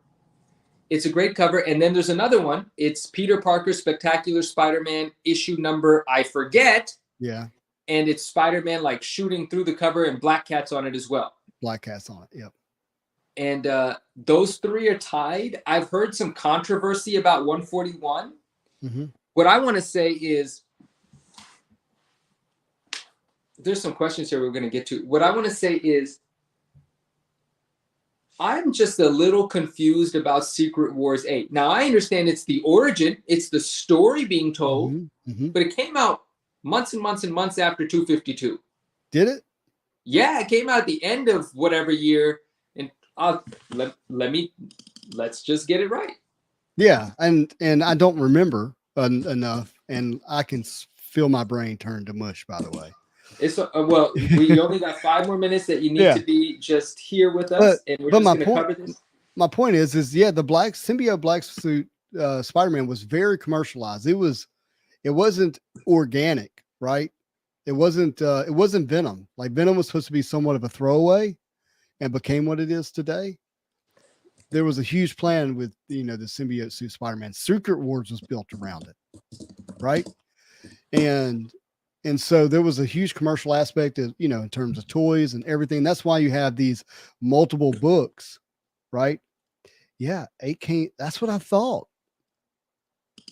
Somebody threw the dates up. Here we go. So yeah, 8 came December of 1984. Right. Secret Wars 8 is December of 1984. 252 is May of 1984. 8 came before 8. Well, they're saying 8. No, I'm looking at Secret Wars 8 came out December of 1984, and 252 came out May of 1984. Okay. 252 came out 7 months before. I guess I've always heard it the other way. Even I just misheard it. There's a narrative that people don't clear up when it gets said that they're tied for first appearance. No, they're not. 7 months is nowhere near a tie. That's not a tie. Secret Wars tells the story, tells the origin. And I think that needs to be clarified. Yeah. The first appearance is the first appearance. Yeah. And so timeline does matter to, I can see why there's arguments otherwise, but my point is you have options if you don't like the commercial cover, the homage cover. Oh yeah, you have options. You absolutely have options. And Aang is here. Hi. Aang, my friend from down under. What's up? Love it. And it took we sat here for 4 hours waiting for you to come on. So Card Freak, did we talk about this already? You said it's getting a 252 and a 9.4 worth it for $400. I remember doing a mild analysis, but now I forgot. And I think that is right around fair market, if not a little above. I don't remember, but I remember, the conversation about does it have to be a newsstand? Does it not? The newsstand sort of thing has affected price, grade levels that it not supposed to in terms of how many exist in that grade. But the newsstand has taken on a life of its own. So the brand of a newsstand does affect price. But in that particular book, there are a lot of 9.4 condition newsstands, just as many as there are directs. So maybe it brings a premium, but I don't think it really matters. It brings an, Lord help me with the right words here, an uneducated premium. Yeah. Meaning that people just hear newsstand and they've heard newsstand and they think well of newsstand, so they see a newsstand and so they buy it thinking that it does actually add value. We've talked about this. It depends on certain time frames, and it's the thing that makes newsstand special is not how many there were, but it's the condition that it's in relative to how many there were. And so 9.8 is what you want. 9.6 maybe. 9.4, 9.2 you're starting to get away from what makes the newsstand special. Agreed. And if you look at a Secret Wars 8, there's probably more newsstands than directs. so because they were handled. They were read. They were the book that was supposed to be read, not the direct. Yeah, and in that year, the distribution was very, I don't know if it was 50-50 and 84, but there's a lot of newsstands. You know what I just realized? Oliver is Oliver. That's the Oliver from one of the earlier episodes where we were talking about cleaning and pressing. Yeah. And he said, Manu, hit my YouTube before bed. You missed my link last time. Search comic book washing, Oliver Van, stop and read disclaimer. You got it, my friend. I've already wrote the note, comic book washing. And I typically have dinner after this live. So I will probably watch that with dinner. So is Team Up the book I'm thinking about that is like came out in May of 84 as well? Yeah, they came out at the same time. Yeah, Marvel Team Up 141. I'll pull it up right now just so I can give you the confirmation. Right. But that's the third on the list of the ones that are in the community said to be the tie. The Peter Parker Spectacular Spider-Man one is respected in that list a bit more. But yeah, it came out the same exact month as 252, May of 84. It is tied, right? Yeah. And then the other one is maybe it's Spectacular Spider-Man 101. I think that number makes sense. This is part of the narrative. Naj is pushing in the narrative, Manu. It's my understanding that 252, SW8, and Team Up were all released in the same week. There was a delay in distribution. Show me proof, Naj. Come on. He's committed to 252. And look, all right, I'll settle it. Let's say they all came out the same week. Which one is in the AMS run? That's good. That's good. That's the book. AMS run. That's good. And Naj, I know this is going to be a really good debate between you and I because Naj's favorite book is Secret Wars 8. So there's a bias on my side towards 252, and there's a bias on her side towards Secret Wars 8. Okay, so Keith says, I know you think you're done, Justin, but is the glitter gone? No, it's not yet. You're still trapped. That's a good question, Keith. That's dope. And the rivalry I have a video. Just gave you a mic drop. Okay, so this is the video from my wife, I think, showing me the glitter. I don't know. Can you see it? I don't know. But remember, she's got a different kind of eye for this stuff than we do. She's looking for it. Okay, so that Spectacular Spider-Man issue is issue number 90 that I was talking about.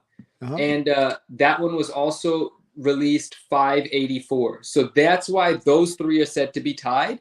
And what Naj is saying might actually be correct because that would make sense. It makes sense because why would everybody keep telling me they're the same when they're 7 months later? Well, beyond that, why would Marvel not release all three titles at once with the first appearances at once to drive sales at once? You see what I'm saying? Like, it makes more sense that they would release them in the same month as the first appearanures. Naj might not even be. You know why Naj isn't arguing with me right now? Because she's researching. She's about to come back with proof. Right. For sure. We did it. 4 hours. And past midnight where I'm at. It's now Wednesday. Episode 11, 4 hours. It's good stuff. Good All stuff. right, whenever you want to go, I guess I can't complain about not having enough time with you.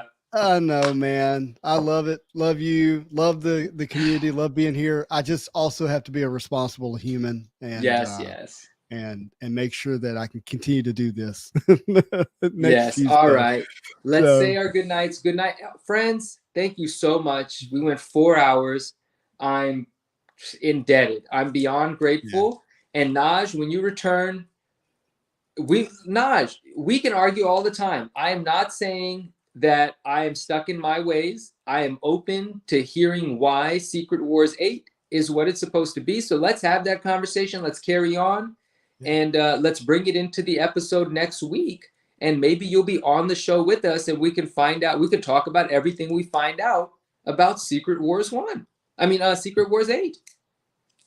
Yeah. No, let's do it. We'll settle this next week. It'll be done next week. It's going to be done. We'll figure it out. Glad you joined at 2 hours into the episode. Yeah, you got another 2 hours. Thanks. Hey, when I Love Podcast popped on, I said, now we got to go another 2 hours. Look what we did. You know what? There's so much power in spoken word. Yep. It's very cool. Yeah. Oh, yes. It is going to be 4th of July weekend. Yeah, everybody Oh, enjoy, yeah. your, Happy enjoy 4th. your long Happy 4th. weekends. Yeah. That's great. It's been so fun. Hey, Card Freak's been here from the minute one. The man, and his collection is growing Yeah. beautifully and thoughtfully. Pax, all 4 hours, was here for the Yep. long haul. Oliver, And he's been Pax. here most of the night. Everybody, Yeah. thank you so much. Really enjoy it. Always look forward to it. And yeah, keep an Oliver's eye. been here the whole night because he said Goonies at the beginning. Oh yeah, he did. All right, a couple Yes. things real quick. Tomorrow, maybe this is still up in the air. I may reveal the 150-ish cards that I had graded. Okay. Yep. And Saturday, gonna open up. I think we're gonna open up a box of 1995 Flair Ultra Spider-Man. Ooh. And gonna also have my bud Sid on. He's got some stuff he wants to reveal after the show for Saturday morning Marvel cards. So please tune in for that. Probably be around 9:30 Central Standard Time Saturday morning, but gonna be fun. And yeah, keep follow us on Instagram. A lot of great content there. By the way, Manu killing it on Instagram. What? Killing it, That's dude. nice of you. Yeah. Thank you. Love it. I'm almost at 2,000 followers on Instagram. I'm very happy about that. Fantastic. Yeah. Fantastic. Yeah. Very And nice. so, anyways, love every one of you. Hope you all have a good night's rest, good day's rest, wherever you're at right now. And as always, I hope you have a marvelous day.